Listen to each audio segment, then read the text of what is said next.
The story begins on a cliff. We see a man attack an older man with his sword. The older man managed to block the attack. The man was annoyed to see this. The older man smiled and told the younger man that he is impressed.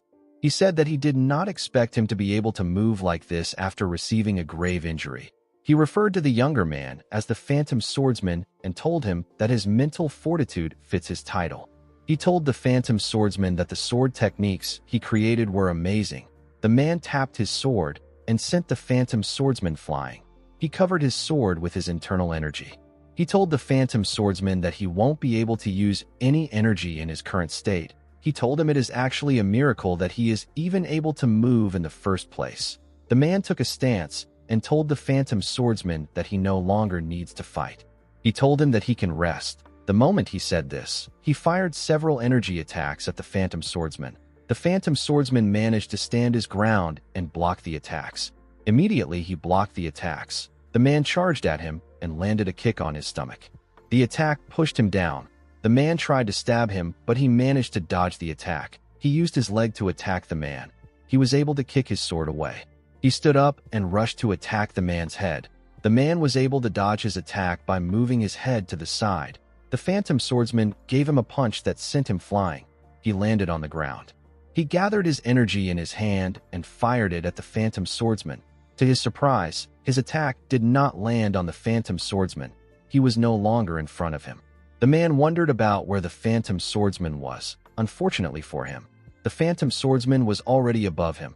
The man noticed a shadow above him. However, it was too late for him to react. The Phantom Swordsman managed to land a clean cut on the man.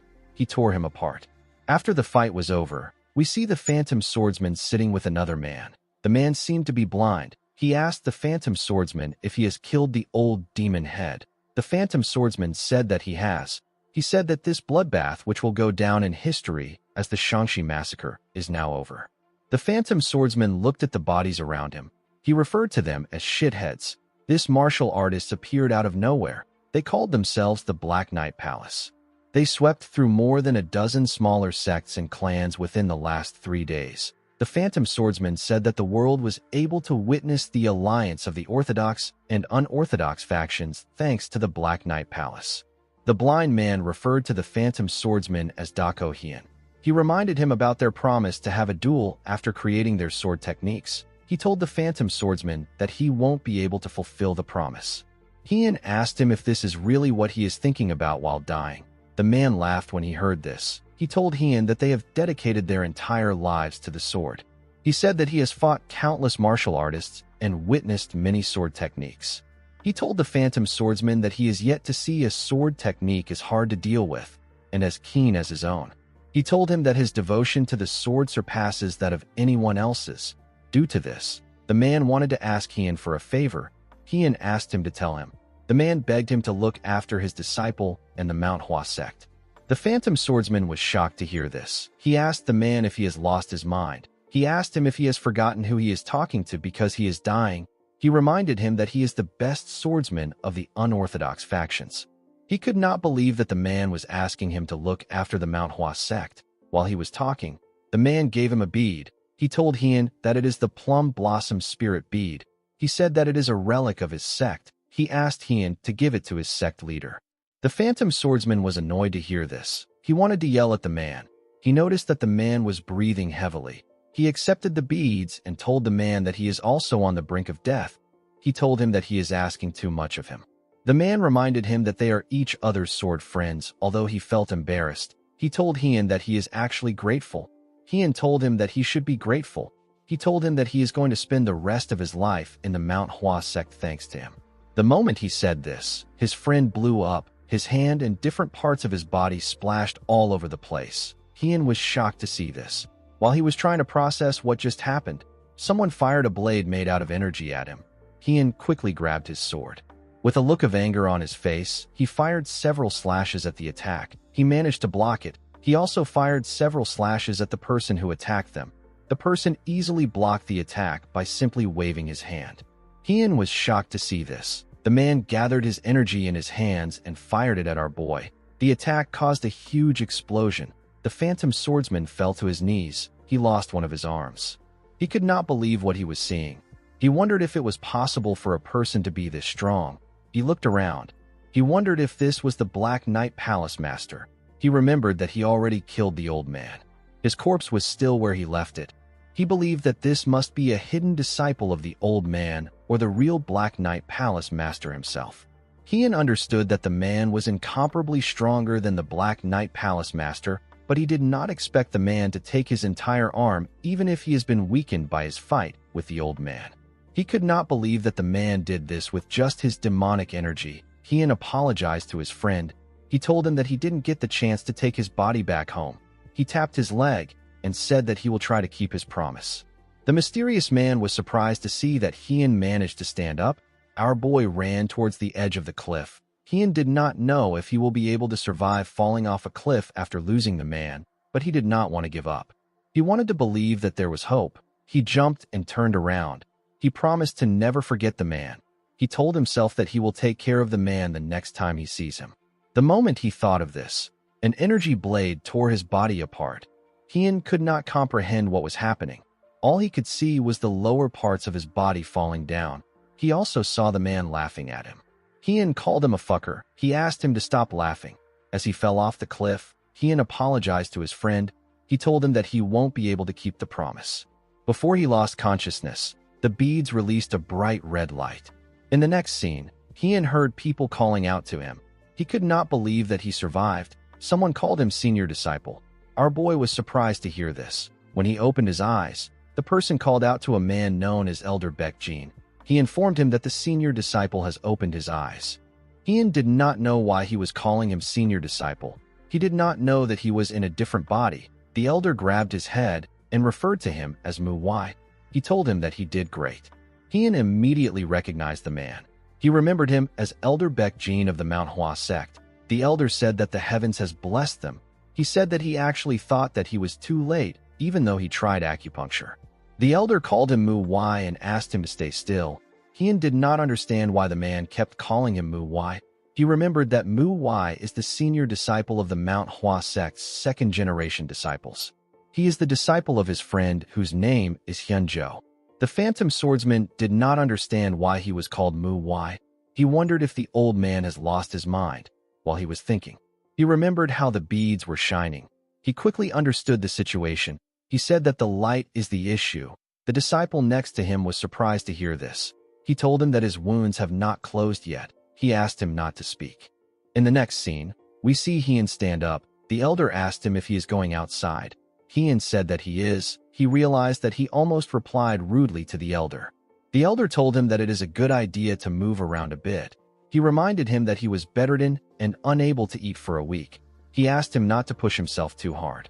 Heian stepped out of the building and moved around the area. He went to a pond and used the water to wash his face. He could not believe that only 7 days has passed.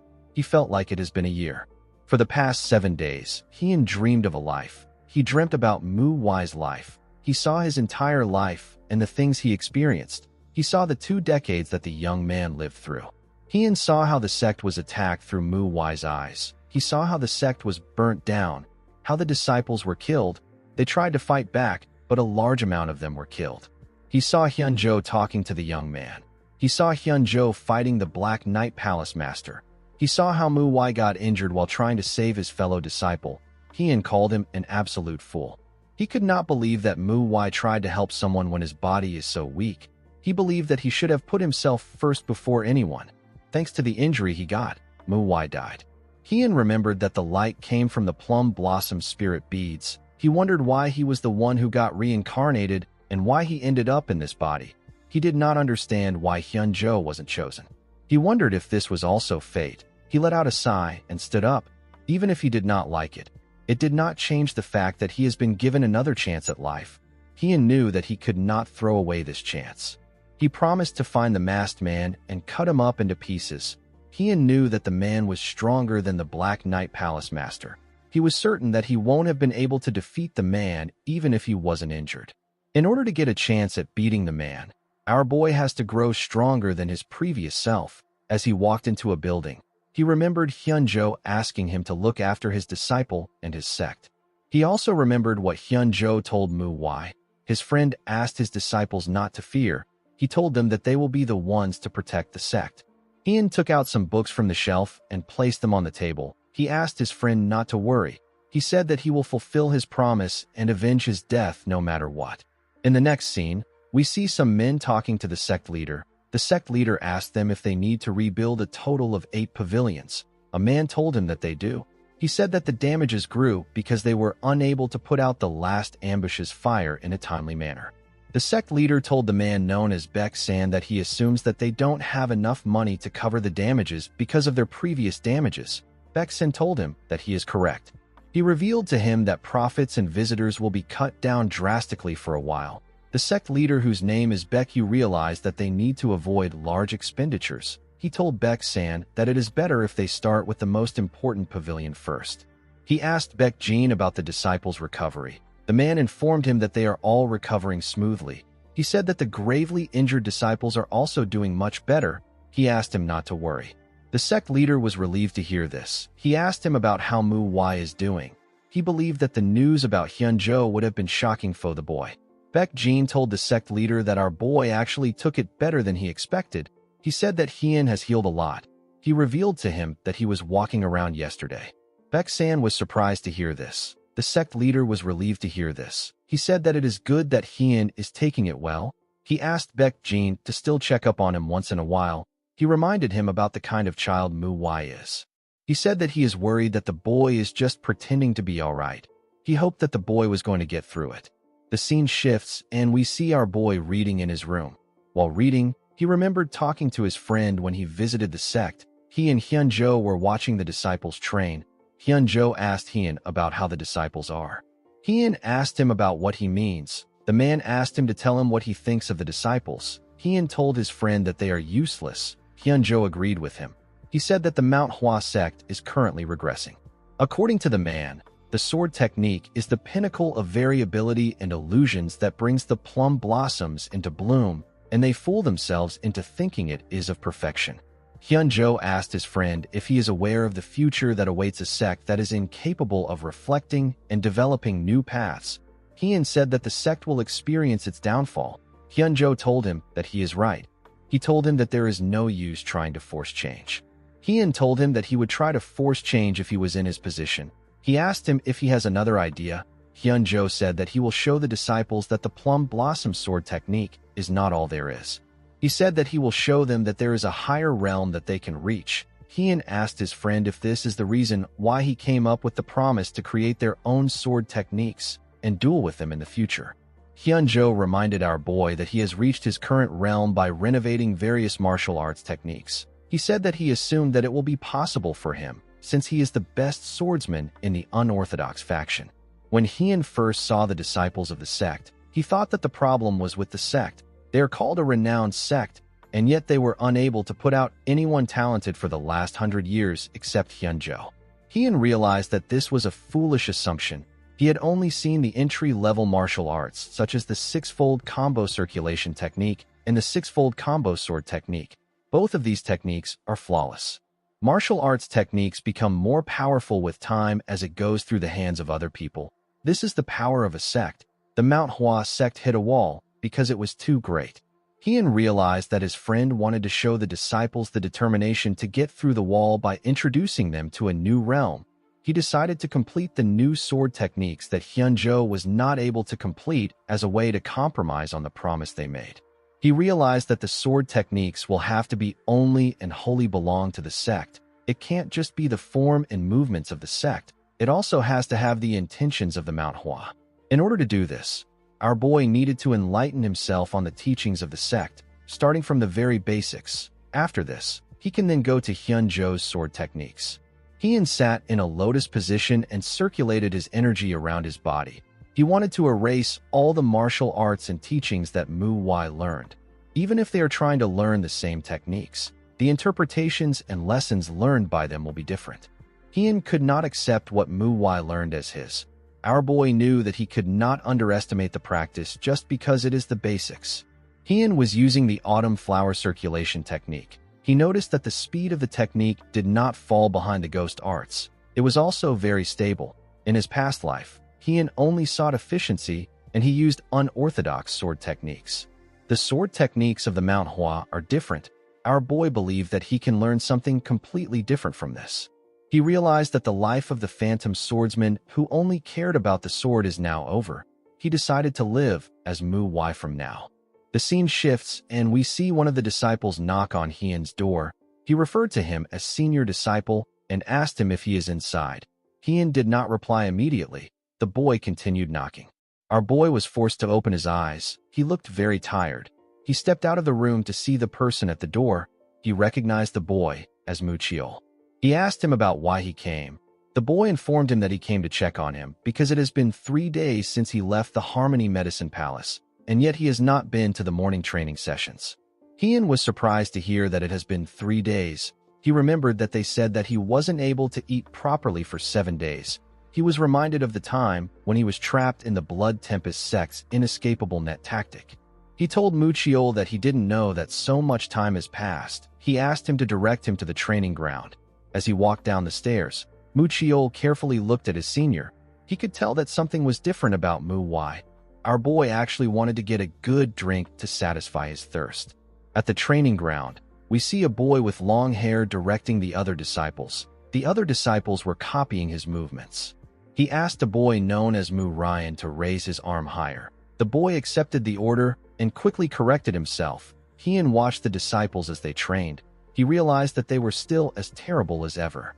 Their feet kept moving when it shouldn't because they were not able to maintain balance.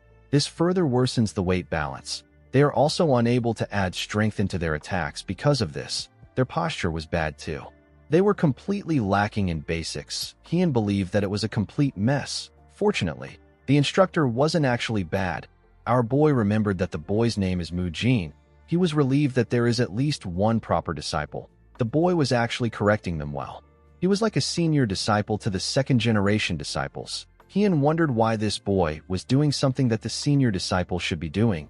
He believed that the owner of the body must have had a really shy personality. He was also lacking in martial arts and leadership skills. However, Mujin was different. He knew how to lead people. He has a calm personality, and he has shown great potential ever since he was young. It makes sense that a lot of the disciples listened to him. It is natural for those with talents and skills to be given opportunities. Mujin has the skills and the personality, so Heian did not have any issues with him taking on the role of senior disciple. Of course, this has to change now. After Mujin was done with the training, he put his hand together and told them that it is over for today. The disciples were quite tired. They felt like Mujin has been a lot stricter recently. While they were talking, they all noticed their senior. They greeted him and asked him if he is all right. Heian told them that he is fine. One of them noticed something about him. She felt like something about her senior was different. Mujin walked down the stairs to greet his senior. He told him that he wasn't able to greet him properly because he was in the middle of training. Heian noticed that the boy did not fully walk down the stairs. It is disrespectful to stand above your senior while talking. He told the boy that it must be hard for him to do something that he should be doing. Mujin bowed his head and told our boy that he is thankful that he allowed him to do it. Heian informed the boy that he will be doing it from now on. Mujin was surprised to hear this. The other disciples could not believe what they were hearing. Muchiol realized that he was right. He thought that he was being sensitive before. He became certain that his senior has changed. Mujin reminded our boy that he was the one who asked him to do it before. Heian asked the boy if there is something wrong with him choosing to take on his responsibility again. Mujin told him that he asked him to do it because he didn't have the confidence that he will be able to carry out the job properly. Heian smiled when he heard this. He realized that this idiot wants to become the head disciple. The head disciple is a disciple that has the ability to succeed the role of sect leader. Currently, there are very few first-generation disciples because of the Shangxi massacre. The remaining first-generation disciples and the elders are busy with the reconstruction of the sect. In order to change the MANHWA sect, it will be more efficient to change the second-generation disciples because they are the future of the sect. It is much easier to do this rather than trying to change the minds of the elders and the first-generation disciples. On top of this, there is also the purple aura circulation technique. This is a technique that only the sect leader and the head disciple of the sect can learn. It is one of the top 10 circulation techniques when it comes to powerful internal energy. Heian needs this technique in order to surpass his past self. He needed to become the head disciple. Our boy knew that Mu Jin would be shocked to hear that he has to leave the job. Mu Jin asked Hien if he believes that he has the right. He asked him to tell him what he did when the Black Knight Palace invaded their sect. Mu Chiol was shocked to hear this. He quickly called out to the boy. Mu Jin told Hien that he did not listen when the elders asked him to stay put. He asked him if he remembers what happened. He asked him if he killed anyone from the Black Knight Palace. He asked him if he saved the elders and the others. He told him that he only managed to burden the elders. Hien smiled when he heard this. The boy reminded him that other disciples also copied him and rushed to fight. He said that many people would have died if the first-generation disciples hadn't risked their lives to protect them. Hien told the boy that he is right. He told him that he agrees with him. Mu Jin grit his teeth when he heard this. Our boy told him that he intends to take responsibility as the senior disciple. Mu Jin asked him to tell him how they are supposed to trust him. Hien told the boy that he has misunderstood something. He walked up the stairs and moved close to him. Mu Jin asked him to tell him what he misunderstood. With a menacing look on his face, Hien told the boy that he doesn't have to look up to him. He asked Mu Jin if he sounds like someone who is trying to convince him. He told him that he does not need his permission for the choices he makes. He asked Mu Jin to put himself together. He told him that he is notifying him and not trying to convince him. Mu Jin became nervous. He wondered if the man standing in front of him was truly the senior disciple that he knew. Hien told the boy that he will take over morning training starting tomorrow. He asked Mu Jin to come see him if he has any complaints after tomorrow's training. He asked the boy not to be too upset. Mu Jin told his senior that he seems like a completely different person. Hien told the boy that people change when they come back from the brink of death. The disciples did not understand what was happening. They wondered if their senior disciple will really take over the training. One of the disciples called out to Mu Ryan. The boy said that Mu Jin is going to allow the senior disciple to take over. The boy next to Mu Ryan told him that Mu Jin was really mad before, and now he has calmed down. He told him that he couldn't hear their conversation. Mu Ryan told his friend that Mu Jin must have backed off out of kindness. He said that he is worried because he knows the senior's skill level. His friend told him that they can do the same thing. Mu Ryan asked him about what he means. The boy suggested that they talk to Hien. At night, we see the boy and his friend walk up to our boy's door. When they knocked on the door, Hien asked them about why they came. The boys told him that they want to talk to him. They said that they have something to say to him that the others can't hear. Hien grabbed his sword. He said that he is curious to know what they want to talk about so late in the night. When Hien stepped out of the room, the boys were shocked to see him holding a wooden sword. He was not a person who would do this. Mu Ryan's friend told our boy that he wants him to take back what he said today. He told him that Mu Jin only backed off because he wanted to help him preserve his image. Hien said that this is interesting. He asked the boy if Mu Jin was the one who sent them. The boy told him that they came on their own will. Our boy told him that he has no say on the matter. He asked him to go back. He told him that he will pretend that he didn't hear what he said. The boy called out to Hien. He begged him to consider their perspective. He told him that they are not doing this because they don't like him. He said that they simply want to be taught by someone who is actually skilled. He asked our boy to take a look at himself. He told him that his skills are subpar. He told him that he is being greedy. The boy next to him told Hien that they won't accept a leader who is beneath them. With a terrifying tone in his voice, Hien said that the MANHWA's hierarchy has degraded. He told the boys that he understands what they mean. He told them that he will prove his skills to them since they doubt him. He asked them to wield their swords. The other boy asked Hien if he is serious. Our boy told them that he is. Mu Ryan's friend drew out his sword and charged at him. He asked him not to regret it later on. Our boy easily knocked the boy's sword out of his hand and used his sword hilt to hit his neck. The boy fell to the ground and struggled to catch his breath. His friend also charged at Hien. With a single swing of his sword, he knocked the boy's sword out of his hand and sent him flying. Mu Ryan's friend told our boy that they lost. Hien asked him not to state the obvious. He grabbed the boy's clothes and told him that it is time for the two of them to be taught a lesson. The boy was shocked to hear this. He realized that he messed up. After beating them up, Hien asked them if he has satisfied their requirements. The boys told him that he has. He asked the boys to remind him about what he said he will do if other disciples try to gang up on him again. The boys said that he told them that they will also receive a beating alongside those disciples. Hien asked Mu Ryan's friend if he is weaker than Mu Jin. The boy told him that he is much stronger than Mu Jin. He asked the other boy if he still believes that he is weaker than other disciples. The The boy told him that he does not. Hien told the boys that he will forget what happened today. He said that everyone makes mistakes. He asked the boys to go back and rest. He told them that the morning training will soon begin. The idiots bowed their heads and thanked him for his mercy. They held on to each other and slowly walked down the stairs. After the boys left, Hien asked someone who was watching about how long he plans to continue hiding. He asked the person to come out. The person came out. He asked Hien if he knew he was there. The person turned out to be Mu Chiol. Our boy told him that it is impossible for him not to know that someone of his size was hiding. He asked the boy about why he was hiding. Mu Chiol explained to him that he saw Mu San and Mu Ho coming to his place. Hien wondered about who Mu San and Mu Ho were. Mu Chiol said that he followed them just in case they wanted to try something. He told Hien that he did not expect him to win against them. Our boy realized that Mu Chiol was referring to the boys. Mu Chiol asked Hien if he has been hiding his true skills all this time. From what Hien observed, the second-generation disciples fall into two categories. There are those who maintain their distance from Mu Wai while showing him the respect that he deserves, and there are those who discreetly look down on him and speak poorly about him. However, Mu Chiol did not belong to any of these categories. He has actually helped Mu Wai a lot. Although he has a rather blunt and indifferent personality, Hien wondered about why the boy helps Mu Wai. He believed that Mu Wai did not understand the reason because he was young when he was in his body. Hien knew that there was a simple reason why the boy behaved like this. The reason Mu Chiol is willing to help Mu Wai is because Mu Wai is weak to the point where he actually needs help. Mu Chiol was worried that Hien might get injured by Mu San and Mu Ho, so he followed them there to make sure that our boy will be alright. Hien realized that Mu Chiol has always protected Mu Wai all this time. He knew that he had to make a somewhat believable excuse. He told Mu Chiol that he wasn't hiding his strength. He said that he simply reached a new realm of understanding. Mu Chiol was surprised to hear this. Hien told the boy that he will talk about what he has learned during the morning training. He told him that it is late.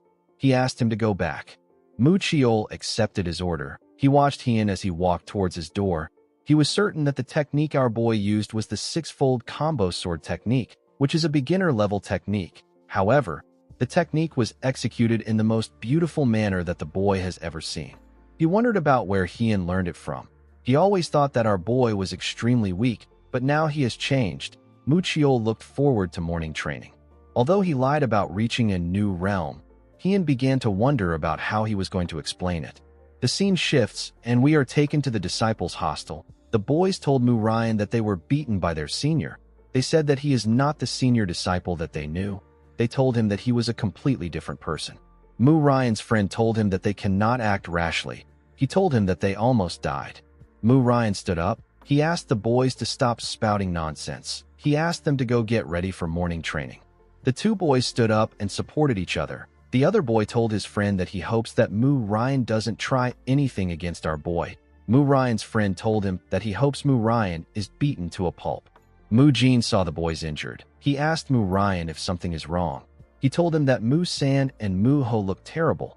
The boy said that it is nothing much. He explained to him that the boys didn't like the fact that the senior disciple will be leading morning training sessions. He told Mu Jin about everything that happened. Mu Jin said that he will scold the boys later. Mu Ryan was shocked to hear this. He asked his friend for his reason. Mu Jin said that our boy can only stand up for himself now. He told him that the senior disciple will back off once he realizes that he is not fit for the position. He told his friend that there is no point in doing stuff like this behind his back. He said that he is ashamed. Mu Ryan told him that they were just worried. Mu Jin asked him to stop talking. He told him that he knows what they are worried about. He told him that he will take care of the matter himself. He asked him not to concern himself with it. The next day, everyone came to the training ground. Our boy was at the top of the stairs. He told them that he has a few things to say before they begin. Mu Jin wondered about how someone can change so much overnight. He took a look at Mu San's body. He wondered if our boy has been hiding his skills. He did not expect him to be able to injure Mu San and Mu Ho to this extent. He wondered if Mu Chiol was the one who helped him. He decided to be patient. He was certain that he will soon get the truth. He believed that he will be able to tell whether Hien was bluffing or not depending on how the training goes. Mu Jin told the disciples that they are all weak. He said that there are many reasons why a person is strong, but there is only one reason for weakness, and this is the basics. Our boy revealed to them that they will only practice the six-fold combo during morning training from now on. The disciples were shocked to hear this. Heian told them that he understands that they want to get through the basics and move on to higher-level techniques. Someone asked him if there is something wrong with this. Heian stopped talking when he heard this. The other disciples quickly turned around. The person who spoke turned out to be Mu Ryan. The boy asked Heian if there is something wrong with wanting to learn things faster. The boy believed that he should challenge Heian since his fellow disciples did not have the courage to do it. Mu San and Mu Ho were shocked to see what their friend was doing after they warned him. Heian could not believe that this is a renowned sect. He asked Mu Ryan to come up if he has any complaints. As Mu Jin watched his friend climb the stairs, he wondered about what he was thinking. The idiot smiled confidently as he walked up the stairs. He told Heian that he understands what he is saying. He said that he doesn't think it is a good idea to live the training under his leadership, especially if mastering the six-fold combo sword technique is as important as he said.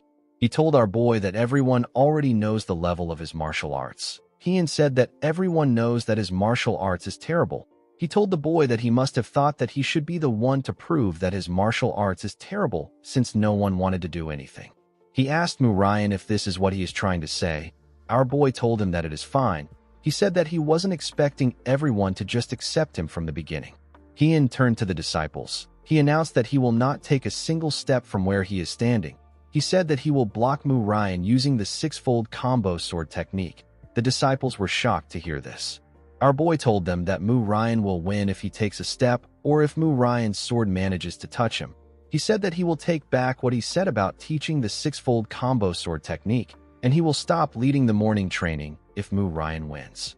Mu Ryan told his senior disciple that he is too full of himself just because he beat Mu San. Heian told the boy that he doesn't know what he is talking about. He said that Mu San and Mu Ho must have sustained some serious injuries somehow. Mu Ryan asked Heian not to hate him too much even if he loses in front of all these disciples. Our boy told him that he won't. He advised the idiot not to cross the line. Mu Ryan charged at Heian. He attacked him at a decent speed. Our boy easily blocked his attack. The boy tried to attack him in different places, but Heian easily blocked the attacks. The disciples were shocked to see this. Mu Ryan increased his speed and attacked faster, but Heian was still able to block the attacks. He changed his stance and increased his speed again. The other disciples were shocked to see him using the concentrated wind sword. It is a technique known for its speed. It is a technique that Mu Ryan can use best out of all the second-generation disciples. Mu Chiol noticed that Mu Ryan has gotten faster since the last time he saw him use the technique. Despite the fact that he has gotten faster, Heian was blocking the technique with ease. Our boy told Mu Ryan that he needs to use more strength in his shoulders when dealing with him compared to the other second-generation disciples. He told the idiot that he is less terrible than the others. He asked him if he has anything better. Mu Ryan grit his teeth out of anger. Although he was frustrated, he didn't actually have anything better than this. He wondered about what he should do. The other disciples wondered if this is really the senior disciple that they know. They noticed that his leg hasn't moved at all and his balance hasn't shaken at all. Mu Jin could not believe what he was seeing. Mu Ryan realized that it is already over for him.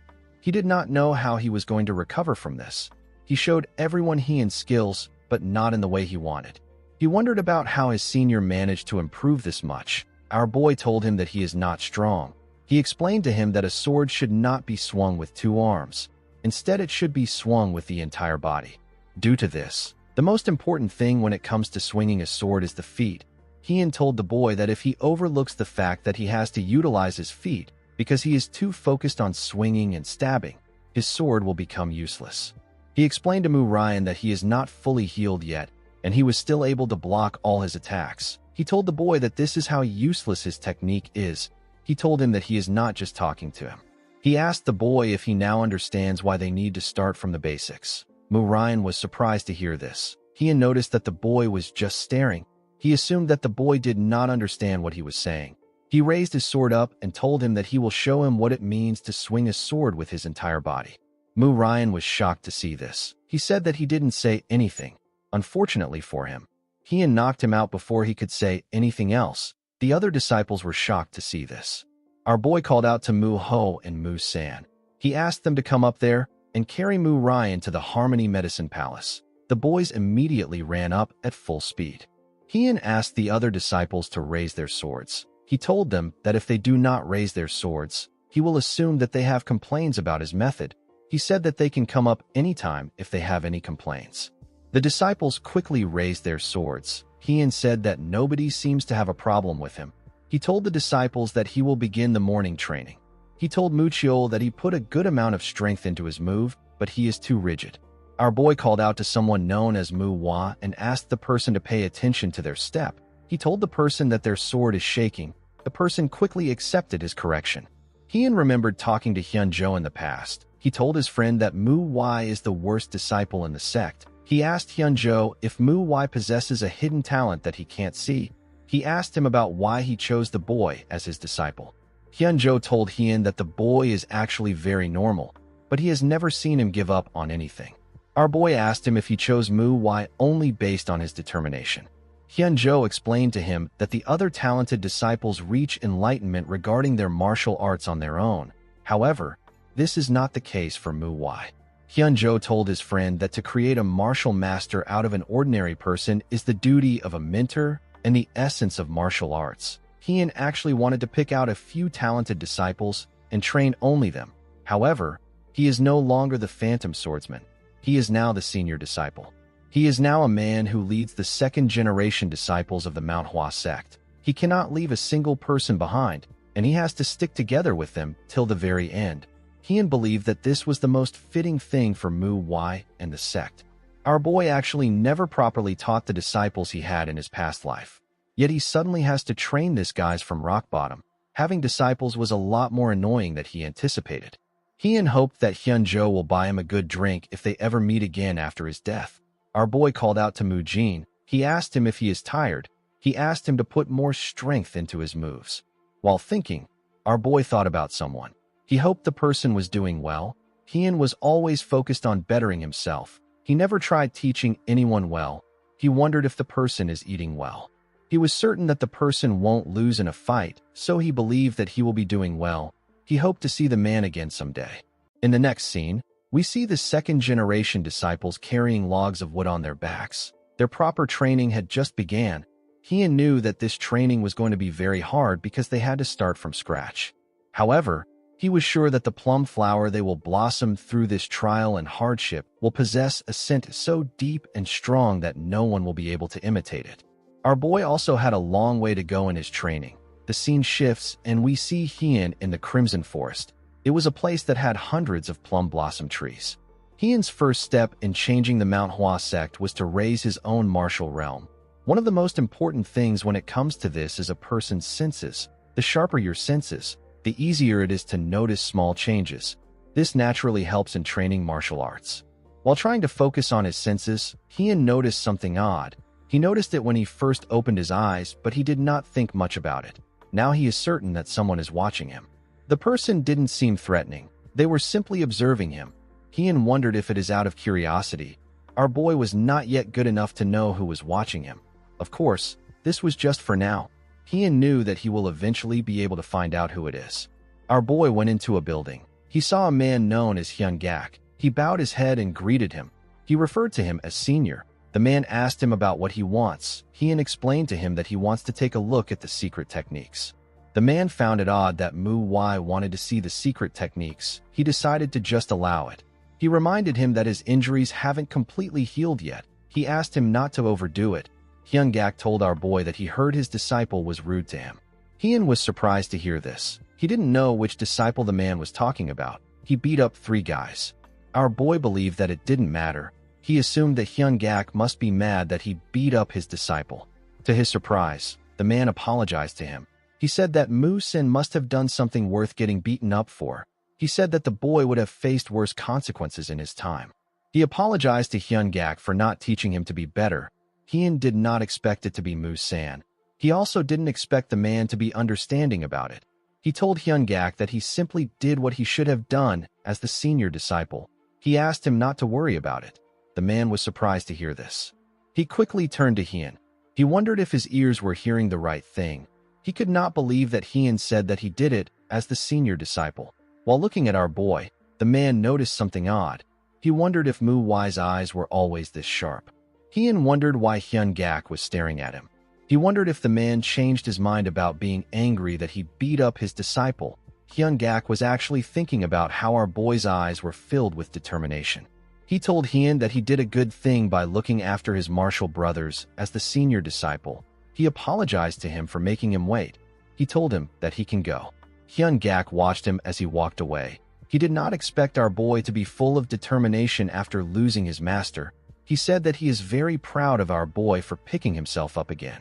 The scene shifts, and we see Heian going through the books. He wondered about what he needed to do to raise his own martial arts realm. A martial arts realm has a different meaning to each person. Some believe that it is the strength of the martial arts a person possesses. However, this is wrong. Life and death in the Murim is not decided by the strength of martial arts alone. There is no person who would fight so foolishly when it means to kill or be killed in the Murim. The important things when it comes to survival in the Murim is a person's ability to utilize the martial arts they have learned, as well as quick and precise judgment and thinking, along with the capabilities to back it up. Because of this, a martial realm is not just martial arts. It is also the mastery, as well as the experience and wisdom to go with it. One must keep in mind that enlightenment is achieved through endless contemplation and reflection. This is the definition of martial realm that the best swordsman of the unorthodox faction has lived by. It is the truth that he reached after endless training and contemplating. Therefore, the first step to raising one's martial realm starts with truly understanding martial arts. This made Heian wonder about what the martial arts of the MANHWA is. He didn't know yet. They were things that he was not permitted to read yet. The books were forbidden for disciples. They were to prevent greedy and curious disciples from foolishly trying to learn higher-level martial arts and rendering their chi paths useless. All sects restrict access to their secret techniques. The MANHWA sect is no exception. Heian remembered that his friend once said that the MANHWA is actually looser with their secret techniques. Even though he said this, it doesn't change the fact that a renowned sect is still a renowned sect. Our boy noticed that their martial arts are very systematic, so they are not difficult to understand. The things Heian has read about include the six-fold combo sword technique, which is the most basic sword technique. He then learned about 3 other sword techniques. He learned the concentrated wind sword, the falling blossom sword, and the thousand-cent sword. After learning the 3 principles of the sword technique, a person will reach the blossom sword secrets. Heian remembered hearing that he must learn the plum blossom sword secrets in order to be able to learn the best martial arts technique that exists in the MANHWA sect, which is the MANHWA signature technique. These techniques are the 7 deadly plum blossom sword, the 3-edged plum blossom sword, and the lucid plum blossom sword. The driving force that made the sect become one of the 3 most renowned sects of the Murim were this sword secrets. Heian remembered hearing that the best swordsman that came from the MANHWA sect has learned more than one of these 3 sword techniques. For the MANHWA, the 6-fold combo sword technique is the roots, the falling plum blossom sword, the concentrated wind sword, and the thousand-cent sword act as the trunk. The plum blossom sword secrets are the branches of the tree. The 3 plum blossom swords are the flowers. A martial artist who digs deep into the sword of the MANHWA sect becomes a part of the plum blossom tree. This was the summary about the martial system that Heian was able to understand. He was only able to reach the level of the trunk. He wanted to check out the plum blossom sword secrets and more, but he needed a plum blossom sword in order to be allowed to do this. A plum blossom sword is a sword given only to those who have been acknowledged for their mastery in martial arts. It is the symbol of the MANHWA. Heian said that he will get the sword as soon as possible. The moment he said this, someone asked him if he wishes to learn the plum blossom sword secrets. The person turns out to be the sect leader. Heian recognized the man. He quickly stood up and greeted him. The sect leader explained to him that he came to see who was in this section because it has been a while since someone has been there so late in the night. He asked Heian if he can join him. Our boy asked him to sit. He looked outside the window to see the moon. He did not know that it had gotten so late. He realized that Hyun Gak must have turned on the candles for him. Baekyu asked our boy if he read all these books. Heian said that he did. The man revealed to him that he heard that he is training the second-generation disciples with the 6-fold combo sword technique. He asked Heian if he is the one leading the morning training. Our boy said that he is. The sect leader remembered that MANHWA has always hesitated to answer his questions in the past. Even when they were simple questions, Heian realized that Baekhyun simply wants to check on MANHWA. He wanted to see if MANHWA is alright, whether he has really gotten over his master's death. He wanted to confirm if the boy was not pretending to be alright and overworking himself in the process. He wanted to see how MANHWA was faring. Heian reminded the sect leader that the six-fold combo sword technique is the foundation of the sect. Baekhyun agreed with him. Our boy revealed to him that the second-generation disciples have started on the wrong foot. Baekhyun was surprised to hear this. Heian told him that it is as if they have not begun to train. He was certain that the leader of the sect would know how terrible the second-generation disciples are. He believed that if he told Baekhyun what he has always thought, he would feel reassured that they think the same way on the issue. Baekhyun actually believed that our boy was in a much worse state than he thought. He wondered if this was the same MANHWA that he knows. MANHWA was always an innocent child who could never say anything negative about anyone. He wondered about how the boy became like this. He wondered if it was because of the Black Knight Palace invasion or if the boy was resentful and upset that he was the only one who survived. He wondered if MANHWA was punishing himself to try and make up for the death of his master, the elders, and the first-generation disciples. Baekhyun believed that he needed to tell our boy that it is not his fault. Heian told the man that everyone knows. Baekhyun was surprised to hear this. He asked him about what he is talking about. Heian explained to him that all the second-generation disciples already know the six-fold combo sword technique well. This is because it is the first thing they learn after joining the MANHWA sect. He told the sect leader that if he compares when they were first learning the technique to their current state, their technique has gotten worse. Baekhyun did not understand this. He found it odd that their techniques have gotten worse even though they have been honing it for a long time. He asked Heian for the reason why this happened. Heian explained to him that the sect and the clans in the Murim have different ideologies and views. Naturally, these views and ideologies are melded with their martial arts. A sect or a clan's martial school is an expression of that organization's ideologies through martial arts. The Wudong sect's Taiji Fist and their Taiji Enlightened Sword Arts. The Diansong sect's Sun-Shattering Sword Technique and their Silver Moon Splitting Ray Blade, and the Qingqing sect's Azure Cloud Crimson Dawn Slash and their Four Heavens Ray Sword are examples of this. Therefore, to learn a school of martial arts is not just to train the body, but to explore and understand the ideology of that sect or clan. Baekhyun noticed that Heian was calmly explaining. For some reason, our boy was reminding him of Hyunjo. Heian explained to him that the second-generation disciples are only focused on blossoming the plum flower. He said that this is not actually wrong, but it is not wise either. The sect leader asked him about what he proposes that they do. Heian said that he needs to help them realize that learning the signature technique of the sect is not the point of a martial school. He said that training endlessly to explore and understand the ideology and applying it to daily life is the essence of a martial school. Heian said that the plum blossom flower isn't the end of it all. The moment he said this, Baekhyun saw him as Hyunjo. He was surprised to see this. Despite the fact that Heian was nothing like Hyunjo, Baekhyun wondered if the reason he got the same vibe from our boy was because he shines like Hyunjo did in the past. He wondered if he was the only one who could see Heian's talent. He told our boy that one should not train to blossom the plum flower. Instead, the blossoming of the plum flower should come naturally while training. Baekhyun told Heian that he thinks quite deeply for his age. He commended him for making a great observation. He asked our boy about what he will do now. Heian explained to him that he intends to guide them on their six-fold combo sword technique. Baekhyun said that this is not what he is talking about. He said that he knows he will do well in training the disciples. He asked Heian to tell him about the path he will follow. Heian did not expect this question. Having studied the martial arts of the sect, our boy realized that they are all great. However, as someone who prioritizes efficiency for his survival, Heian found some things to be disappointing. While reading, our boy wondered why no one used a heavier sword for certain martial arts, or why no one practiced another technique with just their fist instead of a sword. He contemplated about a lot of things. He wondered if some things went against their principle, if they could use a heavier sword like a great sword. He wondered if the path he will walk might stray from what the MANHWA sect pursues. Heian did not know if he was on the right path. This was not a light issue. It made him think about a lot of things. He realized that his path might not go with the principles of the sect. He hoped that his friend would not be too upset with him. Heian told the sect leader that he intends to do the things that his master wanted to do and fill his empty position. Our boy planned on just doing whatever he wanted. He told Baekyu that to continue on the path that one's master walked, and to surpass them, is the duty of the disciples. The sect leader was surprised to hear this. He now understood why he kept seeing Hyunjo in our boy. It was not just because of his talent, but because he intends to continue Hyunjo's will. He knew that it will be difficult for our boy to create a new martial arts technique like his master wanted. Baekyu began to laugh. He told Heian that he is very proud of him. He said that Hyunjo would also be happy with this.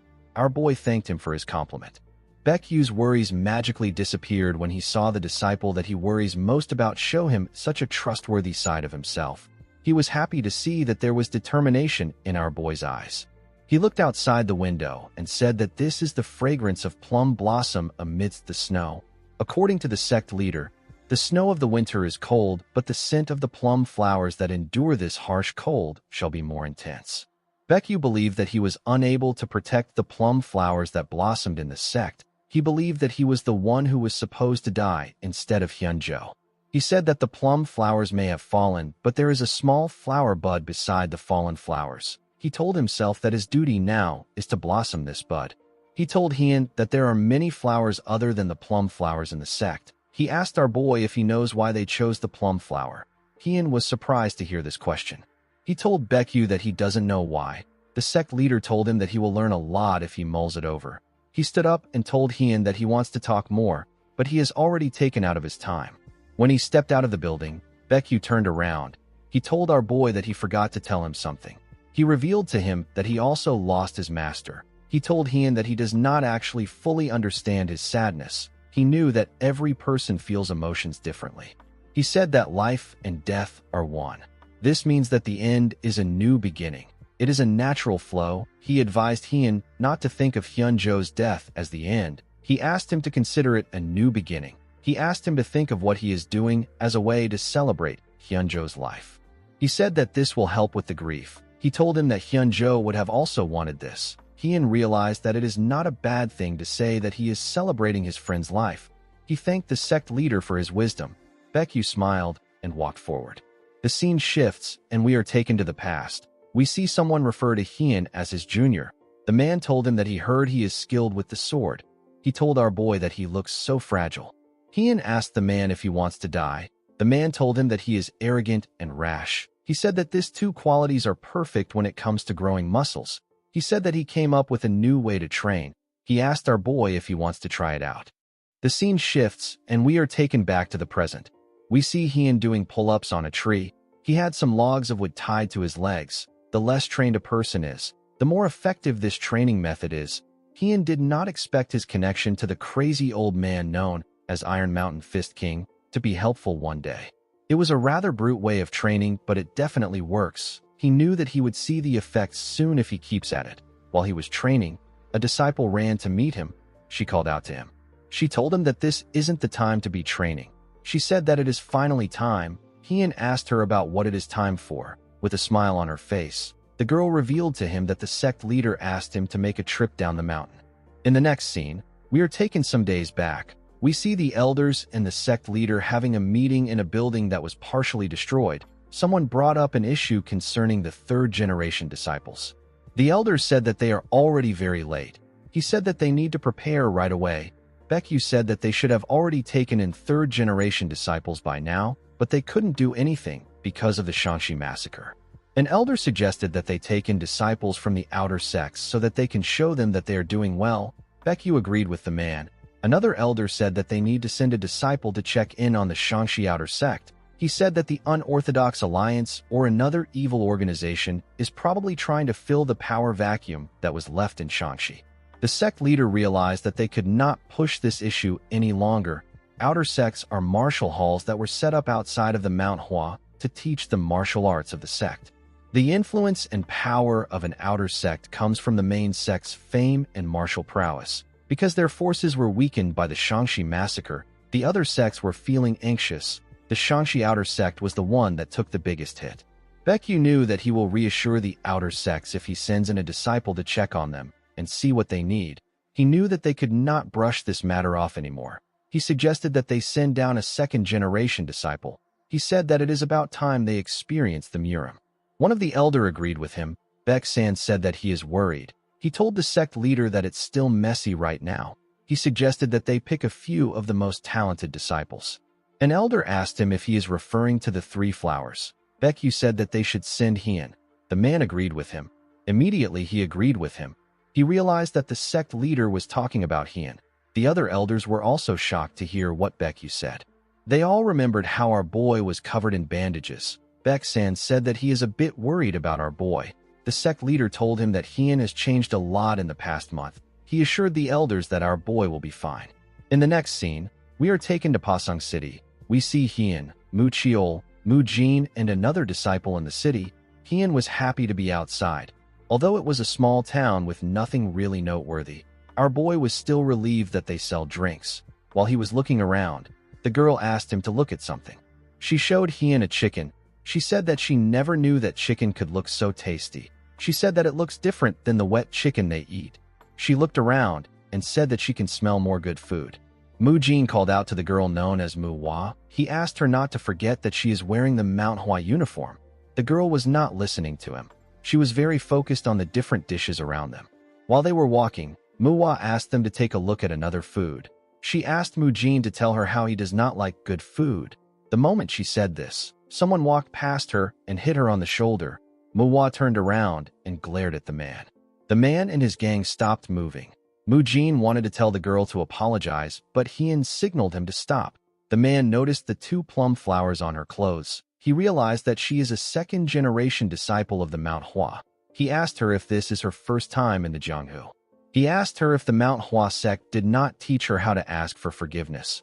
Mu Hua was annoyed to hear this. The man told her that she bumped into him first. He asked her to apologize. The girl told him that he actually bumped into her. The man told her that she wasn't watching where she was walking. Due to their clothing, Hien was able to tell that the man and his gang belonged to a criminal organization. He could tell that they took over the power vacuum left by the Shangxi outer sect, but he did not expect them to pick a fight with him. Even though they took a hit from the Shangxi massacre, it wasn't so bad that some lowlifes could look down on them. Our boy realized that someone more influential was backing them up. Hien didn't actually care about who was backing them. He wanted the kids to experience this. They needed to learn how to deal with people like this. While he was thinking, our boy noticed that one of the man's friends was staring at Mu Hua's boobs. He pointed a sword at the man's eye. He asked him to tell him what he is looking at. The man became scared. Hien revealed to him that he knew that he was the one who bumped into her from the beginning. He explained to him that he was waiting to see how he will act, because he was looking down on them, because he knew that this was their first time in the Jianghu. He told the man that he has crossed the line. He told him that he has started a fight with the MANHWA sect. He said that he wants to see what the Jianghu underworld thinks of their sect.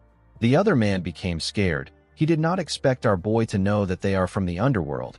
He knew that he had to do something about it. He quickly apologized to Hien. Our boy told him that he doesn't accept apologies from trash like him.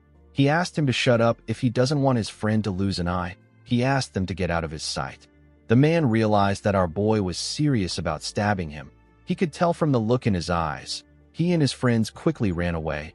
Mu Hua apologized to her senior disciple. Hien asked her not to apologize. He told her that the man was the one who was wrong. Mu Cheol said that the people from the underworld are much worse than they expected. Hien told them that they need to first find an inn and get something to eat. Mu Hua was very happy to hear this. She asked Hien if she can choose what they eat.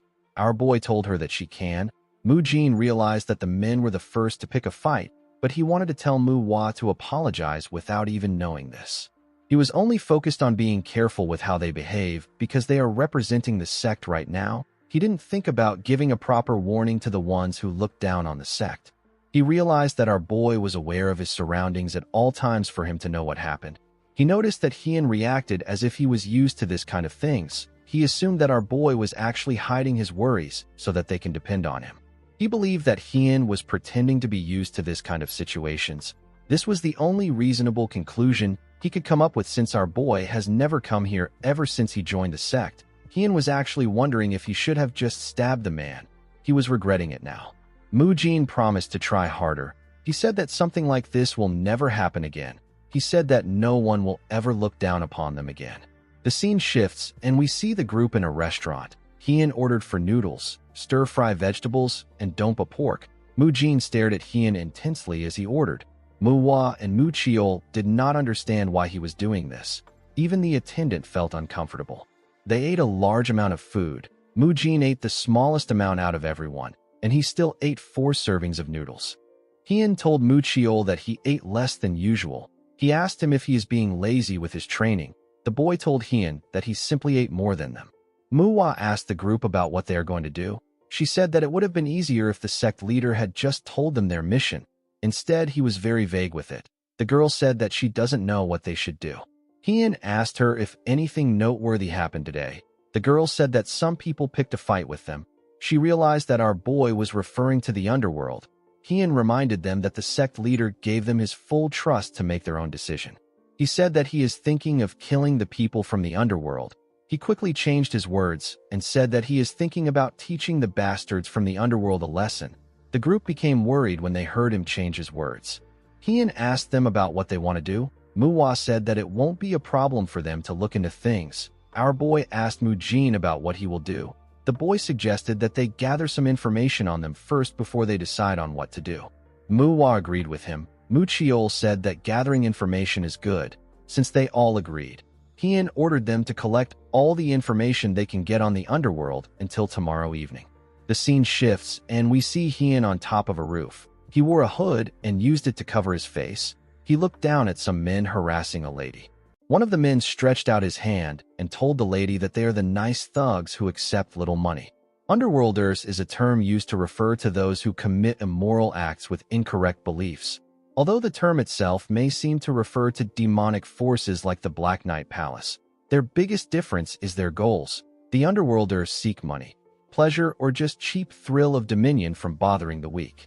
The woman began to shake. Another man corrected his friend. He told him that his calculations are a bit off. He said that the interest rate has gone up recently. He said that he forgot about it. The woman was shocked to hear this. While staring at her boobs, the bald man said that they need to collect their money. He told her that she can pay him with something else since it is his fault. In a way, organizations that commit murder can also be considered as underworlders since they kill anyone as long as they are paid. However, these people are just called assassins. To the average person, underworlders refers to the thugs and ruffians who enjoy their cheap and dirty lives. They can never become anything more than thugs. Hien came down from the roof and walked up to the men. He told them that he doesn't know if they are arrogant or ignorant. He said that he cannot understand them. The men were surprised to see him. The other man said that he asked someone called Yungbong to be on the lookout for them. He wondered about where the person went. He believed that the man got tired of waiting and left like a bum. Hien had actually knocked him out. Hien asked the men to tell him who they believe in to be acting like this. He asked them if there is someone backing them. The men did not know what he was talking about. The bald man asked him if he wants to fight. He asked him to get lost if he doesn't want to die. Our boy realized that he had to look into things by himself. He came to meet the members for a different reason. The other man asked Hien to leave. He asked him to stop mumbling nonsense. He asked Hien to get lost again. The moment he said this, Hien appeared in front of him and used his knee to kick his face in. The man was sent flying. The bald man was shocked to see this. He asked our boy about what he is doing. Before the other man could get up, Hien moved close to him and gave him a heavy kick that knocked him out. The bald man was shocked to see this. He let go of the lady. She quickly ran once she saw her opportunity. Hien referred to the bald man as Pig. The man quickly answered him. Our boy noticed that he had learned some third-rate martial arts. He asked him to come at him with some killing intent. He told him that he will let him live if he does this. He asked him to also hand over the wallet in his hand. In the next scene, we see a man peeing. His friend asked him if he will piss all day. The man asked him to stop nagging him. His friend told him that he will be sober by the time he is done. The man stopped peeing and walked back to his friends. At the top of the tree where the man peed, the two thugs were tied to the branches. The man asked his friend to tell him why he is in a hurry. His friend revealed to him that he saw something interesting. He told him that he wants to show him too. He told the man that someone just ordered an incredible amount of food. It was around 3 bundles worth of food. The man asked his friend about where the person went to in that short period of time. The scene shifts, and we see the other disciples making inquiries and following the underworlders around. They even listened to their conversations. In the next scene, we are taken to another part of town. Some of the people in the town caught the smell of pork belly and spring rolls. One of the men said that he doesn't know where this person came from. He said that the person must be out of his mind to bring food in front of them. The people in the town couldn't contain their hunger. They all rushed to take the man's food. They wanted to see what was in the bundles. The person drew his sword and pointed it at them. The other men quickly stepped back. Hien told them that he is not there to share. He told them that he will cut off their heads if they lay a hand on the food. Someone told Hien that he is impressive. The person bowed his head and apologized to him. He introduced himself as So Jingi of the Beggar sect. He apologized on behalf of the beggars. Hien put his sword away and introduced himself to them as a disciple of the MANHWA sect. Jingi told him that the beggar sect considers what happened to the MANHWA sword saint as a shame. He said that their sect leader found it deeply regrettable that he wasn't able to help during the Shangxi massacre. Hien told him that it is fine. He said that the situation would have been difficult for the sect leader to interfere because of the extreme heavenly sect. Jingi told him that he is well informed. He asked our boy about why he came to the beggar sect. Hien revealed to him that he wants to get some information regarding the underworlders who currently control Pasang. He told the man that the food won't taste good once it is cold. He told him that they can talk while eating. Jingi called him an interesting man. While they were eating, Jingi revealed to Hien that the underworlders are from the brutal blood faction. They took over the empty space left behind by the Hua Ryu sect, which is an outer sect of the MANHWA sect. The sect got annihilated during the Shangxi massacre. Hien told the man that these men are very strong for underworlders. Jingi agreed with him. He explained to him that everyone in the brutal blood faction is knowledgeable about martial arts. Hien told him that he dealt with a few of them. He told him that he is aware of this. He said that the men have learned some third-rate martial arts. He told Jingi that he has not talked about what is actually important. Jingi stopped eating and asked Hien about what he is talking about. Our boy revealed to him that he is talking about the person behind the brutal blood faction. Jingi asked Hien to tell him why he suspects that there is a mastermind behind the faction. Our boy explained to him that Pasang is not a very big area, but it is not a small one either. The Hua Ryu sect is pretty big for a mid-sized sect. Pasang is pretty big among smaller places, and yet a mere underworld organization managed to monopolize it. Going after power is an obvious action for those interested in the power vacuum, and Pasang isn't small enough for a single underworld organization to take complete control over. It would make more sense for dozens of underworld organizations to split control over parts of Pasang and compete against each other. Jingi told our boy that he is very discerning. He said that he finds it hard to believe that he is just a mere rising prospect who is new to the Jianghu. He explained to Hien that he didn't avoid the topic because he was trying to hide it. He said that he simply wasn't sure yet. Hien assured him that it is fine. He asked him to speak. The man asked him not to be surprised. He revealed to our boy that there is a martial artist that is often in contact with the brutal blood faction. He said that the martial artist is from the Nine Hells Sword sect. Hien did not expect this. The Nine Hells Sword sect is one of Shangxi's big 3 sects. It is next to 2 of the 10 largest sects. Yet the Nine Hells Sword sect has never cared about the MANHWA or the Zhongnan sect. Due to this, they not only have a strong nonchalant disposition, but they are also much bigger than the MANHWA sect in terms of scale. Hien found something strange about the sect. If they were the one responsible for this, they could have just flaunted their ambition. He wondered if the sect has the ability and time to focus on a place like this. Jingi said that he is not certain if the Nine Hells Sword sect is the mastermind. This is because they wouldn't care about how it looks. They will blatantly cause a ruckus. Hien told the man that the Nine Hells Sword sect wouldn't intervene here. Jingi told him that he is well informed. Our boy told him that he is curious about the identity of the martial artist. Jingi told him that he suspects the Red Wolf sword from the Nine Hells Sword sect. Hien was surprised to hear this. He asked the man if he is certain. Jingi said that he is. He believed that Hien knew him because of his reaction. He said that it would be stranger if our boy had not heard of him. Jingi advised Hien to be careful with his plans. Our boy thought about the name of the martial artist. He realized that he has never heard of anyone called the Red Wolf sword. In the next scene, we see Hien looking outside his window in his room. He could not believe that he was unable to get any information about the Red Wolf sword. He remembered how Jingi offered him a drink. Our boy believed that it was just tea. He assured the man that it is fine. He told Jingi that someone might mistake the tea for alcohol. Jingi laughed and told Hien that he was actually mistaken. Hien wanted to play along with the man. He was certain that he will be able to get some information about the Red Wolf sword if he does this. His plan was to take a little bit of alcohol until he gets the information he needs. However, our boy did not consider an important factor.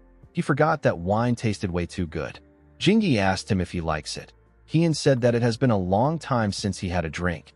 Jingi was surprised to hear this. He reminded our boy that this is his first outing in the Jianghu. After hearing this, Hien kept drinking. He did not expect the drink to be so good. He was only able to stop after the beggars got knocked out. Our boy believed that he will be fine even if he didn't get the information he wanted. He already had some assumptions. He already knew how he was going to act, but he did not know what the junior disciples will do. He closed his window and looked at the bottles on the ground.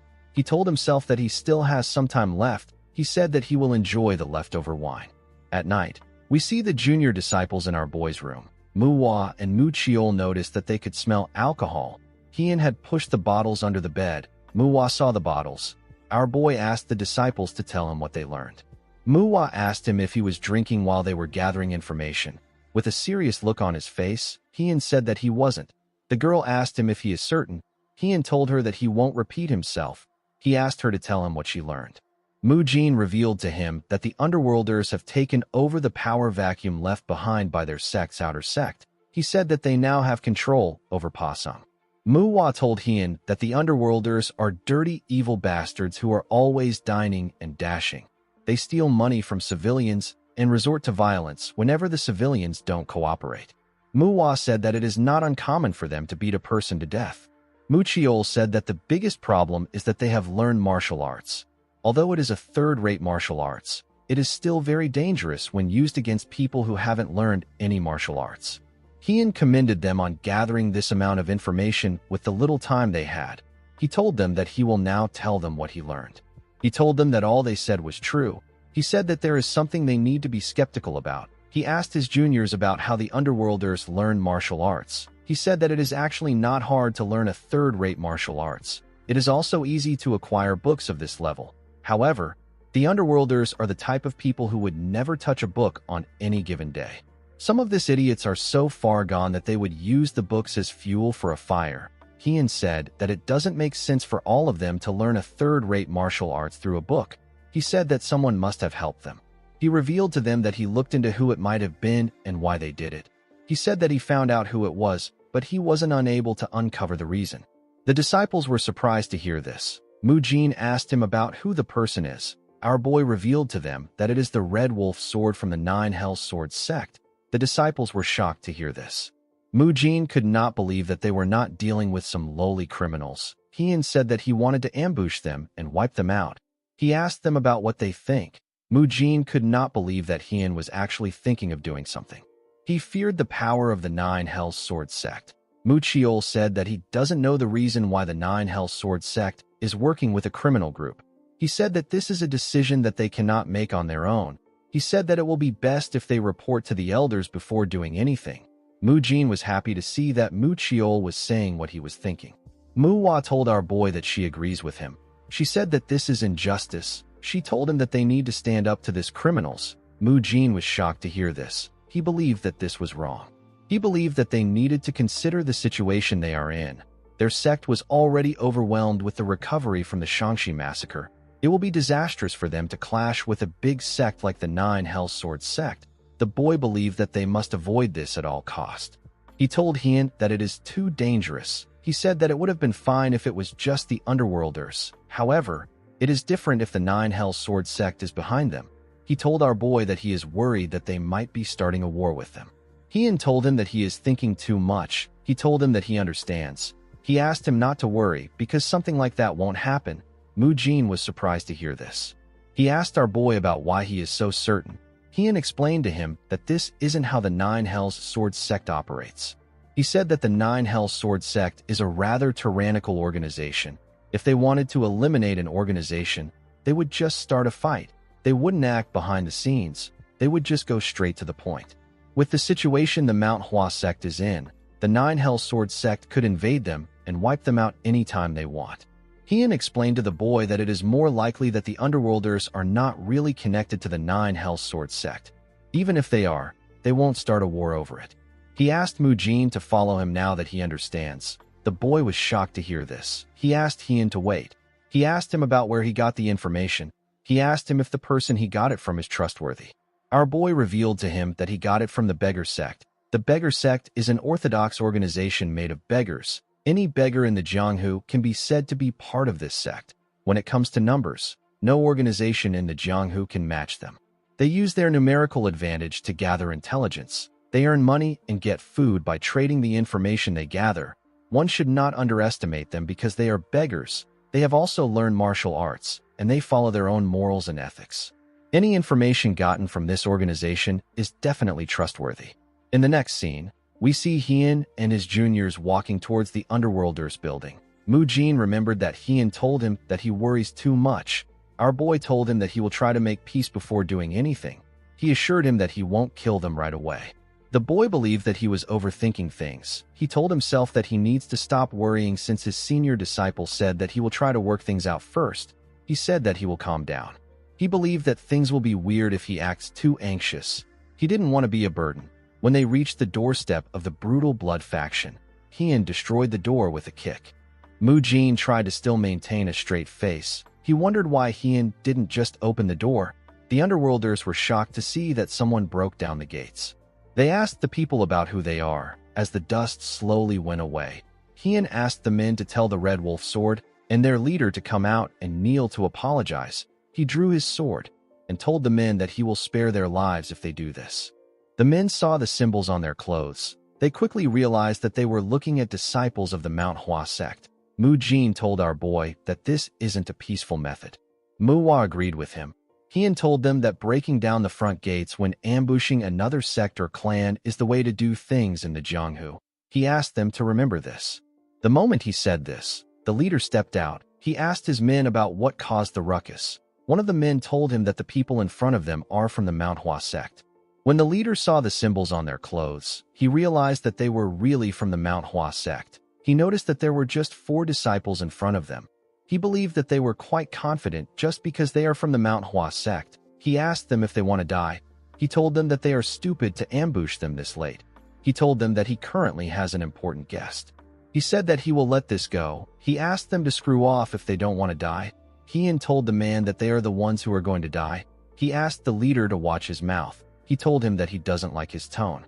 The leader was annoyed to hear this. He asked Heian if he is out of his mind. He asked him if he knows who they are involved with. He told our boy that he does not value his life. He turned to his men and ordered them to show the group how terrifying the Jianghu can be. He asked them not to kill them. The men quickly drew their swords and moved forward.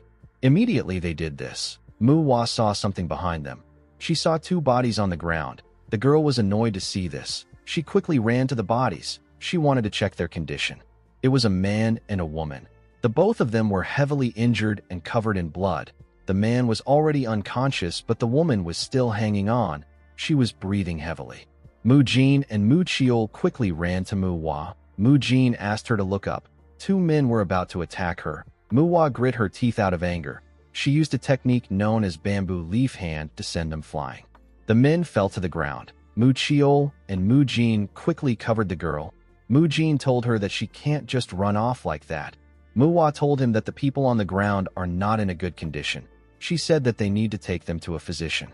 One of the men on the ground stood up and asked her to tell him who gave her the permission to take them. He told his comrades that they are actually weak even though they are from the MANHWA.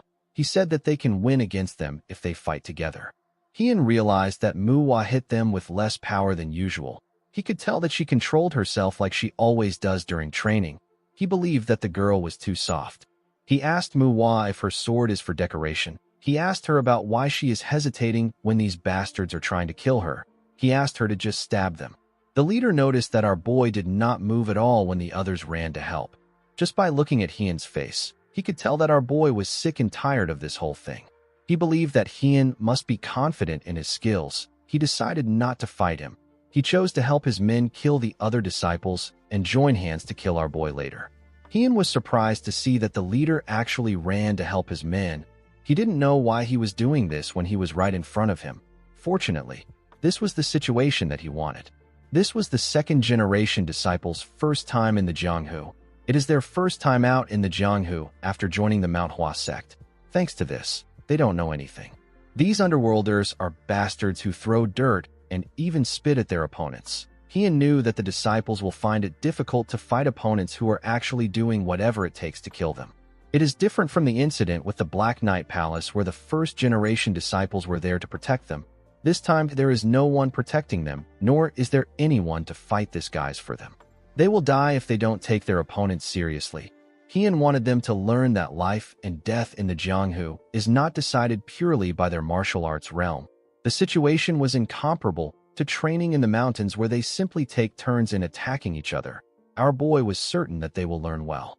However, things were different for one disciple. Mu Qiu was not struggling much. While he was holding a man's head, another man charged at him. Mu Qiu dropped the man he was holding. He stopped the other man's hand before his sword could reach him. He gave him a punch that knocked him out. The leader was horrified to see the look on Mu Qiu's face. He realized that he couldn't take on the boy. He quickly turned around and ran to Heian. He assumed that he was wrong. He believed that our boy was the easiest opponent. He said that it is common sense to get rid of the weaker ones first before working with others to take down the stronger one. Heian pounded the idiot into the ground. The men were shocked to see that their leader lost. They didn't know what to do. Our boy was stronger than they expected. A man with a cup of liquor in his hand asked them to fight the others. He announced that anyone who can kill the disciples will become the new leader. He asked them to stop being dramatic and finish their job. The men referred to him as the Red Wolf Sword. The juniors were surprised to see that this man was the Red Wolf Sword. Heian told the man that he was wondering when he would show up. The Red Wolf Sword did not expect this. He asked our boy if he knows him. He said that it is an honor that a young disciple of the MANHWA knows him. Heian revealed to him that he just learned about him yesterday. He told him that he doesn't care about the names of weaklings. The Red Wolf Sword told our boy that a MANHWA disciple should follow the orthodox way. He told him that he runs his mouth like some demonic martial artist. He threw his cup on the ground and told Heian that he will play with him. He jumped down from the balcony and told Heian that he is going to have to give it his all. Heian asked the man if he is strong enough to take him on. The moment he said this, he appeared behind the Red Wolf Sword. The man was shocked to see this. He did not know when Heian got behind him. Before he could do anything, our boy grabbed his head and slammed it on the ground. The Red Wolf Sword quickly stood up and jumped back to put some distance between himself and Heian. He did not expect Heian to be so fast. He wasn't just missing his movements. He didn't even see his feet move. He wondered why Heian was not using his sword. The Red Wolf Sword told himself that it is impossible for our boy to be on a higher level than him. He said that there must be something else. There was no special reason why Heian did not kill the old man. He just wanted to see his own swordsmanship.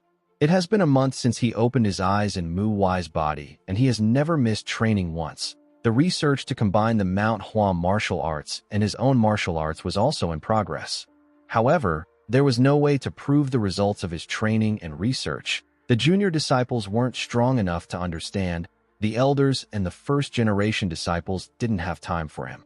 This was what made the old man precious to our boy.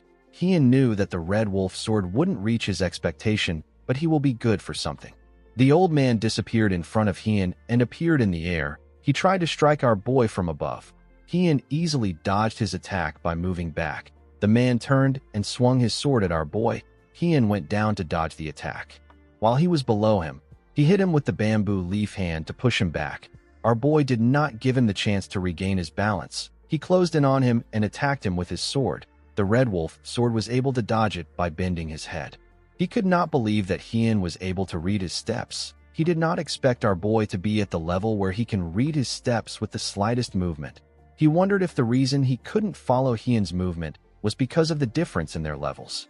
The Red Wolf Sword did not want to accept this fact. He told himself that it is impossible. He told Heian that he acknowledges the fact that he is not just some talented prospect. He apologized to him for looking down on him. He took a stance and told Heian that he is going to go all out. Immediately he said this. He fired an energy attack at our boy. His attack took the shape of a huge wolf. Mu Wai and the other disciples were shocked to see this. The girl called out to her senior disciple. Heian cut the wolf down with the falling plum blossom sword. He told the man that the red bud sword technique is fierce, but it has a lot of gaps. He told him that he can tell that he hasn't learned the second half of the technique from his movements. The red wolf sword was surprised to see that Hien knew about the technique. He wanted to question him, but our boy rushed to attack him. The man was able to block the attacks. Hien moved past him. The moment he did this, the man began to bleed from his arm. The red wolf sword was certain that he blocked Hien's attacks. He believed that this was definitely the rapid sword technique. He quickly turned around to face our boy. Immediately he turned around. Hien passed by his side at a crazy speed and used his sword to attack him. Everyone was surprised to see this. Our boy left a cut on the old man's face. He cut a small portion of his hair in the process. The red wolf sword knew that Hien could have killed him if he wanted. Our boy actually shifted his sword to simply injure him. He did not understand why Hien would do this. He realized that the fight has been like this from the beginning. Hien didn't use his sword, but he stayed behind him. He did not know why Hien was going easy on him. He believed that the reason didn't matter. He was actually more curious about how Hien was so strong. It didn't make sense because Hien is so young. He grit his teeth out of anger. He wondered if this is another talented bastard. He said that Hien is similar to someone. He did not understand how our boy was better than him when he has lived twice as long as he has. He asked our boy not to look down on him. He said that he is a martial artist of the Nine Hells sect. The moment he said this, he fired 3 more wolves at Hien.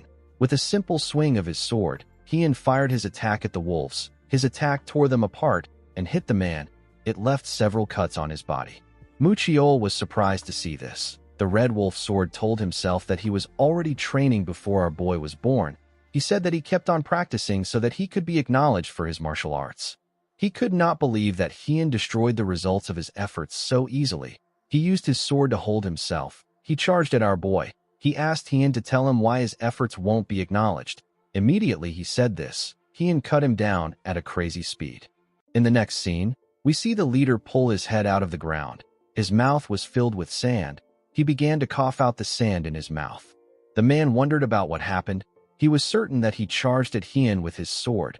While he was trying to put himself together, he heard someone ask about why his effort isn't acknowledged. When the leader turned around to see who was talking, he saw Hien land a huge cut on the red wolf sword. The leader could not believe his eyes. While he was on the ground, the red wolf sword told himself that there is nothing as unfair as talent.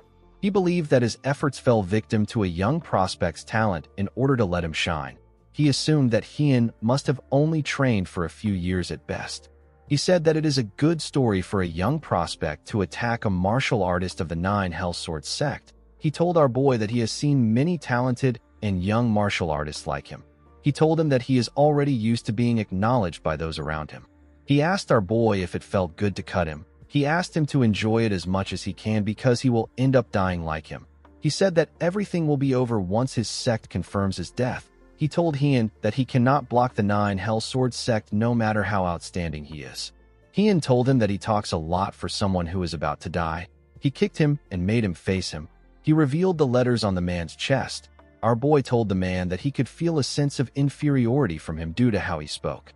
While looking at his chest, Hien realized that he is from the Otherworld unit. A person can know which unit an individual belongs to in the Nine Hells Sword sect based on the letters on their chest. The Otherworld unit, the Hell unit, and the Despair unit are the 3 units in the Nine Hells Sword sect. They are known as the 3 axes that supports the sect. This information is what the public knows. Hien told the man that he knows that the Otherworld unit has not achieved any merits and has been completely pushed aside from succession. The real power lies within the Hell unit and the Despair unit, who are at war with the Brutal Dragon faction. Our boy found it strange that the Nine Hells Sword sect, which is at war with the Brutal Dragon faction, would suddenly have their eyes on the south of Shaanxi. After thinking about it a little, Hien realized that the mission that was given to the Otherworld unit in this war was to protect the headquarters and provide rear support. However, because the Otherworld unit wants merit, they pretended to be completing some missions on the outside. They were actually just wasting their time. The Red Wolf Sword was shocked to see that Hien was aware of what was happening. He asked him about how he knew this. Hien asked him if he thinks that the Otherworld unit will step up for him if he dies. He told him that his unit will do their best to hide his death at all costs. He reminded the Red Wolf Sword that he should be supporting the war instead of wasting his time with this nonsense. Heian told the man that this is the perfect opportunity for the Hell unit and the Despair unit to strike the Otherworld unit down. With a serious look on his face, Heian asked the idiot if the Otherworld unit will come to the MANHWA for revenge. He asked him if the MANHWA sect look like they are scared of the unit. He told him that they wouldn't win even if the Hell unit and the Despair unit helped them. Heian said that it was he who faced the 9 Hell Sword sect alone. The moment he heard this, the Red Wolf Sword lost consciousness and died. The leader of the Brutal Blood faction was shocked to see what happened. He quickly dug a hole in the ground and put his head back inside. He told himself that he didn't see anything. He said this to himself multiple times. While he was lying to himself, Heian pulled him out of the ground. He asked him about why he is pretending. He asked him to deal with this immediately. The man accepted his order. In the next scene, we see Heian and the other disciples in the office of the leader. The leader gathered the books containing their income for our boy. Heian saw the gambling debt income, the names of those who borrow money from them, and the accounts they borrowed from. Our boy did not expect the leader to keep a good record of the cash flow. While the leader and his subordinates were kneeling, Heian asked him if this is all. The leader said that it is. Our boy ordered him to return all the money they took and extorted to their respective owners. He asked him to also get rid of the gambling den and end his little faction. He asked the man if there are any complaints. The leader said that it will be a bit difficult to accomplish all of this today. The moment he said this, he saw the scary look on Heian's face. The leader kept quiet. Heian told him that he is mistaken about something. He explained to him that the reason he is not killing all of them is not out of mercy. He told him that they are simply trash who should not die. He told him that the victims will not be able to direct their anger at something if they die. Heian asked the men to not think that they can atone for their sins through death. He told them that their sins are heavier than death. He said that it is only right for them to live while atoning to those who they have bothered for the rest of their lives. Heian asked the men if they understand him. They all said that they do. Our boy ordered everyone to get started. He told them that they need to be proactive to finish it today. He asked the leader to stay behind. He asked his juniors to make sure the men are properly tearing things down and returning the money. MANHWA asked her senior disciple about what he is going to do. Heian told her that he has something else to do. The girl asked him if he is going to drink again like last time. Heian asked her if he looks like a person who can drink anytime he wants. MANHWA told him that he looks like someone like that. Our boy asked her to focus on her mission. MANHWA glared at him as she walked out of the room.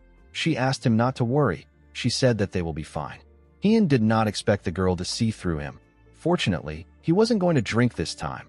He wanted something else. The leader asked Heian about why he asked him to stay. Our boy stood up and asked him not to hide it. He told him that he can't fool his nose. While drooling, Heian asked the man to lead him to where the tuber fleece flower is. In his last life, Heian went around looking for rare opportunities in order to get stronger. He didn't have any sect to support him, and he also didn't have enough money to obtain elixirs. Because he didn't have money, he looked for these opportunities by himself. These items are rare for a reason. A person couldn't just find them by looking for them. You have to stumble upon them accidentally. While Heian was resting after training, he coincidentally discovered the tuber fleece flower. He discovered the flower after spending 7 years looking for a rare opportunity. The tuber fleece flower he acquired in his past life tasted bitter, and it had a drab scent of dirt. It was a scent that Heian couldn't forget. The leader took our boy to their basement. Heian noticed that the scent of the fleece flower he faintly smelled earlier is getting stronger now that they have gotten close to it. The leader told Heian that it is a 200-year-old tuber fleece flower. He revealed to him that they obtained it accidentally and have stored it for a while. He said that he had forgotten about it because of the chaos. He told Heian that he is truly different to be able to smell and recognize it. He revealed to him that the Red Wolf sword was originally going to take it. He said that the herb has now found its true owner.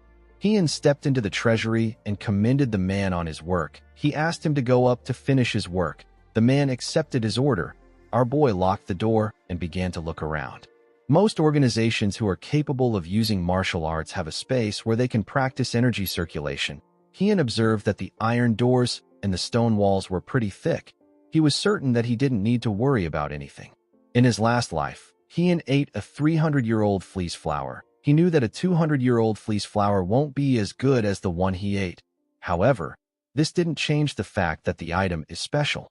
Heian quickly opened the box. He wanted to enjoy the herb. The moment he opened the box, he saw something shocking inside. He did not understand why a 200-year-old fleece flower was so big. It was much bigger than the 300-year-old fleece flower he ate in his last life. This fleece flower was at least 400 years old. Hien picked up the flower. He recalled that it was very difficult for him to obtain a fleece flower in his last life. He could not believe that this man found something of this quality so easily. Hien felt bad that he was ingesting the herb alone. He promised to share the next good item with his juniors. While the leader was looking through the documents, he felt a heavy vibration and heard a loud sound. He was shocked to hear this. He quickly stood up. He noticed that the sound came from the basement. He saw some smoke coming from the basement. Hien stepped out of the basement. He said that he feels refreshed. The moment he said this, the leader ran to him. He asked him about what the loud noise was. Our boy said that it was nothing. He asked the man if he has time to stroll around. He reminded him that he has to thoroughly look through the ledger. The leader told him that this was what he was doing before he came down. Hien turned around and told him that he will check it later to see if he returned the money. He asked him to make sure to do it properly. The leader bowed his head and asked Hien to have a safe trip. He watched our boy as he walked away. He called him a bastard and said that he speaks in a rude manner. He turned to the basement. He wondered why there was smoke coming from the basement. He knew that the building was too damaged for nothing important to have happened inside. However, the man didn't care. He knew that the building would have eventually been destroyed either today or tomorrow. He did not think that it mattered. The leader was a bit curious about what the fleece flower did to Hien for this to happen. The scene shifts, and we see the gang members breathing heavily. They were all tired from destroying something with sledgehammers. While they were breathing heavily, Muchiol moved close to them. With a serious look on his face, he reminded them that the sun is going to rise soon. He asked them if they have time to rest. The men quickly stood up. MANHWA asked them to break everything down. She said that the sun will rise soon. In the next scene, we see one of the underworlders giving a man a box filled with cash. The man asked him if he is really just going to give him. The underworlder bowed his head and told him that this is the money they extorted from him. He told him that it is only right that he returns it to him. He apologized to the man. Mujin watched the underworlder as he apologized. Someone else was also watching them from afar. The person turned out to be the branch leader of the beggar sect. The man could not believe that Hien actually defeated the Red Wolf Sword and dealt with the brutal blood faction.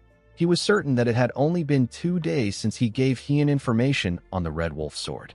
He already knew that our boy was not ordinary, but this was beyond what he expected. Jingi believed that the MANHWA is hiding a dragon. While he was watching Mujin, Hien told him that he was looking for him. The man was surprised to hear his voice. He turned around and told him that he did not expect to see him. Hien explained to him that he came to have a drink because he is feeling peckish. He said that it is not fun to drink alone. He told Jingi that the alcohol and refreshments are ready. He asked him if he is up for a drink. Jingi was surprised to hear that someone wanted to drink this early in the morning. He asked Hien to lead the way. The scene shifts, and we see Jingi eating chicken with Hien in a bar. He asked our boy about what he is curious about. Hien told the man that the Red Wolf Sword is dead and the brutal blood faction has been dealt with. He knew that Jingi was already aware of this. He told him that he is putting the funds of the brutal blood faction where they belong. However, Hien still had a problem. The brutal blood faction are underworlders. He explained to Jingi that the gang became underworlders because they had no way of surviving or earning a living. He told Jingi that he wants to use them to reconstruct Pasang if there is a way to rehabilitate them. He asked the beggar if he knows someone who can take the men in and give them work. He asked him not to worry about the men's martial arts. He said that he plans on severing their dantian while he is here. Jingi said that dantians are not easily broken. He told our boy that he always surprises him. He revealed to him that he has a few merchants that he knows. He asked our boy not to worry about the underworlders. He said that he will check in on them every now and then to see if they are learning their trades and not causing any problems. Hien thanked him for this. Jingi asked him not to thank him. He told him that he is doing it for the civilians. He said that he should be the one thanking him for giving him an opportunity to help out. He poured Hien a drink and asked him about how long he plans on staying in Pasang. Hien revealed to him that he still has 2 outer sects he has to visit. He said that he has to visit the sects within a fixed duration, so he has 3 days left in Pasang. Jingi revealed to him that there are some strongholds around Pasang. He asked him if he is planning to deal with them. Hien said that he might deal with them. In the next scene, we see Hien place a bottle of liquor in front of his juniors. Mu Jin asked him about what is happening. Hien explained to him that he prepared this bamboo leaf liquor to congratulate all of them for finishing their first real mission well. Mu Jin told him that they don't really drink. Our boy explained to him that he is aware that they don't drink at random times in their sect. They only drink at periodic events like the end of the year or when there is something to celebrate. Hien asked them if they know that new prospects who are just entering the Jianghu usually die during their first real incident. He told them that they must have noticed that the martial arts of the underworlders were flimsy. However, they had a clear intention. They fought the disciples with the intention to kill, but the disciples were not prepared to harm them.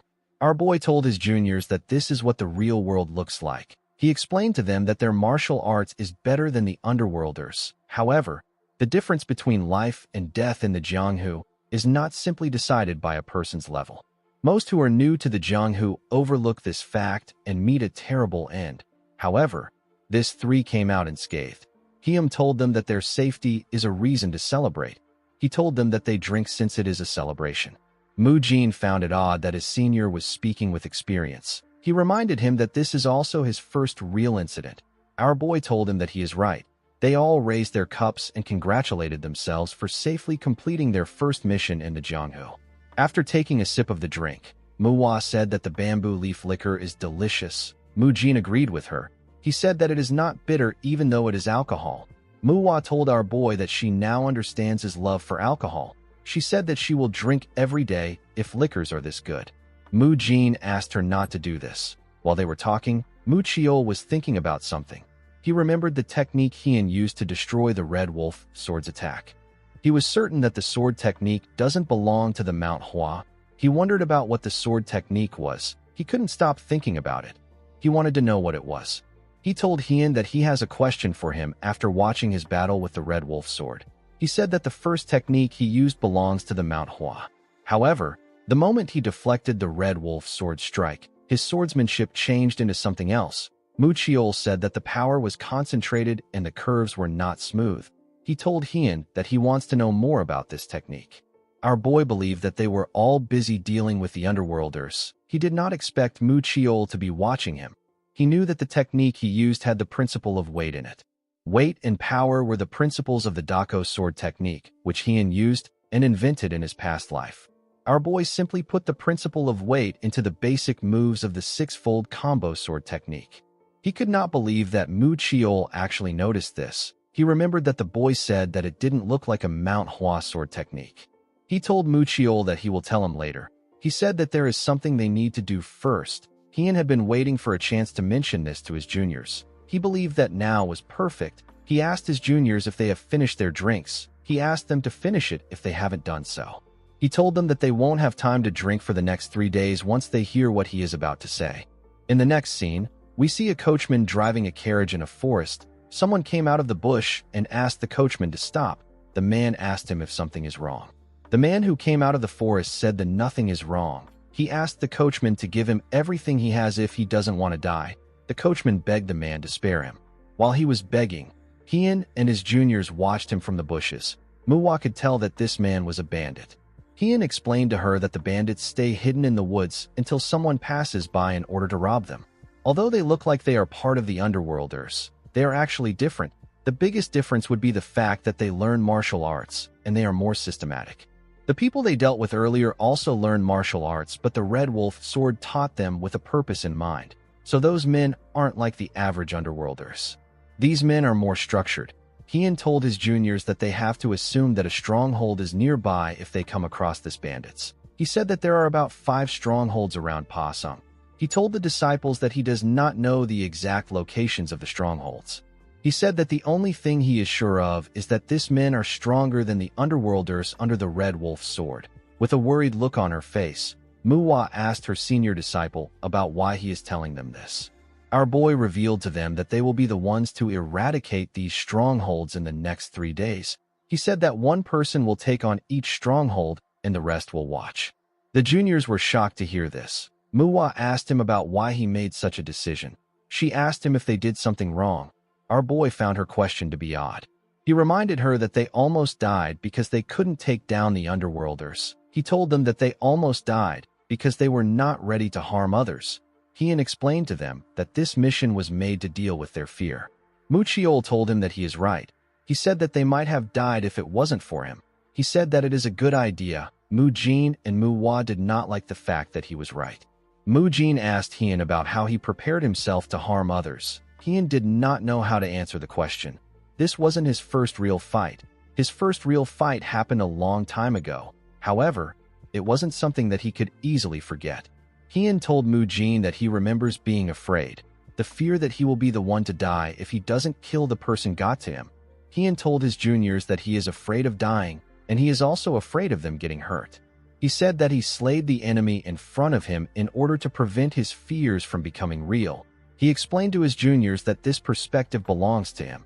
He said that a person should have their own way of fighting. He told Mu Chiol that he will teach him the sword technique that he saw, depending on how he performs at his stronghold. Our boy told them that he will show them how it is done since it is the first night. He asked them to watch and learn. Our boy stepped out of the bushes. He beat up the bandit and knocked him out. He later woke him up and made him direct him to his stronghold.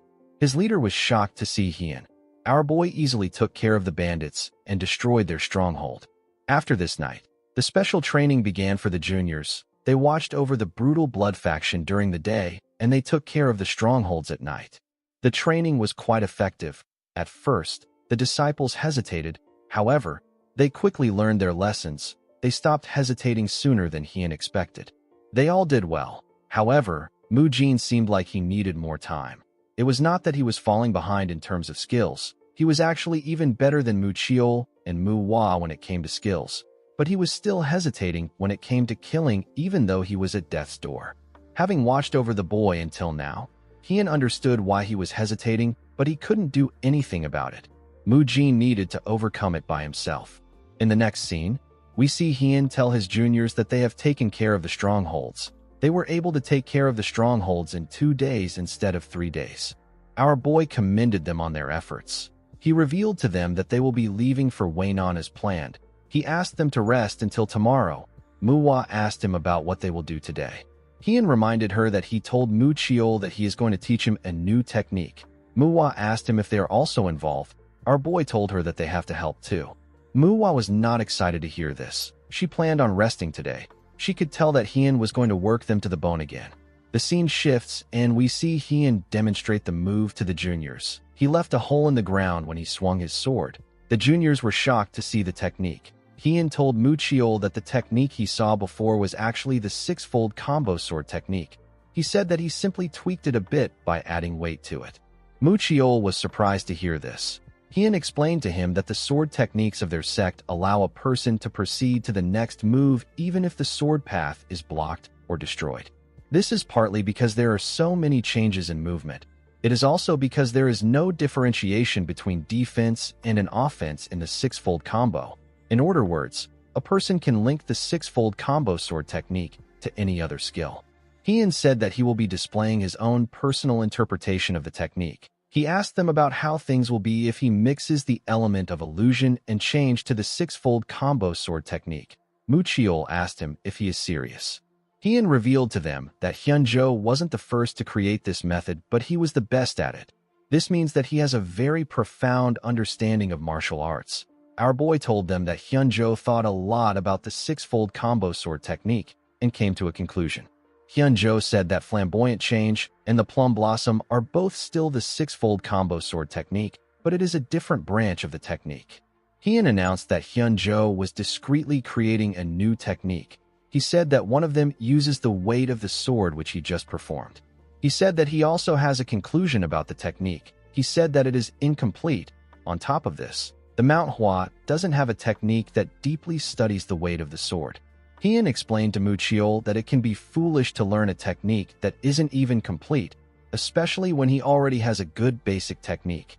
Our boy said that Hyunjo has a reason for creating the method in secret. He knew that an incomplete technique could just end up causing chaos and confusion. Heian asked Mu Chiol if this is really the technique he wants to learn. The boy became quiet. He quickly put himself together and asked Heian to teach him the technique. For the sake of the story, I will now call Heian Mu Why. After telling Mu Why that he wants to learn the technique, they began to train. They practiced their stance overnight. MANHWA and MUJIN were forced to watch them do the same thing. MANHWA was tired of watching them. She gently called out to MUJIN. She suggested that they should run. MUJIN was surprised to hear this. MANHWA corrects MUCHIOL by telling him that he has been wielding his sword with the principle of illusion. He asked him to forget the principle of illusion that he knows and focus on the principle of weight. He advised him to think about the difference between how they use their swords. While sweating heavily, MUCHIOL said that he understands.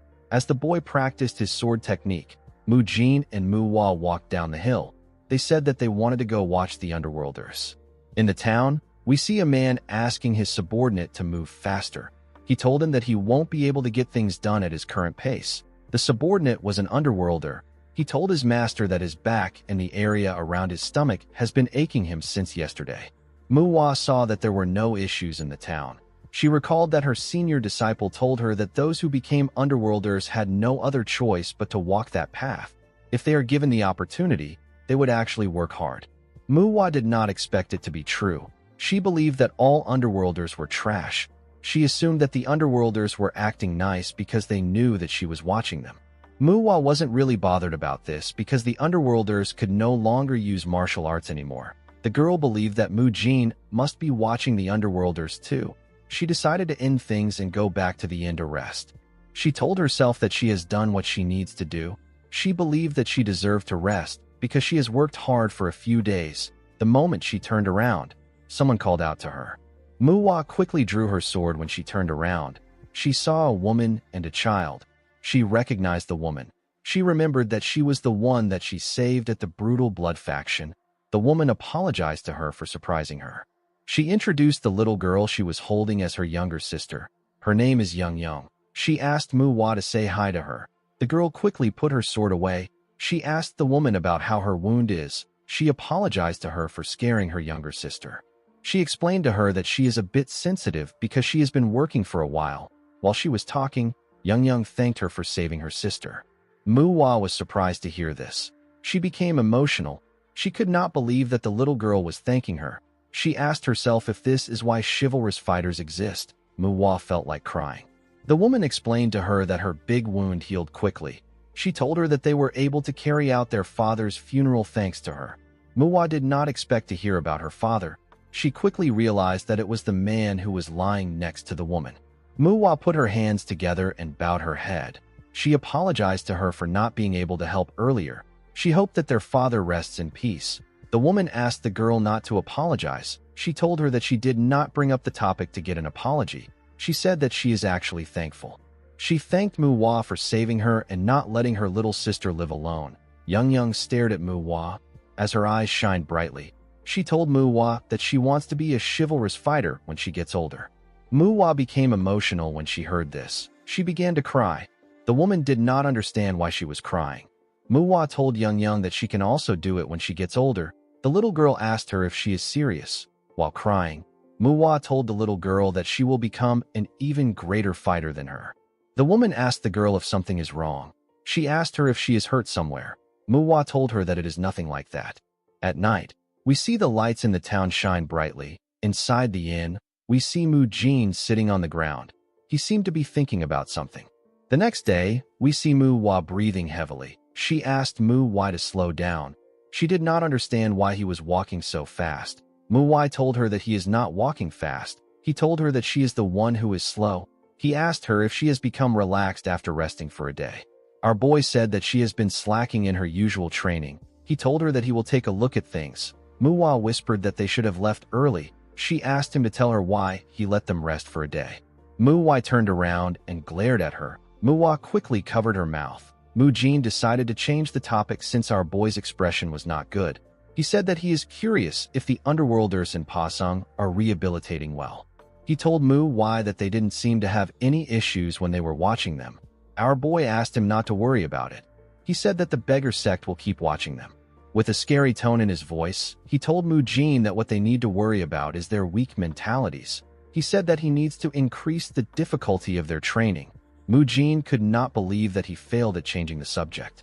He and MANHWA knew that their lives were over. MANHWA said that she misses Young.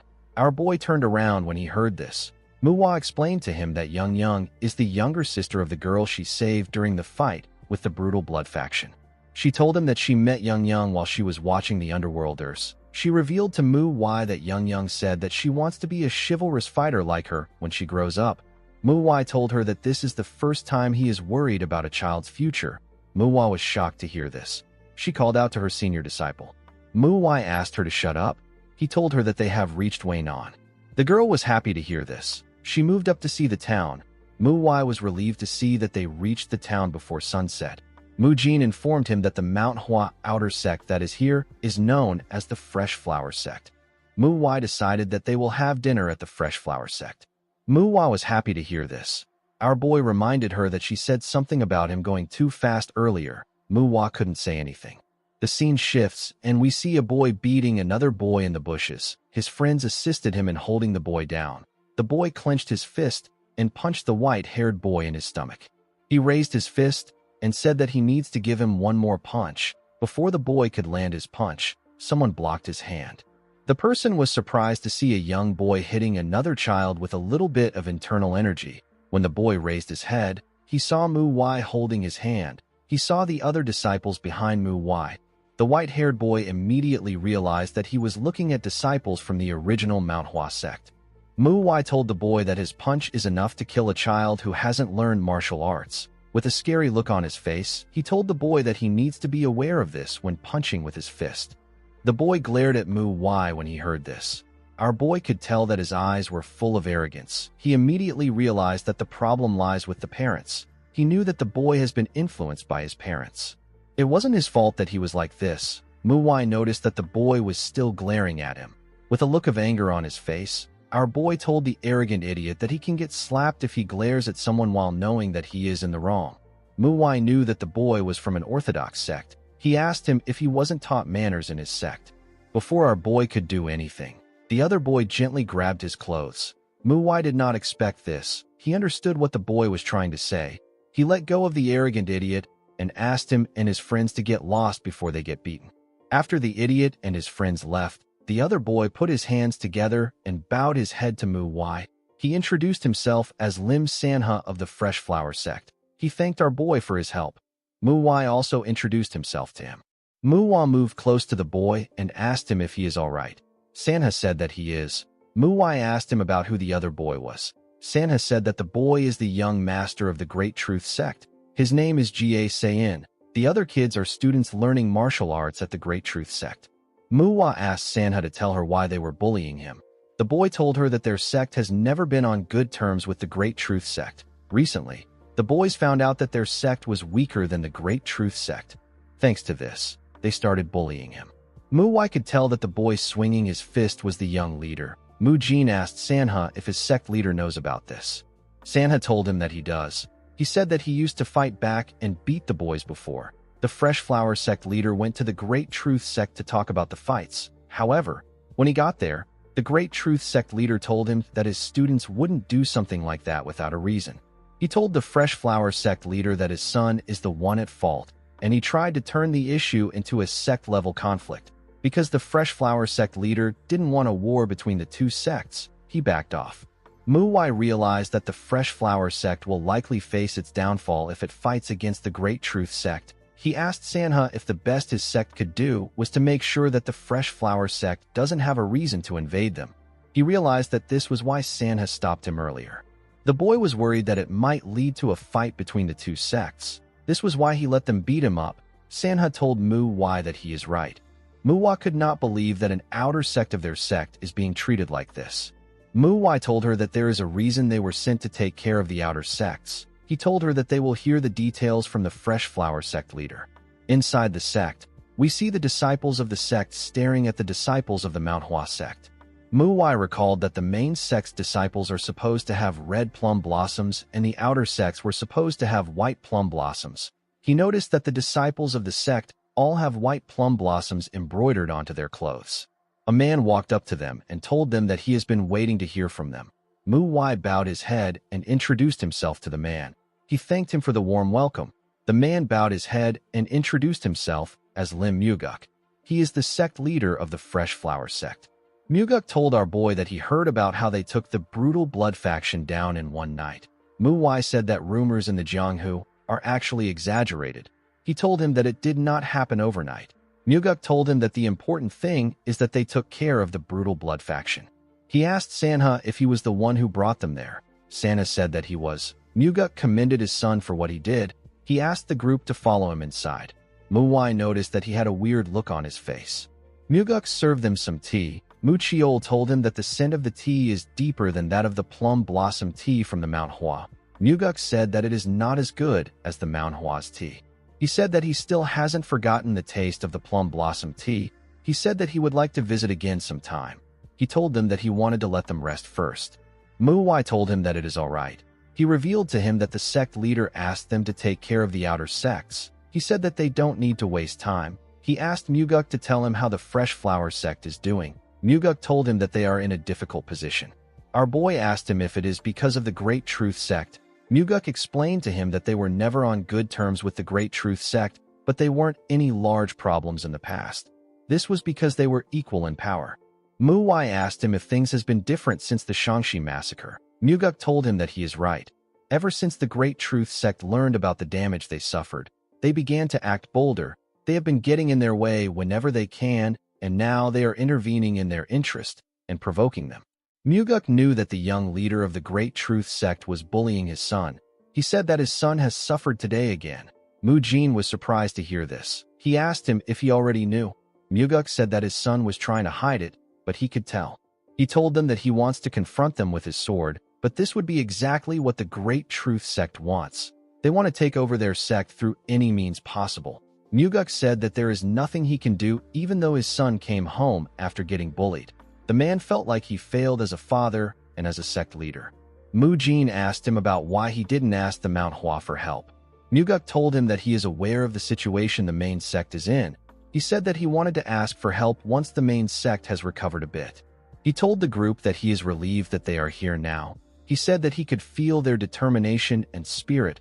He told them that the fact that disciples of the MANHWA visited them will deter the Great Truth sect. Muwai told him that he doesn't believe in them. With a smile on his face, Mu Jin told the sect leader that he agrees with his senior disciple. The moment he said this, he turned to Muwai. Our boy told the sect leader that he wouldn't have made that face to his son earlier if he believed in them. Muwai and Mu Chiol wondered about which face the sect leader made. Muguk told Muwai that he is seeing things. He said that if he doesn't trust the disciples of the MANHWA, it means that he doesn't trust the MANHWA itself. He told our boy that it does not make sense that a mere outer sect leader wouldn't trust him. He said that he wants to talk more, but he has to treat them to dinner now that the sun has gone down. He asked the group to follow him. Muwai was annoyed to see that the sect leader was turning them down even though they offered to help. Although he was annoyed, Muwai completely understood how Muguk felt. He knew that the Fresh Flower sect endured different hardships because they believed that the MANHWA would help them. They probably had high expectations after hearing about the disciples that took care of the brutal blood faction. Yet all Muguk saw were kids who were on their first outing into the Jianghu. When Muguk saw them, he thought that they were too young. He did not know what 4 people could possibly do to an entire sect. He believed that they might end up getting hurt while trying to help them. He decided to treat them while they were there and send them on their way. Muguk felt sorry for his son and the other sect members who had to endure harassment from the Great Truth sect. While remembering what he thought, Muguk wondered if he was actually hoping that these young disciples would help them. He could not believe that he wasn't able to hide his expression. He told himself that he was the one acting like a child. He was quite surprised that Muwai was able to read his face in that split moment. He did not expect our boy to be so observant. He realized that Muwai was still a disciple of the MANHWA. Our boy stood up and thanked the man for his offer. He told him that they will take care of their dinner by themselves. Everyone was surprised to hear this. Muwai did not expect him to say something so rude. Muwai did not feel like he was rude. He knew that the sect leader was the one who was rude to them first. Muguk asked our boy to tell him why he is turning down their goodwill. Muwai didn't think that he will be able to change Muguk's mind. He believed that he will be wasting his time trying to convince the man. He told the man that he cannot take from him since they have not helped him with anything. He said that it is not right. Everyone was surprised to hear this, but no one was as surprised as Muwai. She couldn't believe that her senior disciple was saying that something isn't right. She remembered how he beat up one of their disciples, how he advised them to break down the front gates of another sect when ambushing them. MANHWA wondered if this was the same senior disciple that she knew. She believed that something was wrong with MANHWA. As they walked out of the sect, MANHWA told her senior disciple that he is acting strange. She knew that he never cared about his duties. She asked him about why he is suddenly doing otherwise. She knew that something was going on. She asked MANHWA to tell them anything. Our boy turned around when he heard this. MANHWA quickly closed her mouth. When he turned around, our boy was not actually looking at her. He was looking at the Fresh Flower sect. He wanted to see how far they were from the sect. He believed that they were far enough. The only way the Fresh Flower sect could hear them is if they had an extremely advanced martial master. MANHWA told his juniors that he will tell them what happened. He revealed to them that the Fresh Flower sect leader doesn't trust them. The group was surprised to hear this. MANHWA reminded him that Muguk said that the Great Truth sect would not interfere in their business because they are there. MANHWA asked her if she doesn't think that this is strange. He asked her if she remembers the attitude the children of the Great Truth sect had towards them earlier. He asked her not to think that children don't know anything. He said that a successor is still a successor. A successor needs to be careful with their actions and words. MANHWA told them that there must be a reason why that boy acted the way he did. He said that it does not make sense that the Great Truth sect would back away because they are there. The Fresh Flower sect leader knows that the MANHWA is struggling right now. Although the MANHWA sent disciples of the sect to check in on outer sects, they are still just 4 disciples on their first trip to the Jianghu. MANHWA asked the others to tell him what would happen if they were to fight with the Great Truth sect and lose. This would allow the Great Truth sect to absorb the Fresh Flower sect, and people will say that the MANHWA failed to resolve matters involving their outer sects. It will be the worst-case scenario for everyone. MANHWA became worried. She asked her senior about what they should do. MANHWA reminded her that this would only happen if they fail to solve the problem. He said that they will resolve the issue. MANHWA asked him about how they are going to do it. She knew that he already had a plan in mind. The scene shifts, and we see 2 men eating dumplings in a restaurant. MANHWA watched the 2 men as they ate. He saw that the disciples of the Great Truth sect were eating freely even though it is the Fresh Flower sect's territory. He could tell from their eyes that the men were full of complaints, and they were looking for victims. MANHWA told the others that something will happen even if they don't do anything. The moment he said this, a man accidentally brushed arms with one of them. The men quickly looked up. They saw that the man was drunk. Although he was drunk, the man was still able to apologize for what he did. As he walked forward, the man dusted his clothes. He did not like the fact that the men were glaring at him even though their sect raised the protection fees. The men looked like they were about to murder civilians. The man said that the Great Truth sect is truly an orthodox sect. MANHWA did not expect to hear about protection fees. He believed that this was the Fresh Flower sect's territory. The man looked like he was the one who was provoking the men to MANHWA. Some men sitting on another table referred to the members of the Great Truth sect as a bunch of leeches. They said that they were taking their money, and now they were getting free food. One of them said that they should be ashamed. The man next to him asked him to watch his mouth. He told him that they might hear him. The man said that they pay them to keep the unorthodox bastards away, but they ended up turning into those unorthodox bastards themselves. Upon hearing this, MANHWA realized that the Great Truth sect has already taken over this place. They raised the protection fees when they took over. This got on the nerves of the people there. Our boy noticed that the man from before was still talking loudly. He knew that something was bound to happen. He told the others that things will be going their way. He asked them not to intervene no matter what happens. MANHWA asked him about what he means. Immediately, she asked this question. The men from the Great Truth sect stood up. They said that they couldn't take it anymore. One of them touched the shoulder of the man who was talking and asked him if he has always wanted to say those things about them. Everyone there became nervous. The man told them that he has always wanted to say those things. The man from the Great Truth sect was surprised to hear this. The drunk man asked the disciple if he is going to kill him. The man's friend asked him to stop talking. The man asked him if he said something wrong. He told his friend that everything he said was right. He reminded the disciples that they were hiding behind closed doors when the demonic cult attacked, and now they are going around showing their power. The man told them that they kicked out the Fresh Flower sect who actually protected them and raised the protection fees. The man laughed and told them that even the unorthodox sect wouldn't act like them. He called them a bunch of demonic bastards. He said that he wouldn't even be able to go around in public if he was a member of their sect. The disciple pushed the man to the ground and asked him if he thinks they are idiots. He raised his sword and asked everyone to look closely. He said that this is what happens when someone insults the Great Truth Sect. Before he could stab the man, MANHWA threw his chopsticks at him and made his body freeze. The man screamed out in pain. The other disciple took out his sword and asked MANHWA to tell him who he is. Our boy kicked the man in his stomach and sent him flying. The first disciple asked our boy to tell him what he is doing. He asked him to tell him what he did that made him stop moving. MANHWA picked up the other man's sword and told him that he has the same question for him. He agreed that the man spoke rashly. He asked the disciple to tell him why he wielded his sword against someone who hasn't learned any martial arts. The man looked at MANHWA's hand. He saw the symbol on his clothes. He immediately knew that our boy was from the MANHWA. MANHWA asked the man to tell him what he was going to do with the sword. The man said that he was simply going to scare the man. Our boy took the man's sword and told him that he will be taking it away. The man was surprised to hear this. MANHWA told him that if he was going to use a sword to scare a weak person, it will be better for him not to have a sword at all. He revealed to the man that he will be able to move once he takes out the chopsticks. He asked him to ask the unconscious man to take them out when he wakes up. He asked the man to come to the Fresh Flower sect if he wants to get his sword back. The man asked MANHWA if he dares to interfere in the Great Truth Sect's business. He told our boy that he is trying to start a fight. MANHWA glared at the idiot when he heard this. He told him that even his sect leader wouldn't dare say something like that. He asked him if he is taking the MANHWA lightly. The man became nervous. He said that he didn't mean it. MANHWA told him that he meant it because this is how he has always been speaking. He explained to the man that he wasn't going to do anything more than this, but he has pushed him.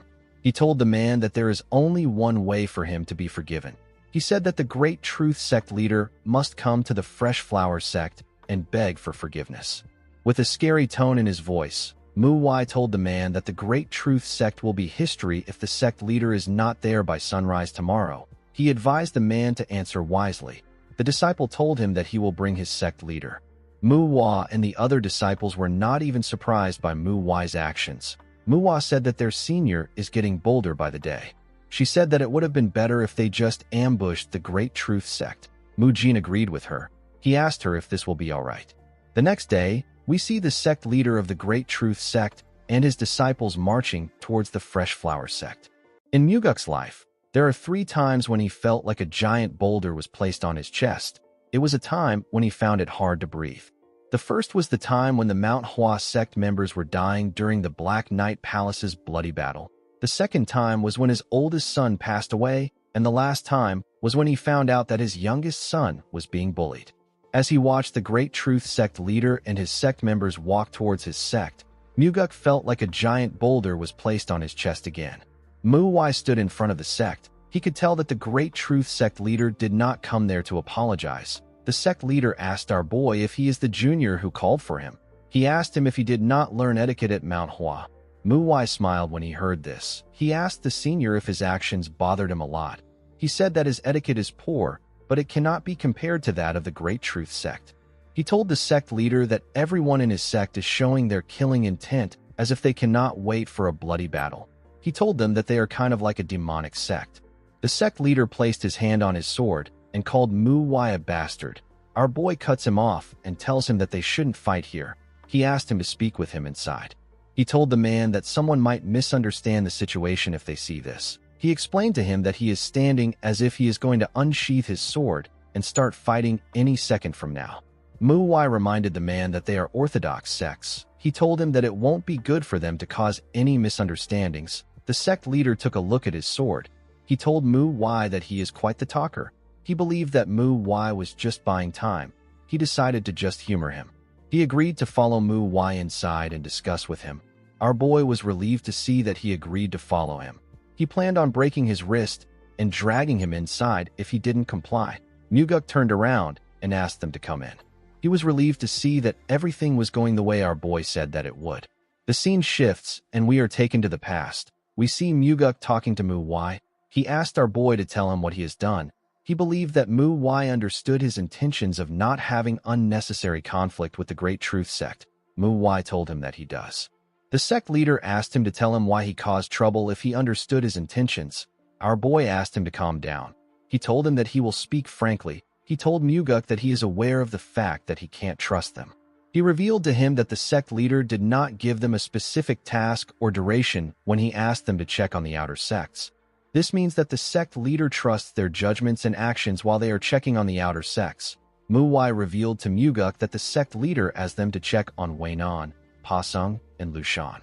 These regions are quite broad for 4 second-generation disciples to check out. Our boy told Muguk that he didn't tell him about it, because he didn't need to know. He told him that Pozung's brutal blood faction is related to a martial artist of the Nine Hells sword. He said that he had to engage in conflict to deal with the brutal blood faction. He explained to Muguk that they dealt with it secretly, so that there wouldn't be unnecessary friction with the Nine Hells sword sect. Muguk was surprised to hear that they apprehended a martial artist from the Nine Hells sword sect without any injuries. He believed that this would be impossible for the 4 of them. Muwai told him that it wasn't the 4 of them that fought him. He said that he dealt with the martial artist himself. Muguk was shocked to hear this. Our boy explained to him that he only has one reason for bringing this up himself. He told Muguk that he wants him to trust them the same way their sect leader trusts them. He told him that he can speak if he wants to confirm anything. He told him that he can also take out his sword and request for a duel if he wants to test his skills. Muguk asked our boy if he will be able to handle fighting the entire Great Truth sect. Our boy assured him that the situation won't get to this level. He told him that he will take care of everything if a battle breaks out. The scene shifts, and we are taken back to the present. We see the Great Truth sect leader and his members sitting inside a room with Muguk and Muwai. Although he remembered what our boy said, Muguk was still well aware that human nature is fickle. He believed that things were different now that the Great Truth sect was in front of them. Muwai acknowledged the fact that they are there because of an incident between him and the Great Truth sect. He said that he has heard that the conflict between them and the Fresh Flower sect is also deep. He explained to the sect leader that he is a disciple from MANHWA and the Fresh Flower sect is their outer sect. He said that he wants to resolve things between the 2 sects, since both sects had no plans of reconciling and maintaining a great relationship in Weinan. Our boy decided to get to the point. He suggested that they choose a representative from both sects and host a duel. Muguk was surprised to hear this. The Great Truth sect leader laughed when he heard this. He told Muguk that he is now certain that he hasn't planned things with Muwai. He said that he was wondering about the tricks he planned on using since he brought them there. He said that he is surprised to hear that it is just a duel. He told Muguk that the word duel wouldn't come out of his mouth unless he is insane. He asked Muguk if he has forgotten about his son's death. Muguk did not say anything. Muwai stared at him. He did not know what the Great Truth sect leader was talking about. The sect leader asked Muguk if he didn't mention it to Muwai because he thought that he could resolve things for him.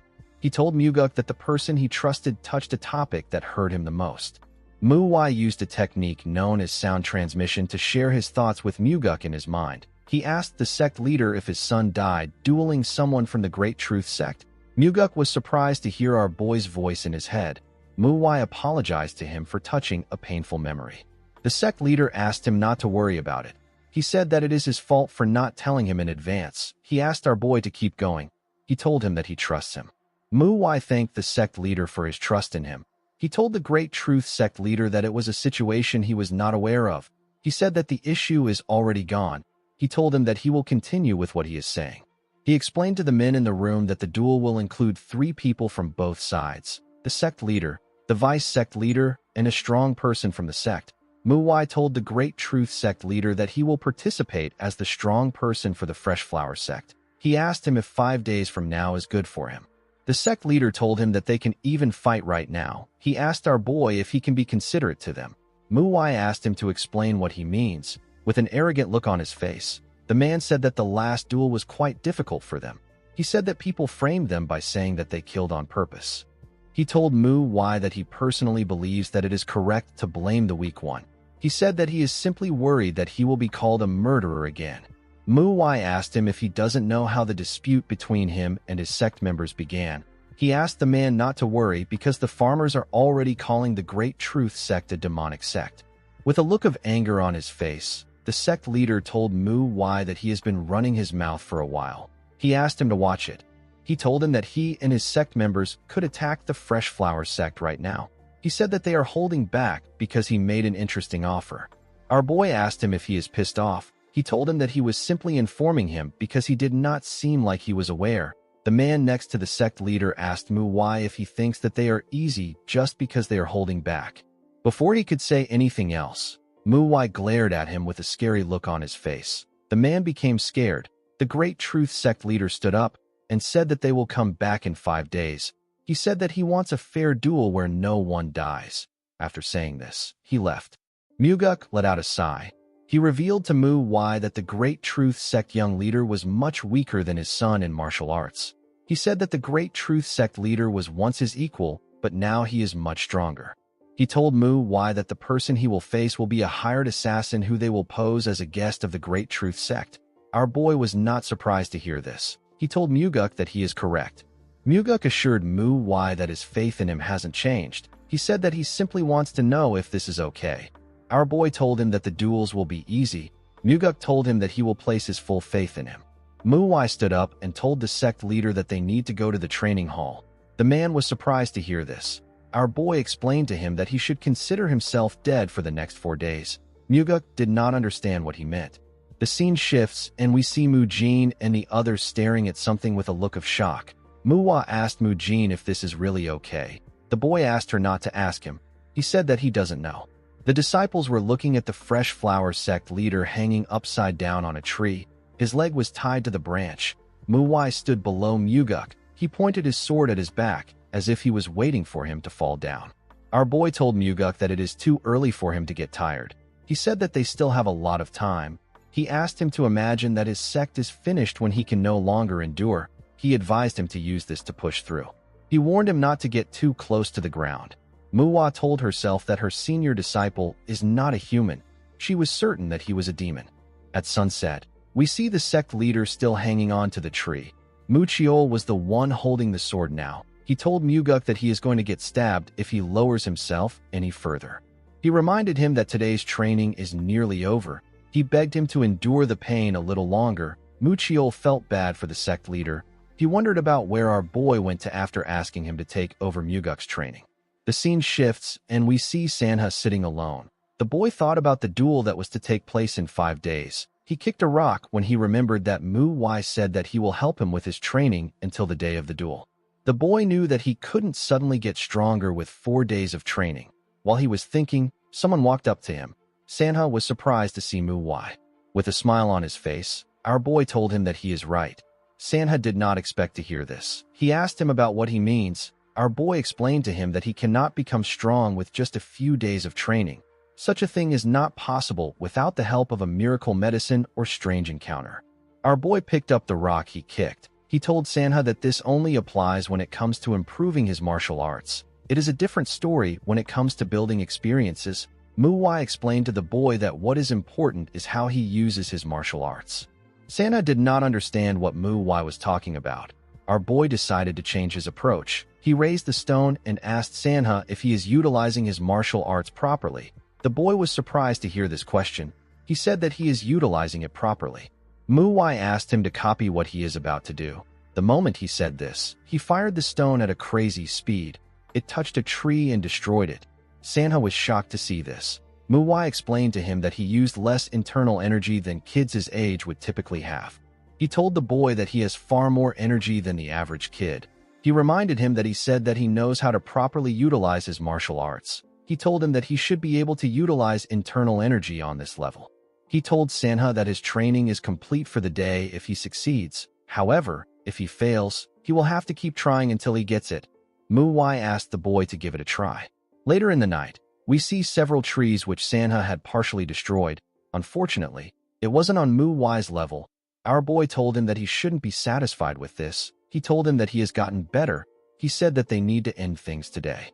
He told the boy that they will continue tomorrow. He asked him to rest well. Sanha fell to his knees. His hand was shaking.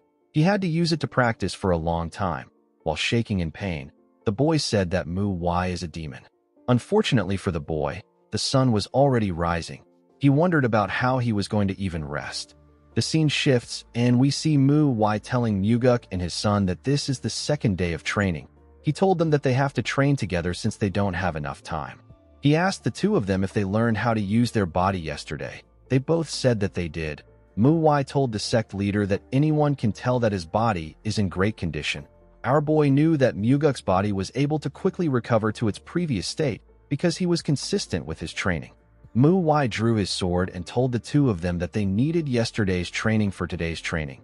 The father and son were surprised to see him draw his sword. MANHWA explained to them that today's training involves finding composure.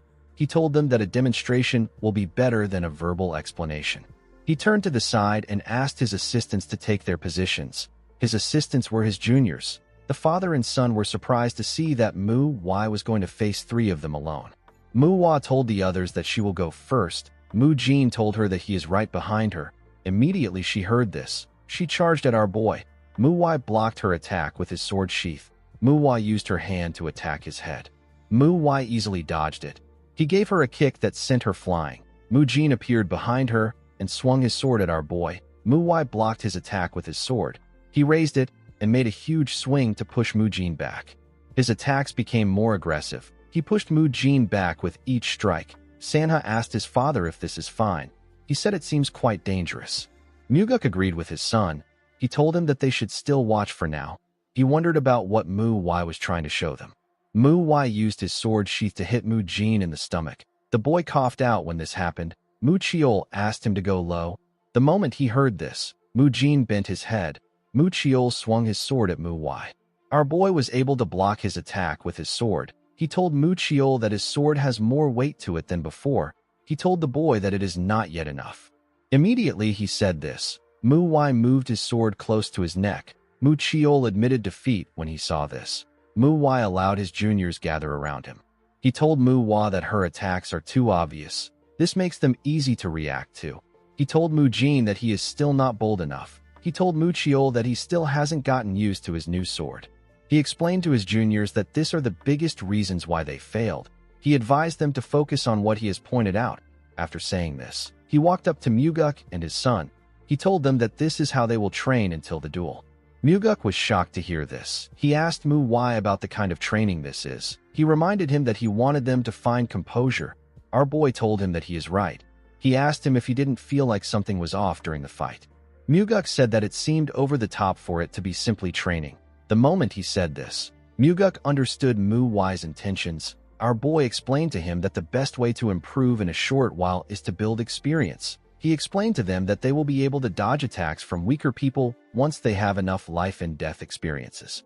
MANHWA asked them to wield their swords. He told them that their goal is to kill him. He asked them to treat this as if it is a real fight.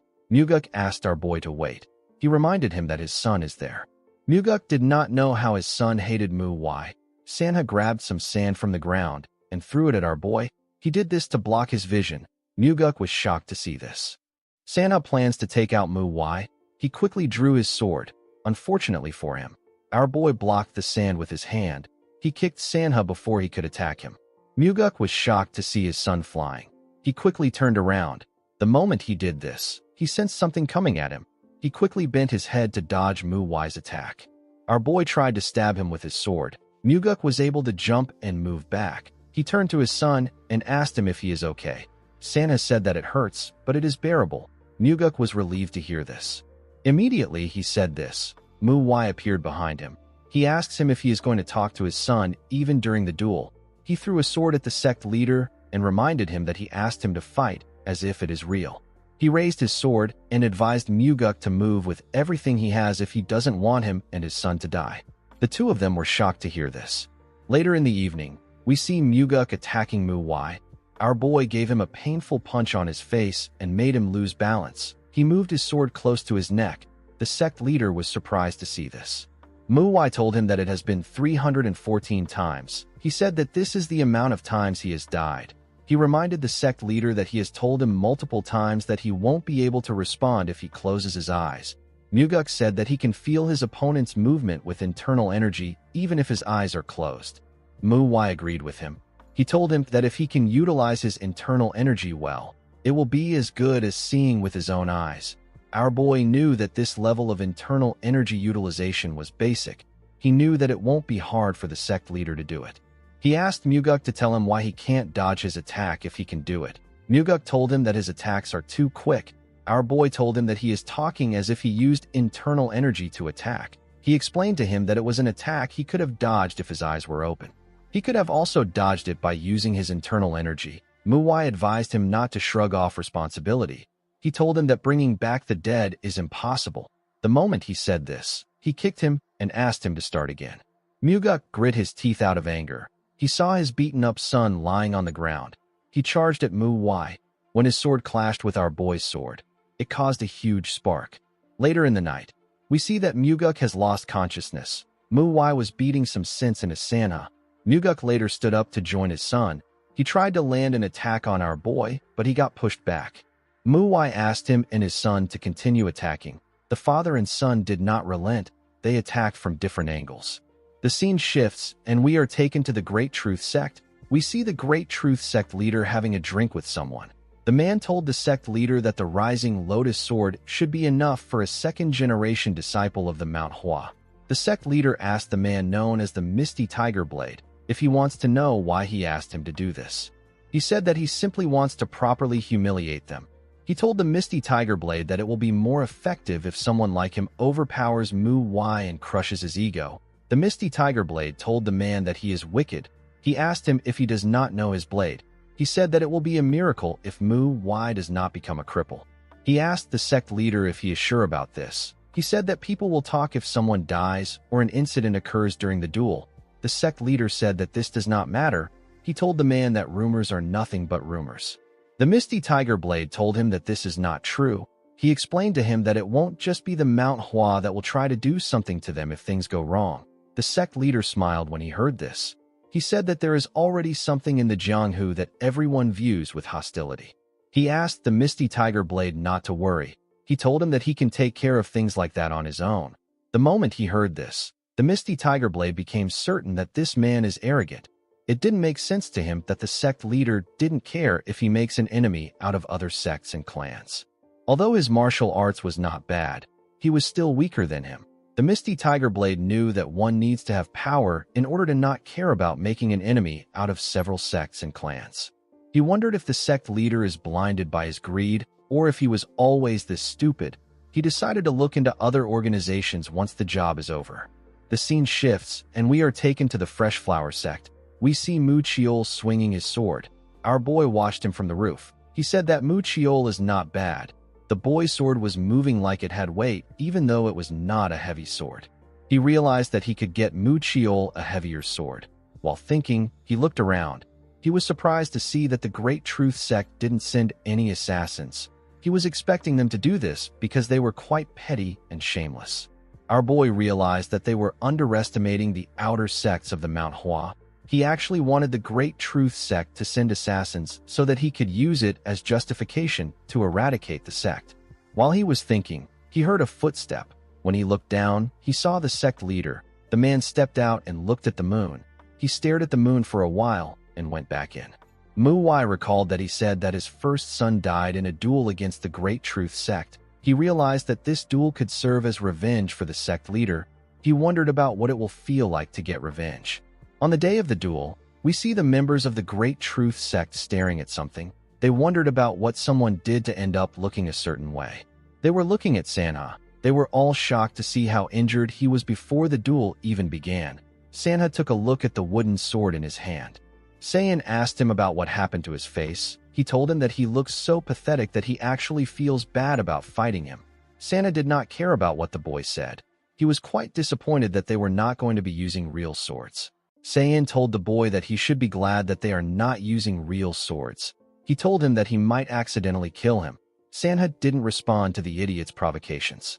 Saiyan felt like something was wrong. He knew that Sanha always gets angry at the smallest insults. He did not know why the boy was calm. He believed that Sanha was just ignoring him. He told the boy that he is pissing him off. Since the two boys were ready, the judge of the duel introduced himself as Hyung Hongkwon and told them that the duel will begin soon. Hongkwon announced that a duel is meant to compare the martial arts of the two opponents. He said that it will be difficult to avoid injuries in a duel. He told everyone that he will intervene if he decides that the injuries are too much.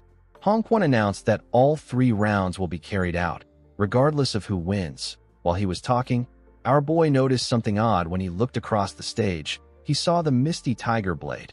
He recognized the swordsman.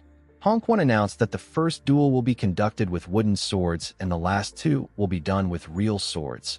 The man was aware that he had been talking for a while. He explained to everyone that he needed to say these things for their sake. He screamed and asked the boys to begin the first duel.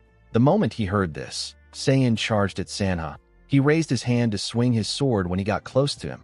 Sanha seemed to be disappointed in the boy. His movements were so big that it almost seemed unnecessary. Sanha remembered our boy telling him that weaker opponents make exaggerated movements. Their movements are often quite excessive. Sanha asked Mu why for the reason why they do this. Our boy explained to him that the weaker opponents want to seem threatening. Their goal is to scare and intimidate the opponent. This kind of intimidation tactic might work on those who haven't learned martial arts or those who are beginners. Mu Wai told Sanha that once he has gone deep in martial arts, he will know that this kind of intimidation tactic is unnecessary. Upon remembering this, Sanha raised his sword and thrust it at Saiyan. He used the tip of his sword to hit Saiyan in the chest. The boy coughed out when this happened. Sanha gave him a punch that sent him flying. The boy slammed his back on the ground. The disciples of the Fresh Flower sect cheered for Sanha when this happened. While he was on the ground, Saiyan tried to catch his breath. His chest was in so much pain. The boy turned to Sanha. He was certain that this was not the Sanha that he knew. He wondered about what changed about Sanha. He still looked the same as before. He wondered if the boy also got a special medicine like him. Although his training with me was hellish, Sanha finally understood why he had to undergo the training. He could see how weak Saiyan really was. He walked up to the boy. While using his sword to push himself up, Saiyan asked Sanha about what he did. He asked him about how he improved so much in such a short period of time. Sanha kicked him in the leg and made him lose his balance. The boy fell to the ground. Sanha told him that he is slow to get up even though the duel is not over. He could not believe that Saiyan was actually talking. With a scary tone in his voice, Sanha told Saiyan that he would have died if this was a real fight. He raised his sword when he said this. Saiyan quickly called out to him. He begged him to wait.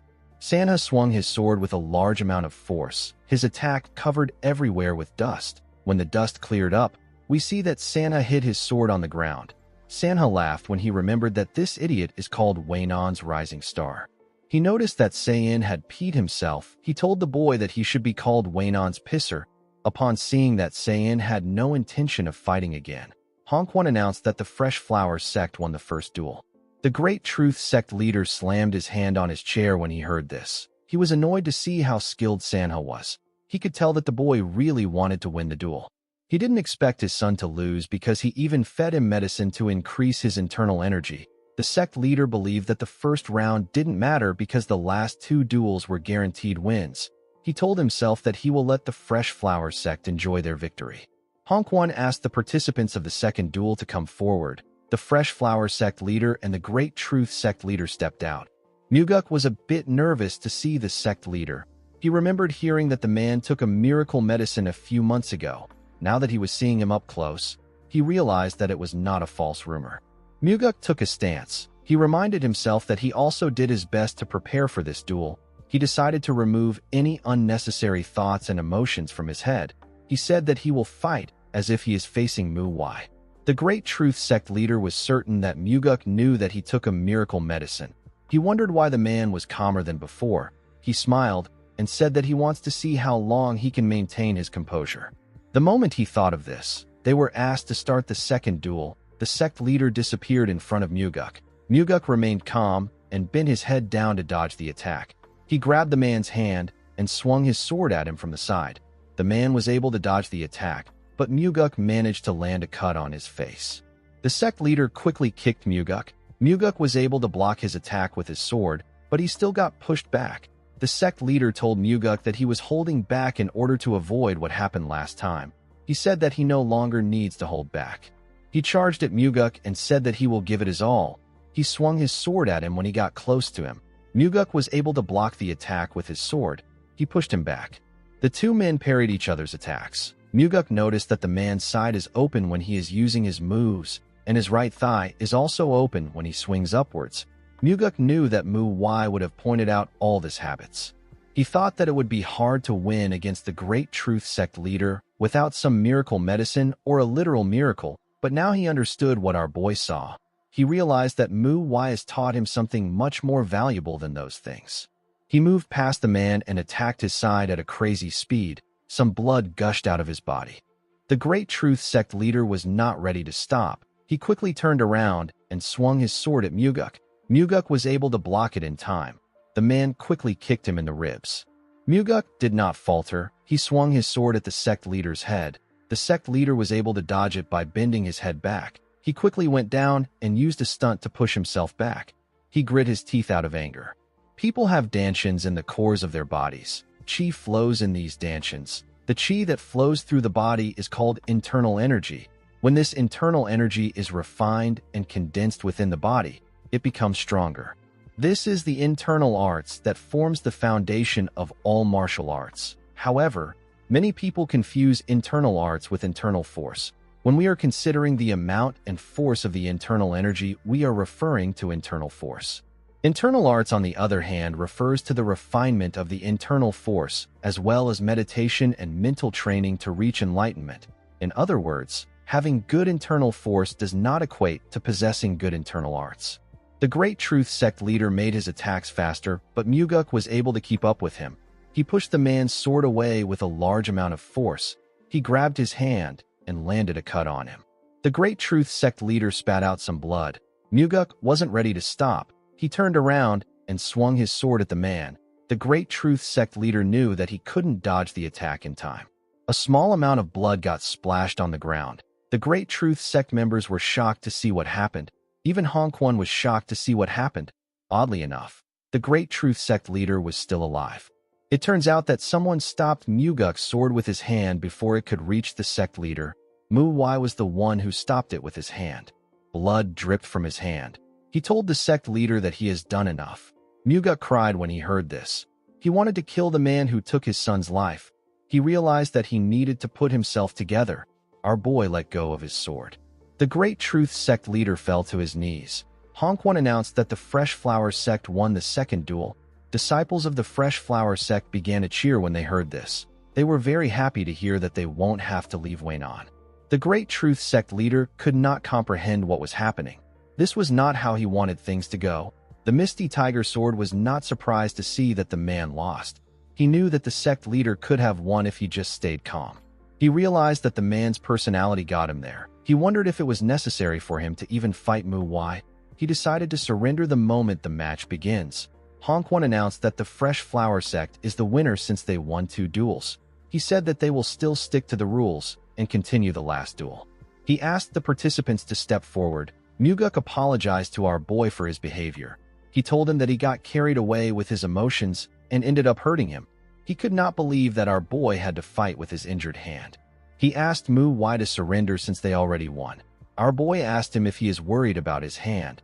He revealed to the sect leader that the blood does not belong to him. He tried to clean it off his hand.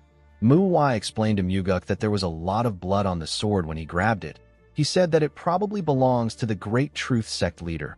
Muguk could not believe what he was hearing. He could not believe that Mu Wai grabbed the sword he put his full power into and didn't sustain a single injury. Muguk knew that our boy was talented, but he didn't expect it to be on this level. The Great Truth Sect leader asked them to wait.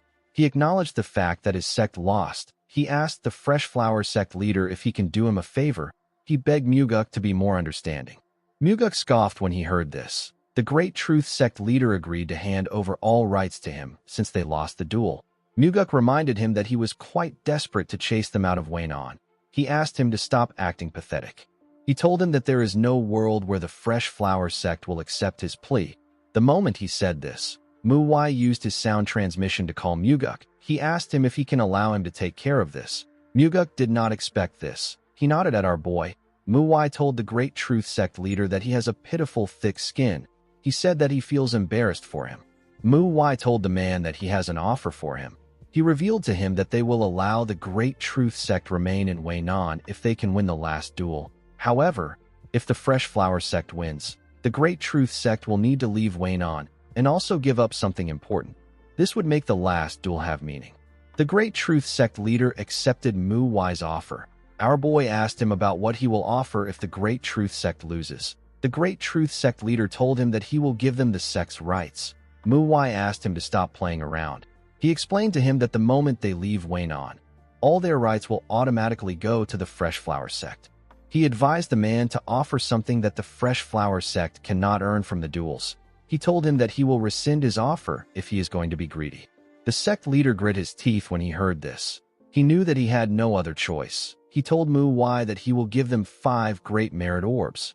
Mu Wai smiled when he heard this. He told the man that he should have offered this from the start. Muguk announced that his sect accepts the Great Truth sect's offer. He said that the Great Truth sect will be permitted to stay in Waynon if they win. However, if the Fresh Flower sect wins, the Great Truth sect will have to give up 5 great merit orbs and leave Waynon.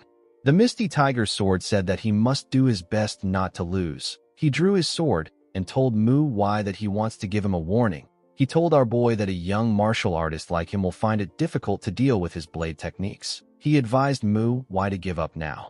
Our boy smiled and asked the man to tell him which martial arts is easy to deal with in this world. He drew his sword after saying this.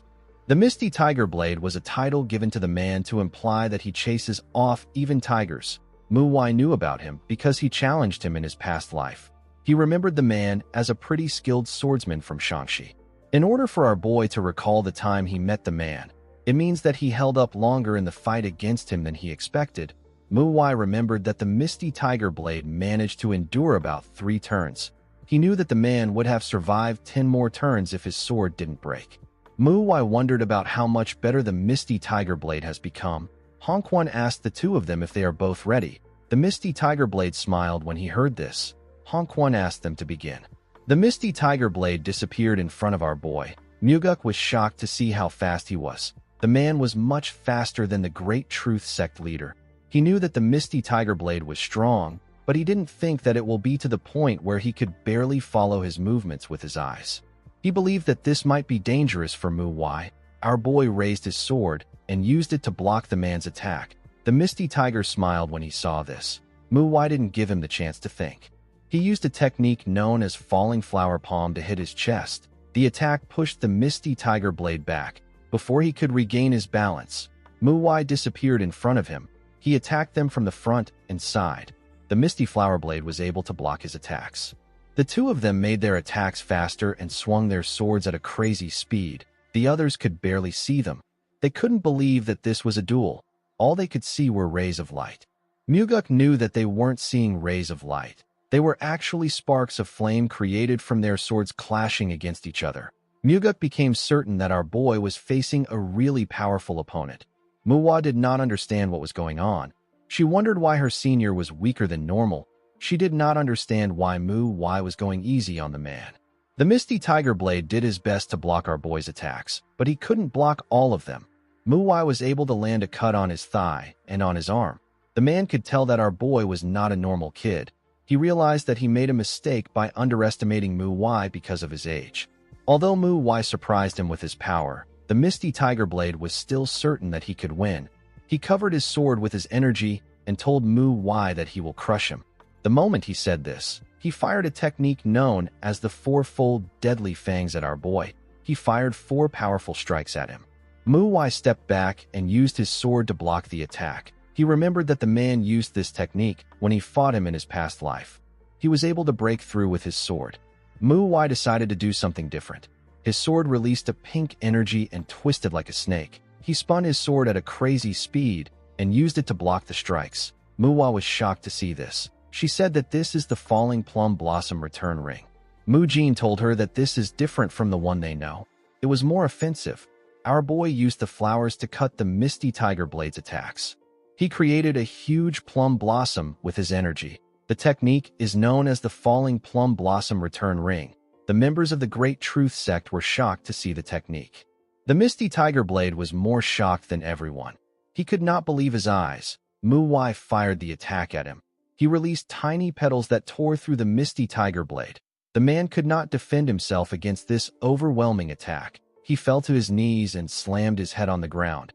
Mu Wai turned around to see the man on the ground. He realized that he was too weak to test the technique on. Upon seeing that the Misty Tiger Blade has lost consciousness, Hong Quan announced that the Fresh Flower sect has won the duel. The Great Truth sect leader froze in shock. He could not comprehend what was happening. Things were not going as he planned. He did not know what to do. Honk-One presented Mu-Wai with a box containing 5 Great Merit Orbs. The Great Truth Sect and the Fresh Flower Sect both realized that the MANHWA is a powerful sect. They could not believe that a young man like Mu-Wai easily defeated the Misty Tiger Blade. Our boy turned to the side to see the Great Truth Sect leader. He used his sound transmission to ask him if it doesn't feel good to lose the Great Merit Orbs that he got sponsored with. The man was shocked to hear what our boy said. Mu-Wai asked him if he is curious about how he found out. He told the man that it is quite obvious. He explained to him that it does not make sense for a small sect to have such valuable items. It is not possible even if they are very wealthy. Mu-Wai knew that the people behind him are very powerful since they were able to get this for him. With a smile on his face, he thanked the man and told him that this belongs to him now. He wished him good luck. The sect leader didn't know what to say. All he could do was stare at Mu-Wai. While he was staring at him, we see a man wearing a hood watching everyone from the woods. At night, we see the disciples of the Fresh Flower Sect lying drunk on their tables. Even the sect leader had passed out from drinking too much. Inside the forest, we see Mu-Wai and the others leaving the town. Mu-Jin asked our boy to tell him why he went easy on the Misty Tiger Blade.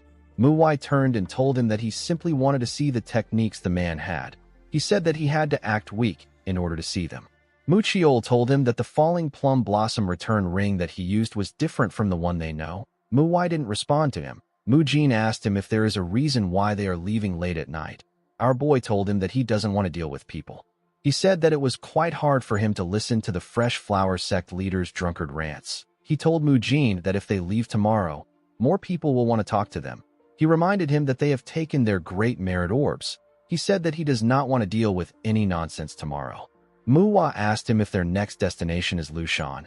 Our boy told her that it is. He actually had another reason for leaving at night. He hoped that he would come across the people that are behind the Great Truth Sect.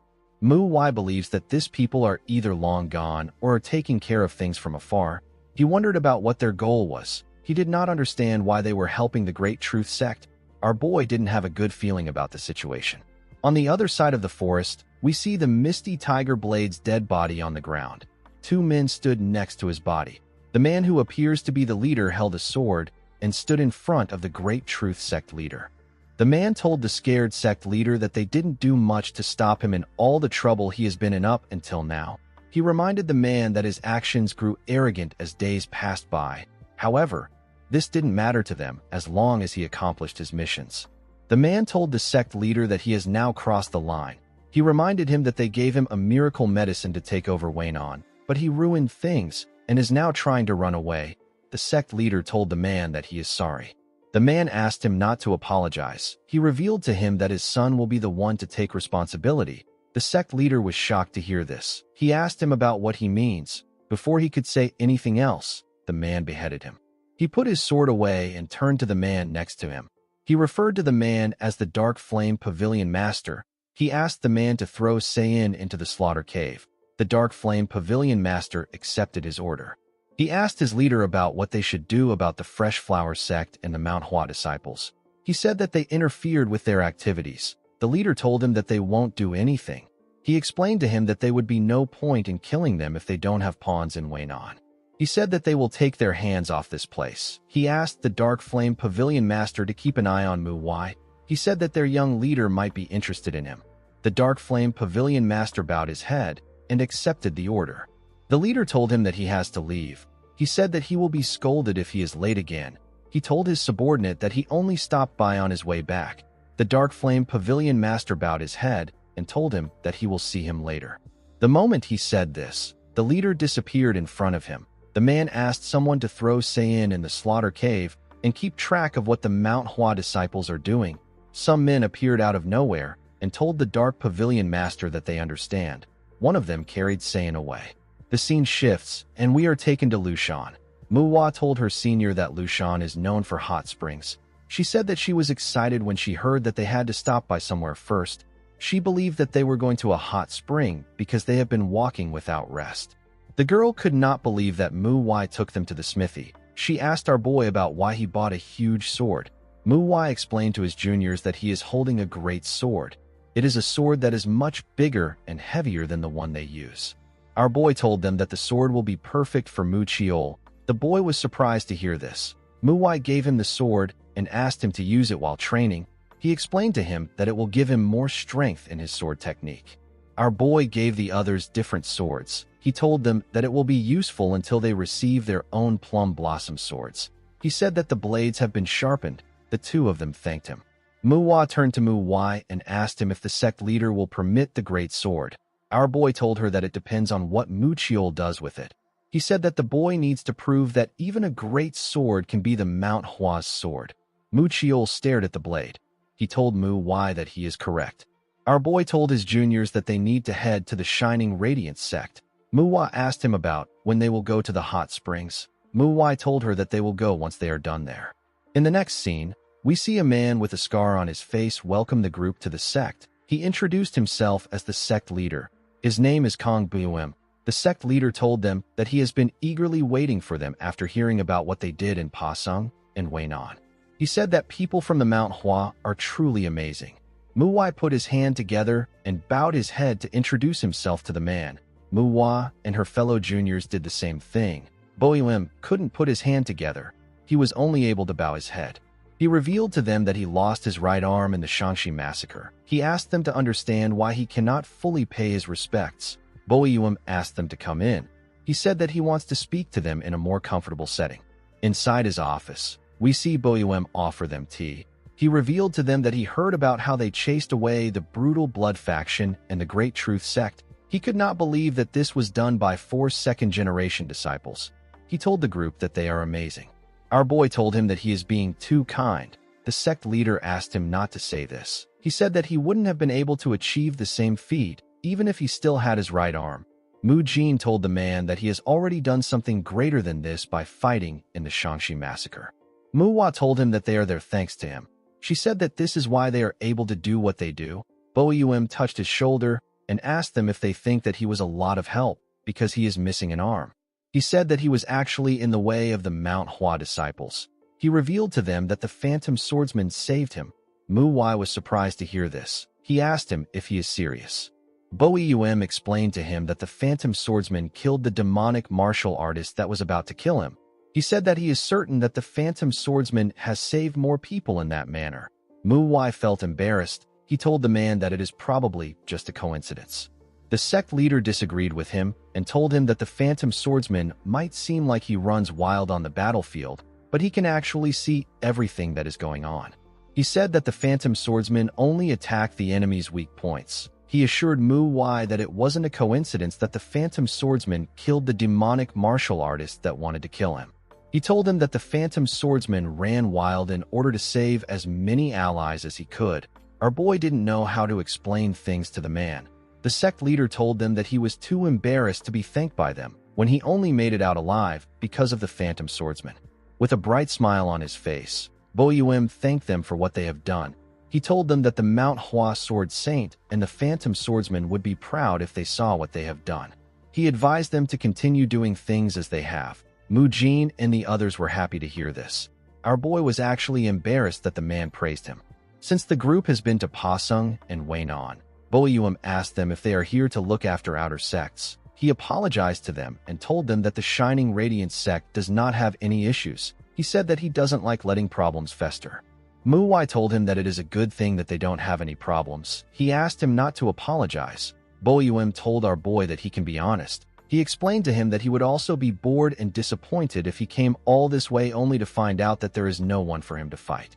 Muwa was shocked to hear this. She didn't hope to fight anyone at all. The sect leader asked her not to be shocked. He told her that he is also a man of the Murim. He assured her that he understands her feelings. Our boy did not expect the sect leader to see through him. Muwa told the sect leader that this is actually better. She said that they want to experience the hot springs in Lushan to wash away their exhaustion. Boyuem revealed to her that this won't be possible. Muwai was shocked to hear this. The sect leader explained to them that he would love to show them, but a murderer is on the loose. He assured them that he does not doubt their skills. He told them that it won't be wise to expose themselves to danger unnecessarily. He revealed to them that the Zhongnan sect's first-generation disciples are already after the criminal. He said that it is only a matter of time before the criminal is caught. He told the group that he will take them to a great spring if the murderer is caught before they leave Lushan. Boyuem stood up and asked them to rest. He asked them to show his disciples the MANHWA sword if they get bored. They all bowed their heads and thanked the sect leader. Muwai could tell that the murderer has been on the loose for some time. He did not know why Boyuem was acting carefree, as if it doesn't matter. Our boy found it weird that a man who said that he doesn't like letting problems fester hasn't done anything about the murderer in question. Muwai felt like the sect leader was trying to keep them there. He was certain that Boyuem was hiding something. He decided to keep an eye on him. In the next scene, we see Muwai standing on the stairs. He had not yet figured out what the shining radiant sect leader was hiding, but he believed that he would soon get a hint on it. He didn't feel the need to rush anything, especially since the Zhongnan sect was after the murderer. Muwai believed that it was more important for him to train his juniors with his time. He told his juniors that he feels that he hasn't been able to supervise their training lately. Muwai felt like crying when she heard this. She asked him not to feel bad. She said that they were very happy. Muwai told the girl that it is good that they were happy. He told her that he is going to train them like dogs. The girl felt like breaking down when she heard this. The scene shifts and we see Mu Chiol swing his great sword at Muwai. Our boy blocked his attack and got pushed back a bit. He noticed that Mu Chiol's movements have more weight and strength to them now that he is using a great sword. However, this wasn't enough to stop Muwai. Our boy disappeared in front of Mu Chiol and reappeared next to him with his blade pointed at his neck. Mu Chiol was shocked to see this. He couldn't even react to Muwai's speed. Our boy explained to him that he has become slower now that his sword has more force in it. He told him that a fast opponent wouldn't miss this detail. He explained to him that he needs to be aware that even the smallest mistake can cost him his life when he is wielding a great sword. Immediately he said this. Muwai sensed something. He quickly moved to the side to dodge Muwai's attack. He saw that she only attacked him with her sword sheath. He realized that she was trying to deceive her opponent with a sheath in order to attack with her sword. He quickly noticed that he was wrong. Muwai pretended to use her sword. She gave Muwai a kick in his leg instead. Our boy found her strategy to be clever, but it wasn't going to work on him. He used his sword to block her kick. Although her trick was a bit obvious, it was actually more difficult to fight Muwai than the other disciples. This is because she has better senses than others. Muwai pushed her leg away and swung his sword at her with a lot of force. Muwai quickly moved away to dodge the attack. She felt like a demon was trying to kill her. Although her senses are amazing, the girl has never trained them. It was a talent she was born with. Muwai was certain that the girl would greatly improve if he could help her utilize her advantage. After moving away from Muwai, the girl turned around and told her senior that she almost died. Immediately she said this. Our boy appeared next to her with his blade at her neck. Muwai was shocked to see this. Muwai told the girl that she needs to calm down. He asked her to tell him how she is going to slay her enemies if she is always so chaotic. After saying this, he took his sword away and asked the next person to come. The girl was quite relieved that his blade wasn't next to her neck again. The next person was Mu Jin. The boy's senses were not as sharp as Muwai's own, but they were still quite good, and the boy was as calm as Mu Chiol. Muwai knew that someone as talented as Mu Jin is quite rare.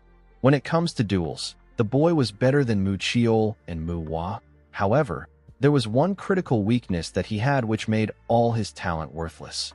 Muwai charged at the boy. Mu Jin was able to block his attack. He quickly turned around and swung his sword at Muwai. He saw something shocking. He saw that our boy wasn't turning around fast enough. Mu Jin became scared that Muwai was going to get hurt. He quickly stopped moving his sword before it touched Muwai. Our boy asked him about why he is worrying about him. He grabbed Mu Jin's sword and used his sword hilt to hit him in his stomach with a large amount of force. The boy coughed out heavily when he received the attack. Muwai told Mu Chiol that she just felt his pain. The boy told her that Muwai hit Mu Jin harder than he hit them. Mu Jin fell to his knees and placed his hand on his stomach. The boy's problem is that he is afraid of hurting others more than death itself. Although it might not seem like a big issue now, it will be a different thing when he comes across an opponent that he needs to face with all his might. If he was to meet an enemy that was this strong, he would fight them with his friends. However, his weakness would not only put him in danger, it would also put his friends in danger too.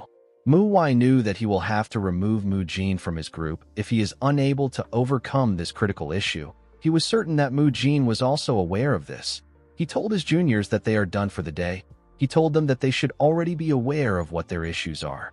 He walked past Mujin and explained to them that there is no shortcut to improving their skills. Proper training is the fastest route. He asked them to train as if there is no tomorrow. Mu-Wai knew that it is impossible for a person to passively overcome a problem. He believed that Mujin needed to actively try to overcome his problem. Mujin looked defeated as he knelt on the ground. He looked like he was aware of his issue and what it could cost him. Later in the night, we see Mu-Wai training his body. He held his sword in one hand and used it to push his body up. He closed his eyes and stayed perfectly still in the air. While he was training, someone said that he did not think that he would be training at this hour. He said that he doesn't expect anything less from our boy. Mu-Wai opened his eyes and saw the sect leader. He quickly moved down. Bo-Yum was amazed by how fit Mu-Wai was. He told him that many people don't focus on training their strength. Mu-Wai said that training his strength is as important as training his sword. The sect leader told him that he reminds him of the Iron Mountain Fist King. Mu-Wai told the sect leader that he can leave if he wants to train. Bo-Yum laughed and told him that this isn't the only training ground in the sect. Mu-Wai asked him about why he came there. Bo-Yum revealed to our boy that he wants to ask him for a favor. With a serious look on his face, he asked Mu-Wai if he can kill him right now. Our boy did not expect to hear this. He raised his sword and told the man that it actually won't be difficult. The sect leader raised his hand and asked him to wait. Mu-Wai asked him if he doesn't want him to kill him again. The man said that he doesn't want to die. He told him that most people would ask him about why he requested for such a thing. He didn't think that our boy wouldn't question him. He realized that it was good that Mu-Wai didn't question him. He decided to go straight to the point. He revealed to our boy that he wants to have a duel with him. Mu-Wai accepted his request. He believed that this was an opportunity for him to figure out what the man is hiding. The sect leader told Mu-Wai that he has a condition. He asked our boy to fight him as if he intends to kill him. Mu-Wai did not expect to hear this. He now understood what the man was hiding. Bo-Yum placed his hand on his sword and said that there is no point in training if it is not like a real situation. He drew his sword and told Mu-Wai that he will fight him as if he means to kill him too. Immediately he said this. The man charged at Mu-Wai. He swung his sword at him when he got close to him. Our boy used his sword to block the attack. The sect leader quickly swung his sword at him again. Mu-Wai quickly bent his head down to dodge the attack. He thrust his blade at the man. He was able to push his hand away. He gave the man a punch on his ribs. The sect leader coughed out when he felt the punch. Mu-Wai swung his sword at him with a large amount of force. Bo-Yum had to jump out of the way to dodge the attack. He swung his sword at Mu-Wai from behind. Our boy easily blocked his attack. He and the man made their attacks faster. They blocked each other's attacks. They both jumped back to create some distance between themselves. They raised their swords and charged at each other again. Before the sect leader could swing his sword, Mu-Wai placed his sword on his wrist and pointed his palm at his head. He was ready to blow away the man's head. Bo-Yum was amazed by how skilled Mu-Wai was. He realized that our boy utilized the fact that he could only use his left hand, and he also saw through his habit. He asked Mu-Wai about how he noticed his habit. Our boy explained to him that he didn't use any stabbing techniques, even though he puts a lot of force into his sword. He told the man that he could feel that he was hiding the fact that he is not used to fighting with his left hand, so he decided to take advantage of this. Mu-Wai put away his sword after saying this. The sect leader laughed when he heard what he said. He told our boy that he is correct. He revealed to him that he is only half as good as before. He swung his sword and said that he is still training his left hand. He said that it is not easy for him. Mu-Wai told him that this is normal. He told the man that everything will change for him. His directions, perspectives, and techniques will be completely different. He found it amazing that the sect leader was already able to fight on this level. He told Bo-Yum that he has one thing to say. He explained to him that he is putting too much force into his sword. He told him that his strength is not balanced. He said that it is because he is in a rush. He told the man that he doesn't think that he is lacking in strength. He advised him to practice precision and stabbing instead of putting so much force into his sword. The sect leader was shocked to hear this. He found the advice to be amazing. Mu-Wai revealed to him that he is aware that he didn't show him everything he was capable of because he was trying to be considerate. Bo-Yum did not expect to hear this. He explained to our boy that he was actually taking it serious even though he didn't show him everything he was capable of. He told Mu-Wai that he felt that he was the one who didn't even use half of his strength. Our boy told him that he is correct. He explained to the man that he would have gotten hurt if he became serious. The sect leader smiled when he heard this. He knew that our boy was right, because he could feel it too. He thanked him for the feedback he gave him. He told him that he has taken too much of his time. After saying this, the man moved forward. MANHWA watched him as he walked forward. He knew that the man made it seem like he asked for a duel because of his left hand, but this was not the only reason. Our boy became certain that the man was hiding something when he noticed the amount of force the man had in his sword. He knew that BUM was trying to assess something. He believed that the sect leader wanted to see if he was skilled enough to fight alongside him if the murderer came to the sect. He didn't understand why BUM would do this. He recalled that the man said that the Zhongnan sect is already after the murderer. He wondered why the man was doing all this. MANHWA realized that the sect leader does not think that the murderer is an ordinary murderer. Our boy completely understood why the man was acting like this. He believed that his actions make sense, especially if the man was thinking about a certain murderer. MANHWA once met a murderer in his past life. This monster is known as the Old Monster of 100 Faces. This crazy old man is the one who made people create the term known as the Killing Demon. There is a very small number of people who have seen the old monster's true face because of how good he was with disguise. The old monster gained fame in the Jianghu because he used his disguise skills for evil. He would kill leaders of smaller sects and pretend to be the leader. He would also go back and forth between two sects in order to cause conflict between them. The story of how he went around causing discord between two sides is already well known. The old monster also committed terrible acts to those near the person he was disguising himself as. This is why the Old Monster of 100 Faces was so well known even though nobody had ever seen his face and he had no organization supporting him. The old monster once disguised himself as Hyunjo and approached our boy in his past life. They fought for a while and our boy managed to injure him badly, but he ended up getting away. The man went into hiding after their fight. There were rumors that he later returned, but the culprits of the incidents were nothing compared to the Old Monster of 100 Faces. In the end, the Old Monster of 100 Faces wasn't caught, and he did not appear again. Even though the current criminal is called a murderer, MANHWA felt like he was a bit different. This made him concerned. He wondered why the sect leader would be this concerned because of some rumors. He believed that the man has additional information that he wasn't sharing with him.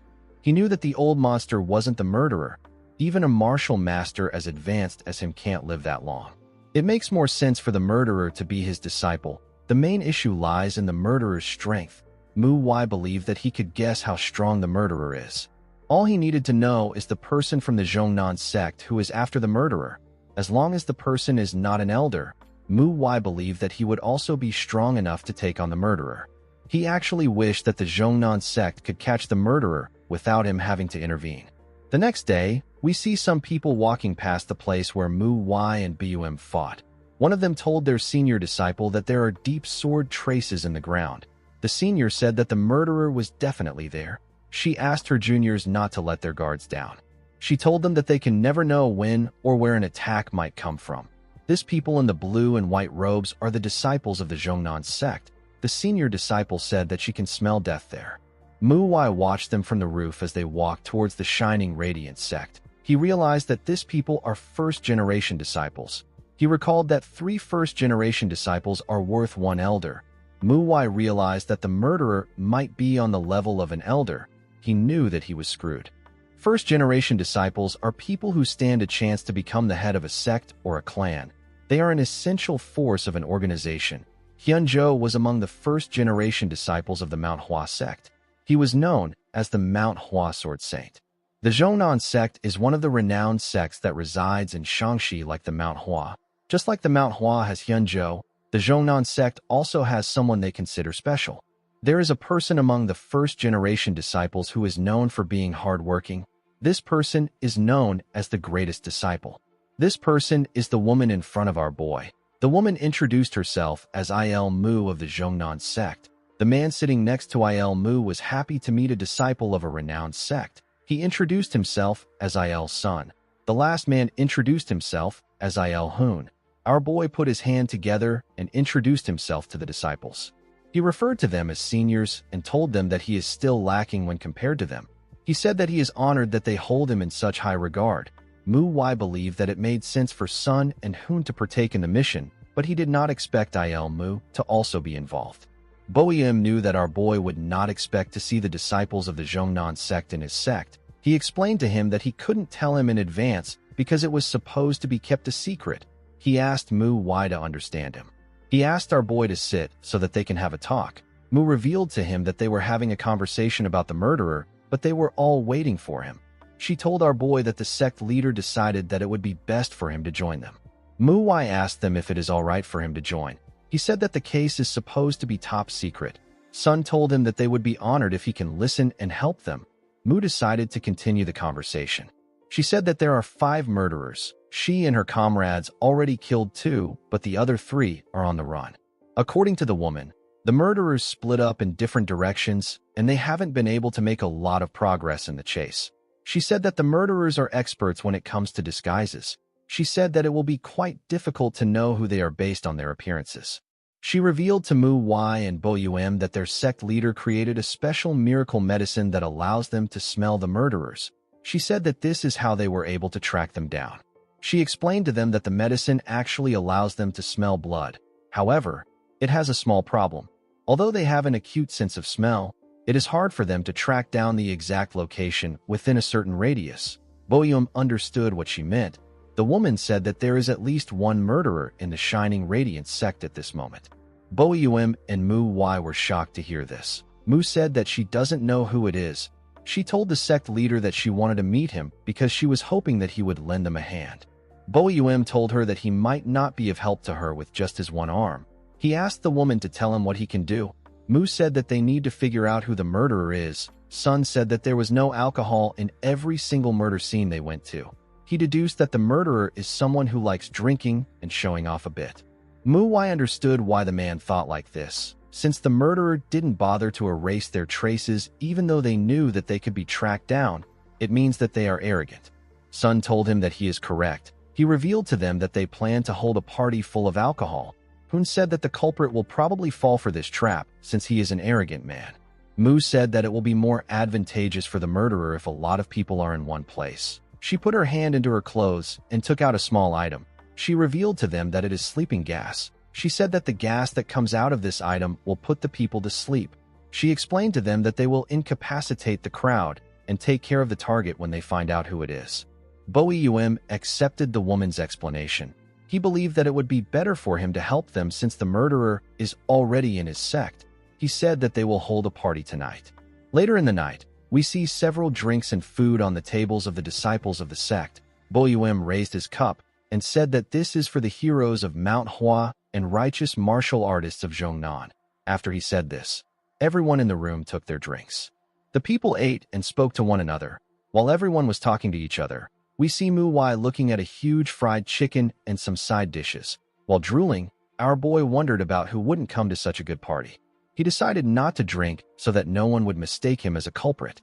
The moment he thought of this, he saw Mu slam a bottle of alcohol on the table after drinking it. The girl said that it is so good.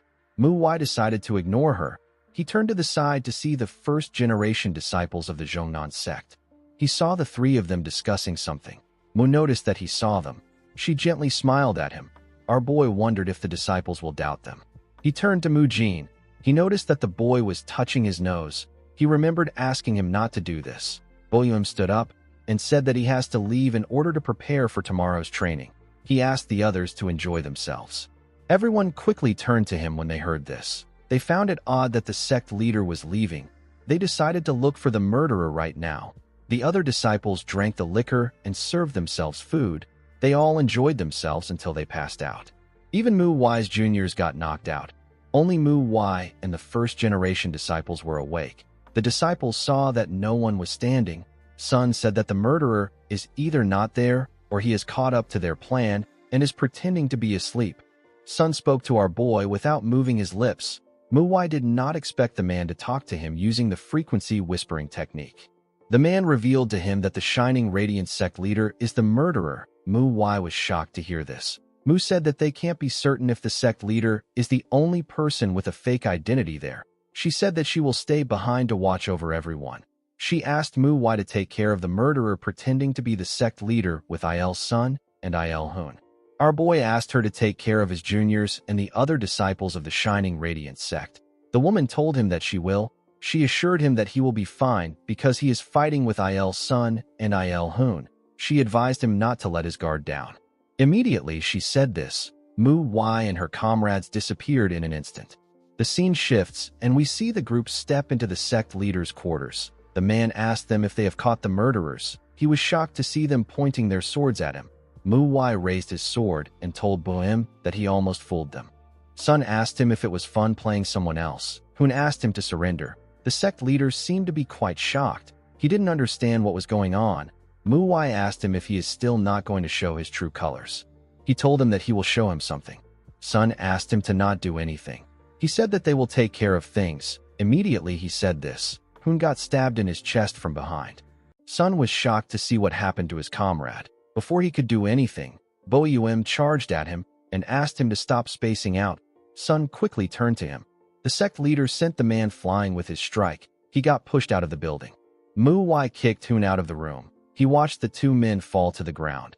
He couldn't believe that they said that they were tracking a murderer through his scent. He said that the old monster of 100 faces would have already been caught if this was possible. The two men laughed and turned around. Their eyes had turned red. Hoon told Mu Y that he catches on fast. Mu Y and Boim moved outside. Sun asked his comrade if he is fine. Hoon told him that the injury is nothing. Fortunately for him, Mu Y did not stab his heart. Mu Y actually didn't kill him on purpose. He was happy to see that he finally met someone that he can test his martial arts on. Bo Yum told him that he was correct to think that these disciples were the culprits. He asked Mu Y about where Mu is. Our boy asked him not to worry about her. He said that he already told his juniors about her. The scene shifts, and we are taken to the dining hall. We see Mu get up and move close to the junior disciples. She focused her attention on Mu Y. She smiled like a mad woman and raised her hand. Fortunately, Mu Y was not asleep. Before Mu could do anything, Mu Chiol jumped out of his chair and swung his sword at her. The woman was sent flying out of the hall. She landed on the ground. She was surprised to see that the disciples didn't fall asleep from the sleeping gas. Mu Chiol and his fellow disciples stepped outside. Mu Jin explained to the woman that they were prepared for it because their senior disciple warned them about it. Mu Hua pushed out a cloth from her nose and told Mu that it is cowardly and sickening to try to use sleeping gas to subdue them. Mu noticed that she pushed the cloth out of her nose. She realized that the disciples soaked pieces of cloth and put it in their nose to counter the gas. They pretended to fall asleep and waited for her to act. Mu told them that their tactic is smart. She said that she fell for it.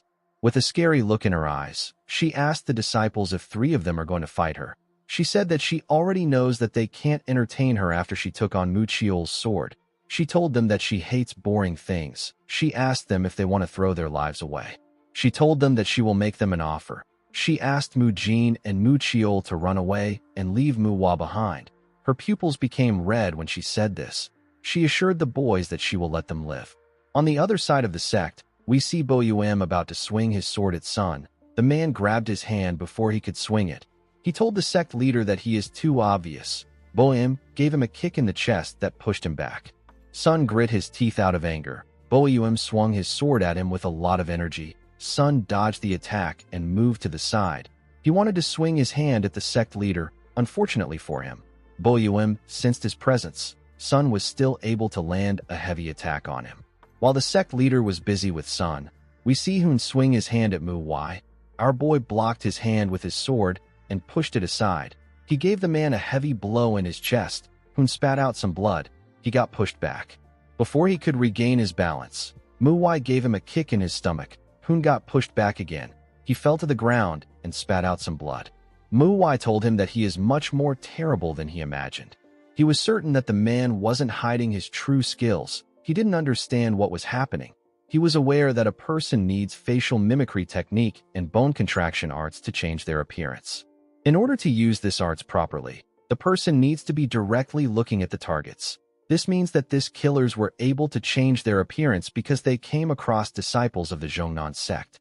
Mu Y couldn't believe that the man managed to meet the disciples and survive with his lowly skills. He found it odd that the men and his fellow comrades were going around and acting like they were really disciples of the Zhongnan sect.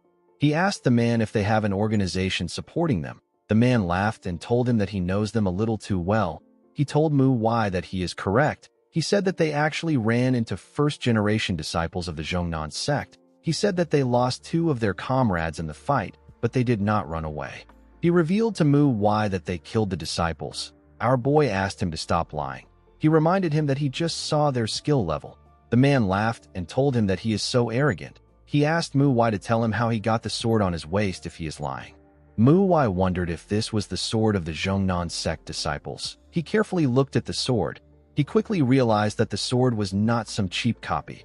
The man asked him if he knows that there are not many blacksmiths that can make the swords of the Zhongnan sect. Even making a copy would take a long time. In other words, the man was holding a real sword of the Zhongnan sect. He asked Mu Wai if he understands what this means. Our boy could tell that the sword was real. He wondered if this guy's really killed the disciples with their skills. The man could tell that Mu Wai didn't really believe him. He told him that he has a question for him. He asked our boy if he has the same martial level as his juniors. Mu Wai was shocked to hear this question. The man explained to him that their groups are similar, just like how Mu Wai is more skilled than his juniors. Their group also has different skills levels. The man said that his senior disciple is an example of this. He told Mu Wai that even their master admitted that their senior disciple has surpassed his younger self in skill. The senior disciple is a man that shape-shifted into a woman. The face changer said that it was his senior disciple that killed the disciples of the Zhongnan sect. Immediately he said this. Our boy cut off his head. The other face changer was shocked to see what Mu Wai did to his comrade. Before he could even do anything, our boy cut off his head too. The sect leader was shocked to see the killer's head on the ground. He turned to Mu Wai and asked him about the kind of technique he used. It was quite fast. To his surprise, our boy was no longer around him. He was running on the roof. On his way to his juniors, Mu Wai regretted taking the time to test his skills. He knew that his juniors were in danger. On the other side of the sect, we see the killer holding Mu Jin and Mu Wai in his hand. Mu Chiol was lying on the ground. The scene shifts, and we are taken back to the time when the killer asked the boys to leave Mu Wai behind. Mu Wai drew her sword and said that she will attack the killer first since he likes her so much. Mu Jin asked her to be careful. Mu Wai charged at the killer. The shapeshifter didn't seem fazed by the girl rushing towards him. He grabbed Mu Wai's sword with his hand and used his other hand to give the girl a cut in her stomach. He gave her a kick that pushed her back. Mu Chiol jumped and charged at the killer. He swung his sword at him with a large amount of force. The killer moved back to dodge the attack. Mu Chiol quickly raised his sword and thrust it at him. The killer bent his head to dodge the attack. He quickly used his hand to land a cut on his stomach. He gave him a punch that sent him flying. Mu Jin was surprised to see this. He called out to his comrade. He charged at the killer from the side. Before he could attack him, the killer glared at him with his scary eyes. Mu Jin froze in fear. The killer was looking at him with eyes filled with murderous intent. Mu Jin couldn't move. He was terrified of the energy he felt. While shaking in fear, he remembered a particular event. He remembered seeing a man killing another man. He saw how lifeless the dead man was, and he saw the killer smiling. A younger Mu Jin was hiding underneath a house. He watched the killer stab the man. The little boy had to cover his mouth to stop himself from screaming. The boy's eyes were filled with tears. Mu Jin's remembrance was cut short when the killer gave him a punch on his face. He sent him flying with the punch. Mu Jin slammed his back on the ground. The killer didn't understand why Mu Jin stopped moving. It didn't make sense to him. Mu Jin raised his head up, but he was still frozen in shock. Mu Wai ran past him and charged at the killer. The killer grabbed her sword and swung his palm at her. Mu Wai bent her head to dodge the attack. Before she could raise her head up, the killer grabbed it and gave her a kick in her stomach. Mu Wai spat out some blood. She lost the strength to move. Mu Chiol instantly appeared behind the killer and swung his sword at him. The killer bent his head to dodge the attack. He grabbed Mu Wai's sword and used it to attack Mu Chiol before he could even change his stance. A large amount of blood gushed out of the boy's body. He fell to the ground. Mu Jin was shocked to see this. He wanted to charge at the killer, but something stopped him. It was his younger self. His younger self held his hand and told him that he is going to die if he attacks him. Mu Jin didn't know how to react to this. While shaking in fear, the little boy asked his older self if he really thinks that he can defeat the monster in front of him. He reminded his older self that the killer hasn't shed a single drop of blood, even though Mu Chiol and Mu Wai attacked him. He asked his older self to run away. He said that a single ant cannot stop a human from walking. He told his older self that they won't change anything even if they wield their sword. He said that they will simply get stepped on. He asked his older self if this isn't the reason why he has turned a blind eye his entire life. He told him that the reason he keeps hesitating is because he hasn't trained enough. He advised his older self to survive for now and train to become stronger like he did when the Black Knight Palace attacked. He told Mujin that he has no courage because he hasn't trained enough. The older Mujin accepted this ideology. He told himself that it is his fault for not training hard enough. He wanted to run away. Before he could do anything, someone got thrown next to him. Mujin turned to the side to see Muchiol. His comrade grabbed his sword and stood up. He told Mujin that this killer is even stronger than their senior disciple. He asked Mujin to make it out of here. He said that they can't all die in this place. He asked the boy to return to their sect and report the situation. He told him that he will stall the killer for as long as he can. The killer told Muchiol that he is quite stubborn. Mujin's younger self told him that the logical thing to do is to run. Mujin completely understood this, but he found something strange. He didn't understand why his teammates continued to fight despite losing so much blood. He watched Muchiol as he charged at the killer. He noticed that the boy's steps were covered with blood. He wondered if his teammates were fighting because they have trained enough. He wondered why he wasn't angry at what Muchiol just said to him. Mujin remembered asking Mu Wai about why he keeps hesitating. Mu Wai told him that he can't know what he doesn't know about himself. He told the boy that he might actually be tricking himself because it is too scary for him to think about the reason. He buried the fear within him because it is so great, and now so much time has passed since then. He doesn't know why he buried it, and he doesn't know what he buried. Mu Wai advised him to think about the reason he picked up a sword. The moment he heard this, Mujin remembered the traumatic event that took place when he was younger. He remembered how the killer was smiling while he stabbed the man on the ground. Mujin saw himself in a pool of blood. There were several bodies on the ground. He remembered the one-sided massacre that took place in his home. All his family could do was hold on to the sleeves of their killer's pants. This pitiful resistance was pointless. Mujin watched as his family was ripped to shreds by their killer's swords. However, even in this terrible situation, his rage was suppressed by his fear. Mujin saw himself as a pathetic human being.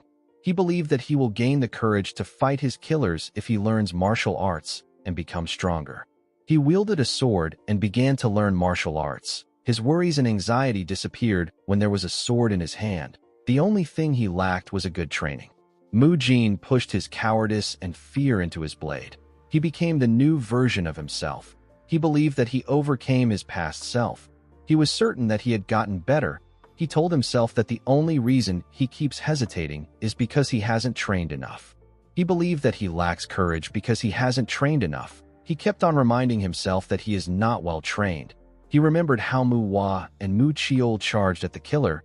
He wondered about how they are able to fight this monster without any hesitation. He still didn't understand why he felt relief instead of rage when Muchiol asked him to run. He wondered why he was not any different from his past self. He couldn't believe that he thought that he overcame himself. He realized that his fear still trumps his rage even when those he holds dear are dying in front of him. He kept blaming his cowardice on not training enough, and he wanted to run away without shedding a single drop of blood. Mujin wondered about what he actually managed to overcome. He wondered if he wielded a sword just to end up like this. He grit his teeth out of anger and asked himself if he wielded a sword to run away from his cowardly self. He saw that his teammates still stood up against injustice, even though it was a futile and pitiful resistance. They did not give up. Mujin picked up his sword and stood up. He realized that his friends didn't give up even when they were ripped to shreds. He recalled that he picked up a sword so that he could be like them. As tears gushed down from his eyes, Mujin told himself that he won't run away again. He charged at the killer. The killer raised his head up when he sensed his presence. He did not think that Mujin would stay there. He told Mujin that he is annoying. He let go of Muchiol and dodged Mujin's blade. Although he dodged it, Mujin managed to leave a cut on his face. The killer gave Mujin a powerful blow in his chest. Mujin spat out some blood when he received the punch. He let go of his sword and lost consciousness. The killer had now finished taking care of the junior disciples. Immediately he was done. Mu Wai arrived to the scene. He quickly checked Muchiol's pulse. The killer quickly turned around when he sensed his presence. MANHWA apologized to his juniors for being late. The killer did not expect to see our boy. He wondered about what happened to his 2 junior disciples. MANHWA asked Muchiol to wait a little longer. With a horrifying look on his face, he said that he will take care of things as quickly as he can. The shapeshifter laughed and told MANHWA that he is funny. He threw Mu Jin to the ground and told our boy that he rarely gets to see brave guys like him. He told him that he is not into men, but he wouldn't mind facing someone as brave as him. He laid MANHWA next to a tree after saying this. He asked MANHWA not to disappoint him. Our boy took a stance and carefully gathered his strength. He knew that he couldn't underestimate the opponent in front of him. He only thought of killing him as fast as he could. He planned on minimizing his movements and making them short and swift. The moment he thought of this, MANHWA swung his sword at the killer with the Dako sword technique. He fired his sword chi at the killer. His sword chi hit the killer in his stomach and pushed him back. It left a cut on the killer's stomach. The killer was impressed. He did not think that our boy would use sword chi.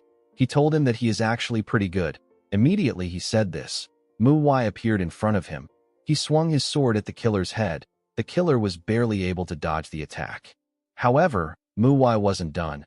He grabbed his head and used a technique known as the falling flower palm to slam his head to the ground. He quickly thrust his blade at the shapeshifter. Even though his head was in the ground, the shapeshifter was still able to stop MANHWA's blade with his hands. He quickly raised his leg up and gave MANHWA a kick from the side. The kick sent our boy flying. He was able to instantly regain his balance. The shapeshifter took his head out of the ground. He threw MANHWA's sword away and snapped his neck back in place. He glared at our boy with a scary look in his eyes. MANHWA walked forward and grabbed Muchiol's sword. The killer was happy to see this. He and MANHWA disappeared and reappeared in front of each other. MANHWA swung his sword at him, but the killer caught it with his hand. The shapeshifter attacked MANHWA with his hand and legs. Our boy blocked each one of the attacks. He used his sword to hit him in the head. He quickly made a huge swing with the sword. The killer was able to dodge it by moving to the side. He gave MANHWA a punch on his head. He spat out some blood and lost his balance. He quickly regained it and changed his stance. He used the blade edge to hit the killer in his stomach. The attack sent him flying. MANHWA quickly followed him. The killer caused a huge explosion when he landed in the forest. The sect leader noticed this explosion from a roof. He was wondering about where MANHWA ran to in such a hurry. He now understood that our boy wanted to reach the killer. Boeum could have helped MANHWA if he still had his right arm, but it is an entirely different thing now. He would simply get in our boy's way if he tries to help him. The sect leader decided to save MANHWA's juniors. Inside the forest, we see the killer gather his chi and attack MANHWA with the 100 Forms Palm technique. The attack was quite huge. Before it could touch him, MANHWA swung his sword and blew it away. He created a wind shield around him that blocked the killer's attack. The killer was surprised to see that MANHWA blocked his palm technique with the wind pressure he created from swinging his sword. The moment he thought of this, he saw something odd. He saw plum blossom petals in the forest. The petals covered him and the trees around him. The technique is known as the plum blossom in full bloom. The petals cut everything they touched. The killer had to cover his body with his arms. Of course, the petals still landed several cuts on his body. The shapeshifter smiled and said that this is good. He gathered his energy in his hand and fired it at MANHWA with a technique known as form-shattering whip. Our boy easily dodged the attack by jumping over it. He raised his sword up and swung it at the killer. The shapeshifter was able to dodge the attack. He thrust his hand at MANHWA from the side. Unfortunately for him, our boy blocked his hand. He swung his sword and used it to cut off his right arm. He gave him a kick to push him back. The killer raised his head up and told MANHWA that he can't be nice to him if he does this. Immediately he said this. Our boy charged at him. He thrust his sword at him when he got close to him. The killer bent his body to dodge the attack. He raised his head up and used his body to push MANHWA back. He jumped on a tree and tried to kick MANHWA. Our boy quickly tightened his grip on his sword. The killer actually noticed this. He covered his hand with his energy and used it to block MANHWA's attack. MANHWA's hand was twisted when their energies clashed. He noticed that he couldn't control the sword in his hand. The killer explained to him that his internal energy won when their energies clashed. He told him that he won't be able to move because of the pain. He told him that he had fun. Unfortunately, this shapeshifter did not know that MANHWA is crazy. He used his other hand to support the weight of the sword and forcefully moved the sword. He was able to stab the killer in his chest. The shapeshifter quickly jumped back. He fell to his knees and spat out a large amount of blood. He was unable to move again. While breathing heavily, he looked at the sword in his chest. He found the situation to be strange. He was just going to have some fun with MANHWA and then kill him. He didn't understand why he was in this state. He was certain that he possessed a superior martial prowess and internal energy. He raised his head to see MANHWA. He saw our boy snapping his arm back in place. The shapeshifter couldn't believe that he didn't even panic. He knew that the ability to stay calm and look for an opportunity to attack was also a skill. He accepted the fact that he lost. MANHWA asked the killer if the old monster of 100 faces has other disciples. The killer said that the disciples are all dead. He told MANHWA that he and the other two that came to the Shining Radiant sect are the only disciples left. MANHWA said that they won't have any murders to deal with for now. The shapeshifter asked him if he believes that the murders will end just because of the disciples of the old monster of 100 faces are dead. He told him that he is misunderstanding things. He asked our boy if he thinks that his master is dead. MANHWA asked him if his master isn't dead. The killer said that his master hasn't appeared in the public eye ever since he ran away, but this doesn't mean that he is dead. He said that the old monster of 100 faces is actually training in isolation and becoming stronger. MANHWA moved close to him and twisted his blade inside his chest. The killer screamed out in pain. With a terrifying look on his face, MANHWA asked him to tell him where his master is. The killer told him that there is no point in telling him. He told our boy that his master is in a place that he can't reach. MANHWA asked him if he is being cryptic in order to stall for time. The killer assured him that he is not stalling.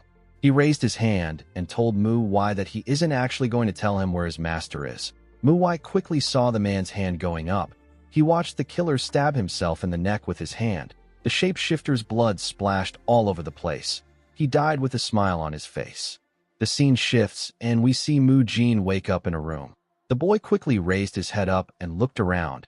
He felt a large amount of pain in his body. MANHWA was in the room too. He advised the boy not to move because his wounds have not yet healed. MANHWA was surprised to see his senior. He asked him about what happened to the murderers. MANHWA asked him not to worry. He told him that he killed all of them. MANHWA was shocked to hear this. Our boy revealed to him that he has sent a message to the Zhongnan sect. He said that they will be there in a day or two.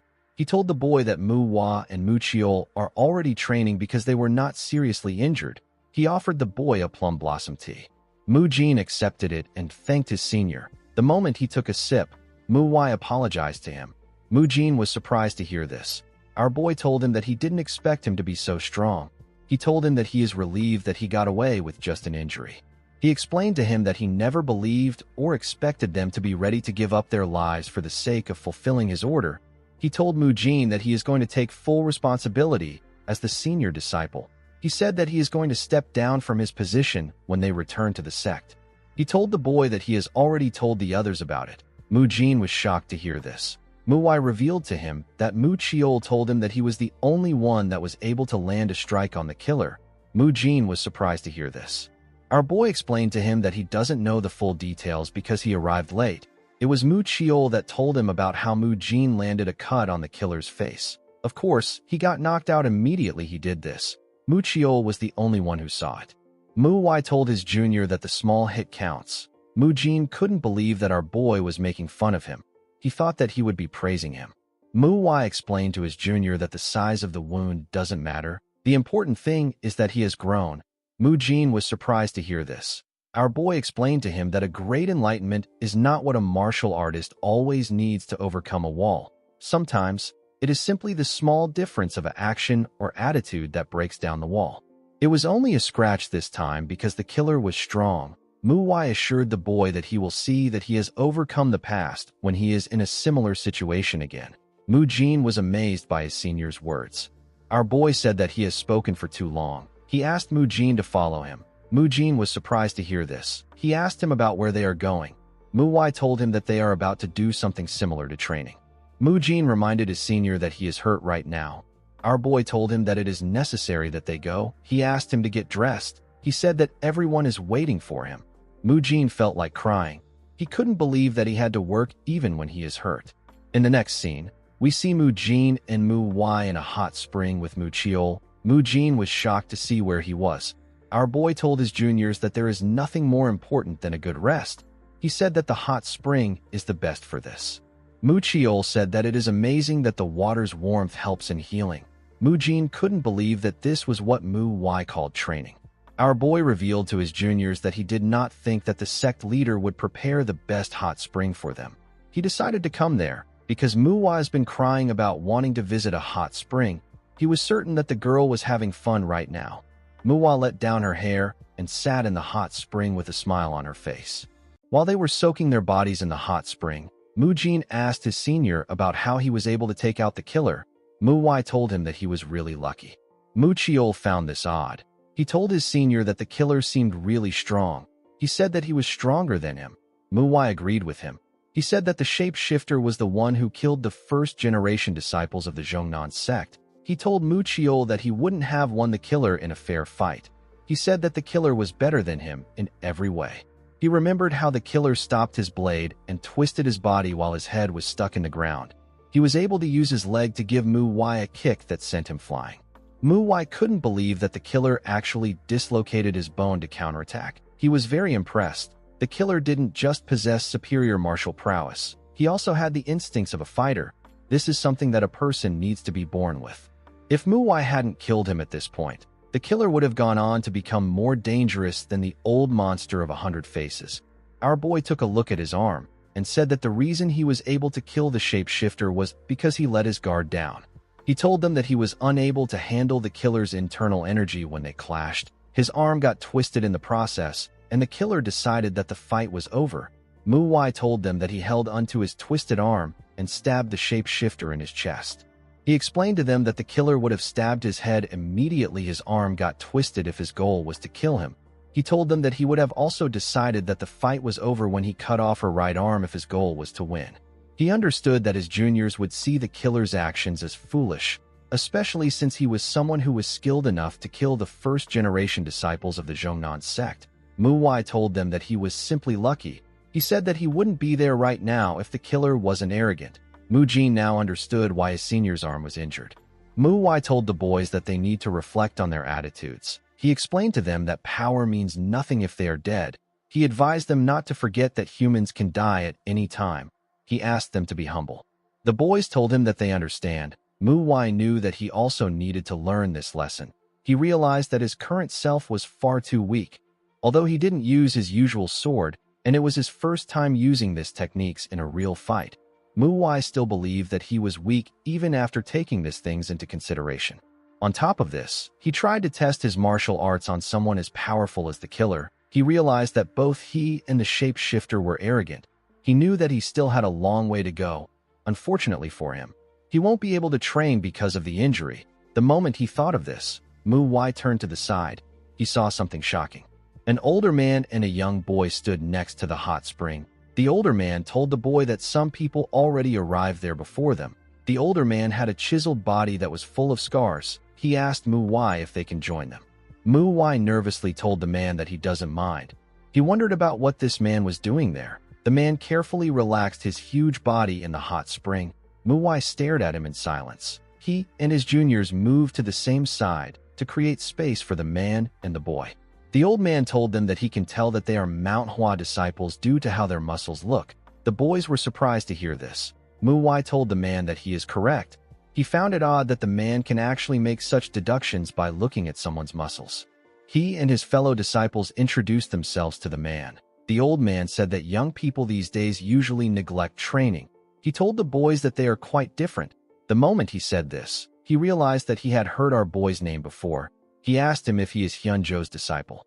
He told Mu Wai that his eyes oddly remind him of the phantom swordsman. Mu Jin found it odd that this man was speaking as if he knew Hyunjo and the phantom swordsman. He wondered about who the man was. Mu Wai told the man that he has gotten advice from the phantom swordsman on how to train. He said that he took this advice to heart. He told the man that this might be the reason. The old man was surprised to hear that our boy got an advice from his past self. He began to laugh. He recalled that the phantom swordsman acted like he didn't care when he taught him something. He did not think that the phantom swordsman cared enough to even advise others on it. He said that the phantom swordsman is quite egotistical. Mu Jin still didn't understand what was going on. The old man apologized to the boys. He knew that they wouldn't understand why he was laughing. He revealed to them that he was the one who taught the phantom swordsman his training methods. Mu Jin and Mu Chiol were surprised to hear this. They couldn't believe that this man taught the best swordsman of the unorthodox Mirim his training methods. Mu Jin realized that this man must be a famous martial master if he taught someone that skilled. Mu Wai stood up and put his hands together. He apologized to the man for not immediately recognizing him. He bowed his head and offered his greetings to the Iron Mountain Fist King. Mu Chiol and Mu Jin were shocked to hear this. They couldn't believe that they were looking at the Iron Mountain Fist King. This is the man with the heaviest fist in all of the Mirim. He is the most powerful martial master when it comes to fist arts. While other martial masters meditated or swing their swords to reach enlightenment, the Iron Mountain Fist King simply focused on growing his muscles. Mu Jin and Mu Chiol quickly got up and offered their greetings to him. The man was honored to see that they knew his title. He introduced himself as Ma Yonho. He said that he finds it embarrassing that people call him the Iron Mountain Fist King. He told them that he didn't want to make them uncomfortable. He asked them to just enjoy themselves. He pointed at the boy next to him and introduced him as his disciple. The boy quickly got up and introduced himself as Wu Taekong. Mu Wai did not expect Yonho to have a disciple. He could tell that Taekong was strong enough to defeat most martial masters. The Iron Mountain Fist King explained to the boys that they are traveling around for his disciples' training. He said that Taekong doesn't have a lot of experience because he trained in the mountains. Mu Jin asked Taekong about how his journey is going. The boy said that he has fought 43 people and he has won them all. Mu Jin was surprised to hear this. He told Taekong that this is amazing. Mu Wai wasn't really surprised. He believed that this was natural since the boy had a master like Yonho. Taekong revealed to the boys that his most recent duel was a very close one. He said that he would have lost if his opponent's sword didn't break. Mu Wai told him that he is wrong. He said that the sword is a reflection of the owner's hand. He said that a broken sword only proves the owner's lack of skill. He told Taekong that no martial artist in the Mirim would pity a broken sword. Mu Jin told the boy that his senior is right. He said that it is the owner who didn't take good care of his sword that is at fault. He told Taekong that he is really strong since he has won all his duels. He told him that his opponent must have been formidable if the fight was this close. He asked him about who his opponent was. The boy believed that they would recognize his opponent if he mentions his master's name. He revealed to them that his opponent was the Phantom Swordsman's disciple. Mu Wai was shocked to hear this. The Iron Mountain Fist King remembered the disciple's name. He said that the man's name was Dako Yul. It sounded really similar to Mu Wai's former name. The old man told his disciple that he would have lost if Yul's sword didn't break. He said that Mu Wai and his fellow disciples are actually correct. He told him that a martial artist needs to take care of his sword. He said that it is the responsibility of the swordsman. He asked Taekong not to think of it as an unfair win. Mu Wai forcefully smiled and told the boy that he looks like he wanted a perfect victory. He asked him if he can tell him how the duel went. Taekong accepted his request. Yul and Taekong had a simple duel. After 100 turns, Yul's sword could no longer handle Taekong's fist. It eventually broke. The fight ended when his sword broke. Mu Wai was annoyed to hear this. He couldn't believe that his disciple admitted defeat immediately his sword broke. He was more angry to see that Yul admitted defeat to the disciple of the Iron Mountain Fist King. Although he didn't know when he would meet his disciple again, Mu Wai told himself that he will work the man like a dog when they meet. The Iron Mountain Fist King said that he actually once told the other two that they should raise their disciples and have them fight each other. He said that the Phantom Swordsman told him that his disciple would beat their own disciples. He laughed and wondered about the kind of face the Phantom Swordsman would have made if he heard about what happened. Mu Jin realized that the two people Yonho was referring to was the Phantom Swordsman and Hyunjo. He and Mu Chiol couldn't believe that the Phantom Swordsman's disciple actually got defeated. They turned to their senior when they thought of this. They saw Mu Wai glaring at the old man with a face filled with anger. The Iron Mountain Fist King felt bad that he couldn't even make fun of them now. He said that the Phantom Swordsman and Hyunjo shouldn't have died like that. He turned to Mu Wai and told him that fate allowed them to meet. He asked him if he is interested in fighting his disciple. Our boy quickly accepted his offer. With a scary look on his face, he asked Yonho to tell him the time and the place. He said that he can even fight right here, right now. The Iron Mountain Fist King smiled when he heard this. He didn't expect MANHWA to be so confident. He asked his disciple about what he thinks. Taekong said that he is interested. He told his master that his body has been itching to do something. The Iron Mountain Fist King asked the boys to get ready. Some minutes later, we see the group in a different place. They were all fully dressed. Yonho apologized to MANHWA. He told him that this is not a perfect place to fight. Our boy assured him that the place is perfect. The Iron Mountain Fist King thanked him for his understanding. He told MANHWA that he wants to ask him for one more favor. Our boy asked him to go ahead. The old man told him that he wants to analyze his skills. He said that he is simply interested in him. He told him that he can decline his request if he bothers him. Our boy told him that it is fine. He asked the man to tell him what he means by analyze. The Iron Mountain Fist King raised his hand and told MANHWA that he simply needs to hit him in his palm as hard as possible. He asked him to do it when he is ready. Mujin and Muchiol became nervous when they heard this. They were well aware that their senior disciple's arm injury hasn't recovered. Mujin wondered about why he was pushing himself like this. With a look of anger on his face, MANHWA glared at Yonho. He didn't care if Taekong was strong or not. He just hated seeing the Iron Mountain Fist King acting arrogant. Although his body hasn't healed yet, MANHWA was certain that he was still good enough to remove the arrogant smile on Yonho's face. He charged at the Iron Mountain Fist King and gave him a powerful punch on his palm. His punch created a gust of wind that blew away the things around them and allowed some dust to spread in the area. The old man told MANHWA that he is definitely the Sword Saint's disciple. He told him that his punch was good enough. He asked him to rest for now. He said that they will proceed with the duel once his breath is even again. He asked his disciple to get ready. MANHWA couldn't believe that this was all Yonho had to say. He thought that he would look shocked. He knew that the Iron Mountain Fist King was not the type of person who would give such a lame reaction. He called him a bastard in his head. As he walked forward, the Iron Mountain Fist King wondered about what just happened. He couldn't believe that Hyunjo was hiding a disciple as great as MANHWA. He called him an evil bastard. He realized that this duel will be good. Although MANHWA was strong, Yonho was certain that his disciple was as good as him. A while later, we see Taekong standing in front of MANHWA. The boy seemed determined. MANHWA noticed that the boy had a good spirit and a great pair of eyes. He was very happy to crush Taekong's determined eyes. He drew his sword and took a stance. He said that he is ready. Taekong went low and placed his hand on the ground. He looked like he was about to run. Mujin found his stance to be interesting. Taekong said that he will start the duel. Immediately he said this, he disappeared. Mujin and Muchiol were shocked to see how fast he moved. The boy clenched his fist with a skill known as the Heavenly Iron Fist. MANHWA felt like a great boulder was flying at him when he saw the boy coming. Our boy felt like he was looking at the Iron Mountain Fist King. Of course, Taekong still had a long way to go.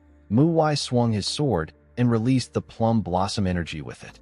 Taekong used his fist to break through the energy. He released a powerful attack on MANHWA. His attack covered the place with dust. When the dust cleared up, MANHWA was no longer in front of him. Our boy appeared behind him. Taekong quickly sensed his presence. MANHWA swung his sword at the boy from behind. Taekong managed to blow it away with his fist. Mujin was shocked to see that the boy deflected his senior's sword. Taekong turned around and gave our boy a punch. MANHWA used his sword to block the attack, but he got pushed back. Although the attack was good, it wasn't enough to defeat him. The moment he thought of this, MANHWA felt something odd. He took a look at his hand. The moment he did this, Taekong charged at him and swung his fist at him. MANHWA dodged his attack instead of blocking it. He was going to deflect all Taekong's attacks to humble Yonho, but the injury in his left hand was much more worse than he imagined. MANHWA knew that it was better if he didn't take any of these attacks head-on. Taekong noticed that MANHWA suddenly hit his left hand and dodged his attack. He wondered if our boy's left hand was not good. He decided to aim for this hand. He swung his fist at our boy from behind. MANHWA dodged the attack by bending his head. Taekong put his hands together and raised it when he saw our boy's back. He wanted to slam our boy to the ground. Before he could move his hand, MANHWA landed a cut on his chest. Taekong wasn't moved by the attack. He swung his fist at our boy. Fortunately, MANHWA was able to dodge the attack. Taekong's attack destroyed the ground and the things around him. It spread some dust in the area. Immediately the boy got up. MANHWA appeared behind him. Taekong was able to sense his presence. He quickly bent his head to dodge our boy's attack. He gave Mu Wai a punch on his left arm. Our boy was surprised to see this. He did not expect the boy to go for his left arm. He couldn't believe that Taekong was able to tell that he was hiding his left arm with just those few attacks. He had to admit that the boy was skilled. He gave him a kick to push him away. He originally planned to play along with Taekong for a bit, but he has now realized that this is impossible. The boy's skill and the state of his arm won't allow him to do this. Mu Wai decided to show Taekong something nice. He carefully raised his sword and changed his stance. Before he could even swing his sword, Taekong saw that he was going to die. He saw an attack that was going to take him out. Although the attack looked simple, it was still different. Taekong knew that there was no way to block or deflect Mu Wai's next attack. It was like a giant wall was coming down on him. He fell to his knees and said that he has lost. The Iron Mountain Fist King was not shocked to see that his disciple lost. He noticed that Mu Wai did not swing his sword, but he threatened to do it with his actions. His disciple got intimidated by this and lost his morale. As he watched Mu Wai help his disciple up, Yonho realized that our boy was skilled enough to make his opponent lose morale. He felt like this fight wasn't bad as his disciple's first loss. He knew that a person needs to fall in order to learn how to get back up. He was certain that Taekong is going to have a lot to think about after this. The Iron Mountain Fist King wondered if Hyunjo was watching. He wanted to tell him that his disciple got a perfect victory. Since Mu Wai taught his disciple what loss looks like, Yonho decided to do something for him as his martial senior. Taekong bowed his head and told our boy that he has learned from him. Mu Wai bowed his head and told him that it was a good duel. He asked him if he is not injured. The boy told him that he is fine. Yonho told Mu Wai that he is the one who is hurt. He asked him if he can take a look at his left arm. Later in the evening, we are taken to the Shining Radiance sect. We see Mu Jin and Mu Cheol informing Mu Wai about what happened. They told the girl that they watched a duel after leaving the hot spring and are now just returning to the sect. Mu Wai told them that this was 4 hours ago. She asked them about why they left her behind. Mu Cheol nervously told her that he forgot. Mu Jin told her that the duel was so fierce that he could only focus on it. The girl told them that they shouldn't have left without saying anything. She asked them if they know how worried she was. Mu Cheol apologized to her and told her that the duel was truly fierce. The girl asked him about how fierce it was. Mu Cheol revealed to her that the opponent was the Iron Mountain Fist King. He told her the story that led to the duel. While he was talking, we see Taekong doing a handstand with his thumb. He was doing it on a roof in the sect. The scene shifts, and we are taken to a room. We see the Iron Mountain Fist King talking to Mu Wai. He told our boy that his injury is worse than he thought. He couldn't believe that Mu Wai defeated his disciple in this state. He asked him about how he got his wound. Mu Wai screamed when the man said this. Yonho told him that it will hurt a lot. He was squeezing Mu Wai's left arm. He told him that he needs to endure it. He told him that his arm might have been paralyzed forever if he checked on it later. He told Mu Wai that he should be grateful that he can feel pain. He asked him about what happened to him. He knew that it would be difficult for our boy to find someone who can do something like this to him. Mu Wai told him that he met a serial killer. The Iron Mountain Fist King was surprised to hear this. He asked Mu Wai if he is referring to the old monster of 100 faces. Our boy told him that it was the old monster's disciples. Yonho didn't expect to hear this. He thought that the old monster was dead.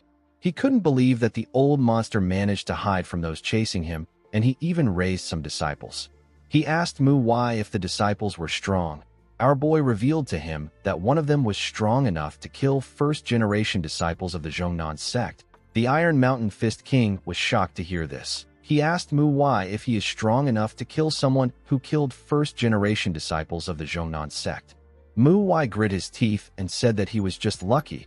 He said that he was only able to get the killer because he let his guard down. Yonho told him that he was able to do this because he was skilled. He told him that he is lucky to have gotten away with an injury like this. Since Mu Wai agreed to duel his disciple even though he was injured, the Iron Mountain Fist King told him that he wants to return the favor. He asked our boy if he would like to learn something from him. Mu Wai was shocked to hear this. Guys, we have come to the end of our video. If you guys want more of this recap, let me know in the comments section. Don't forget to like and smash that subscribe button for more recaps. See you guys later.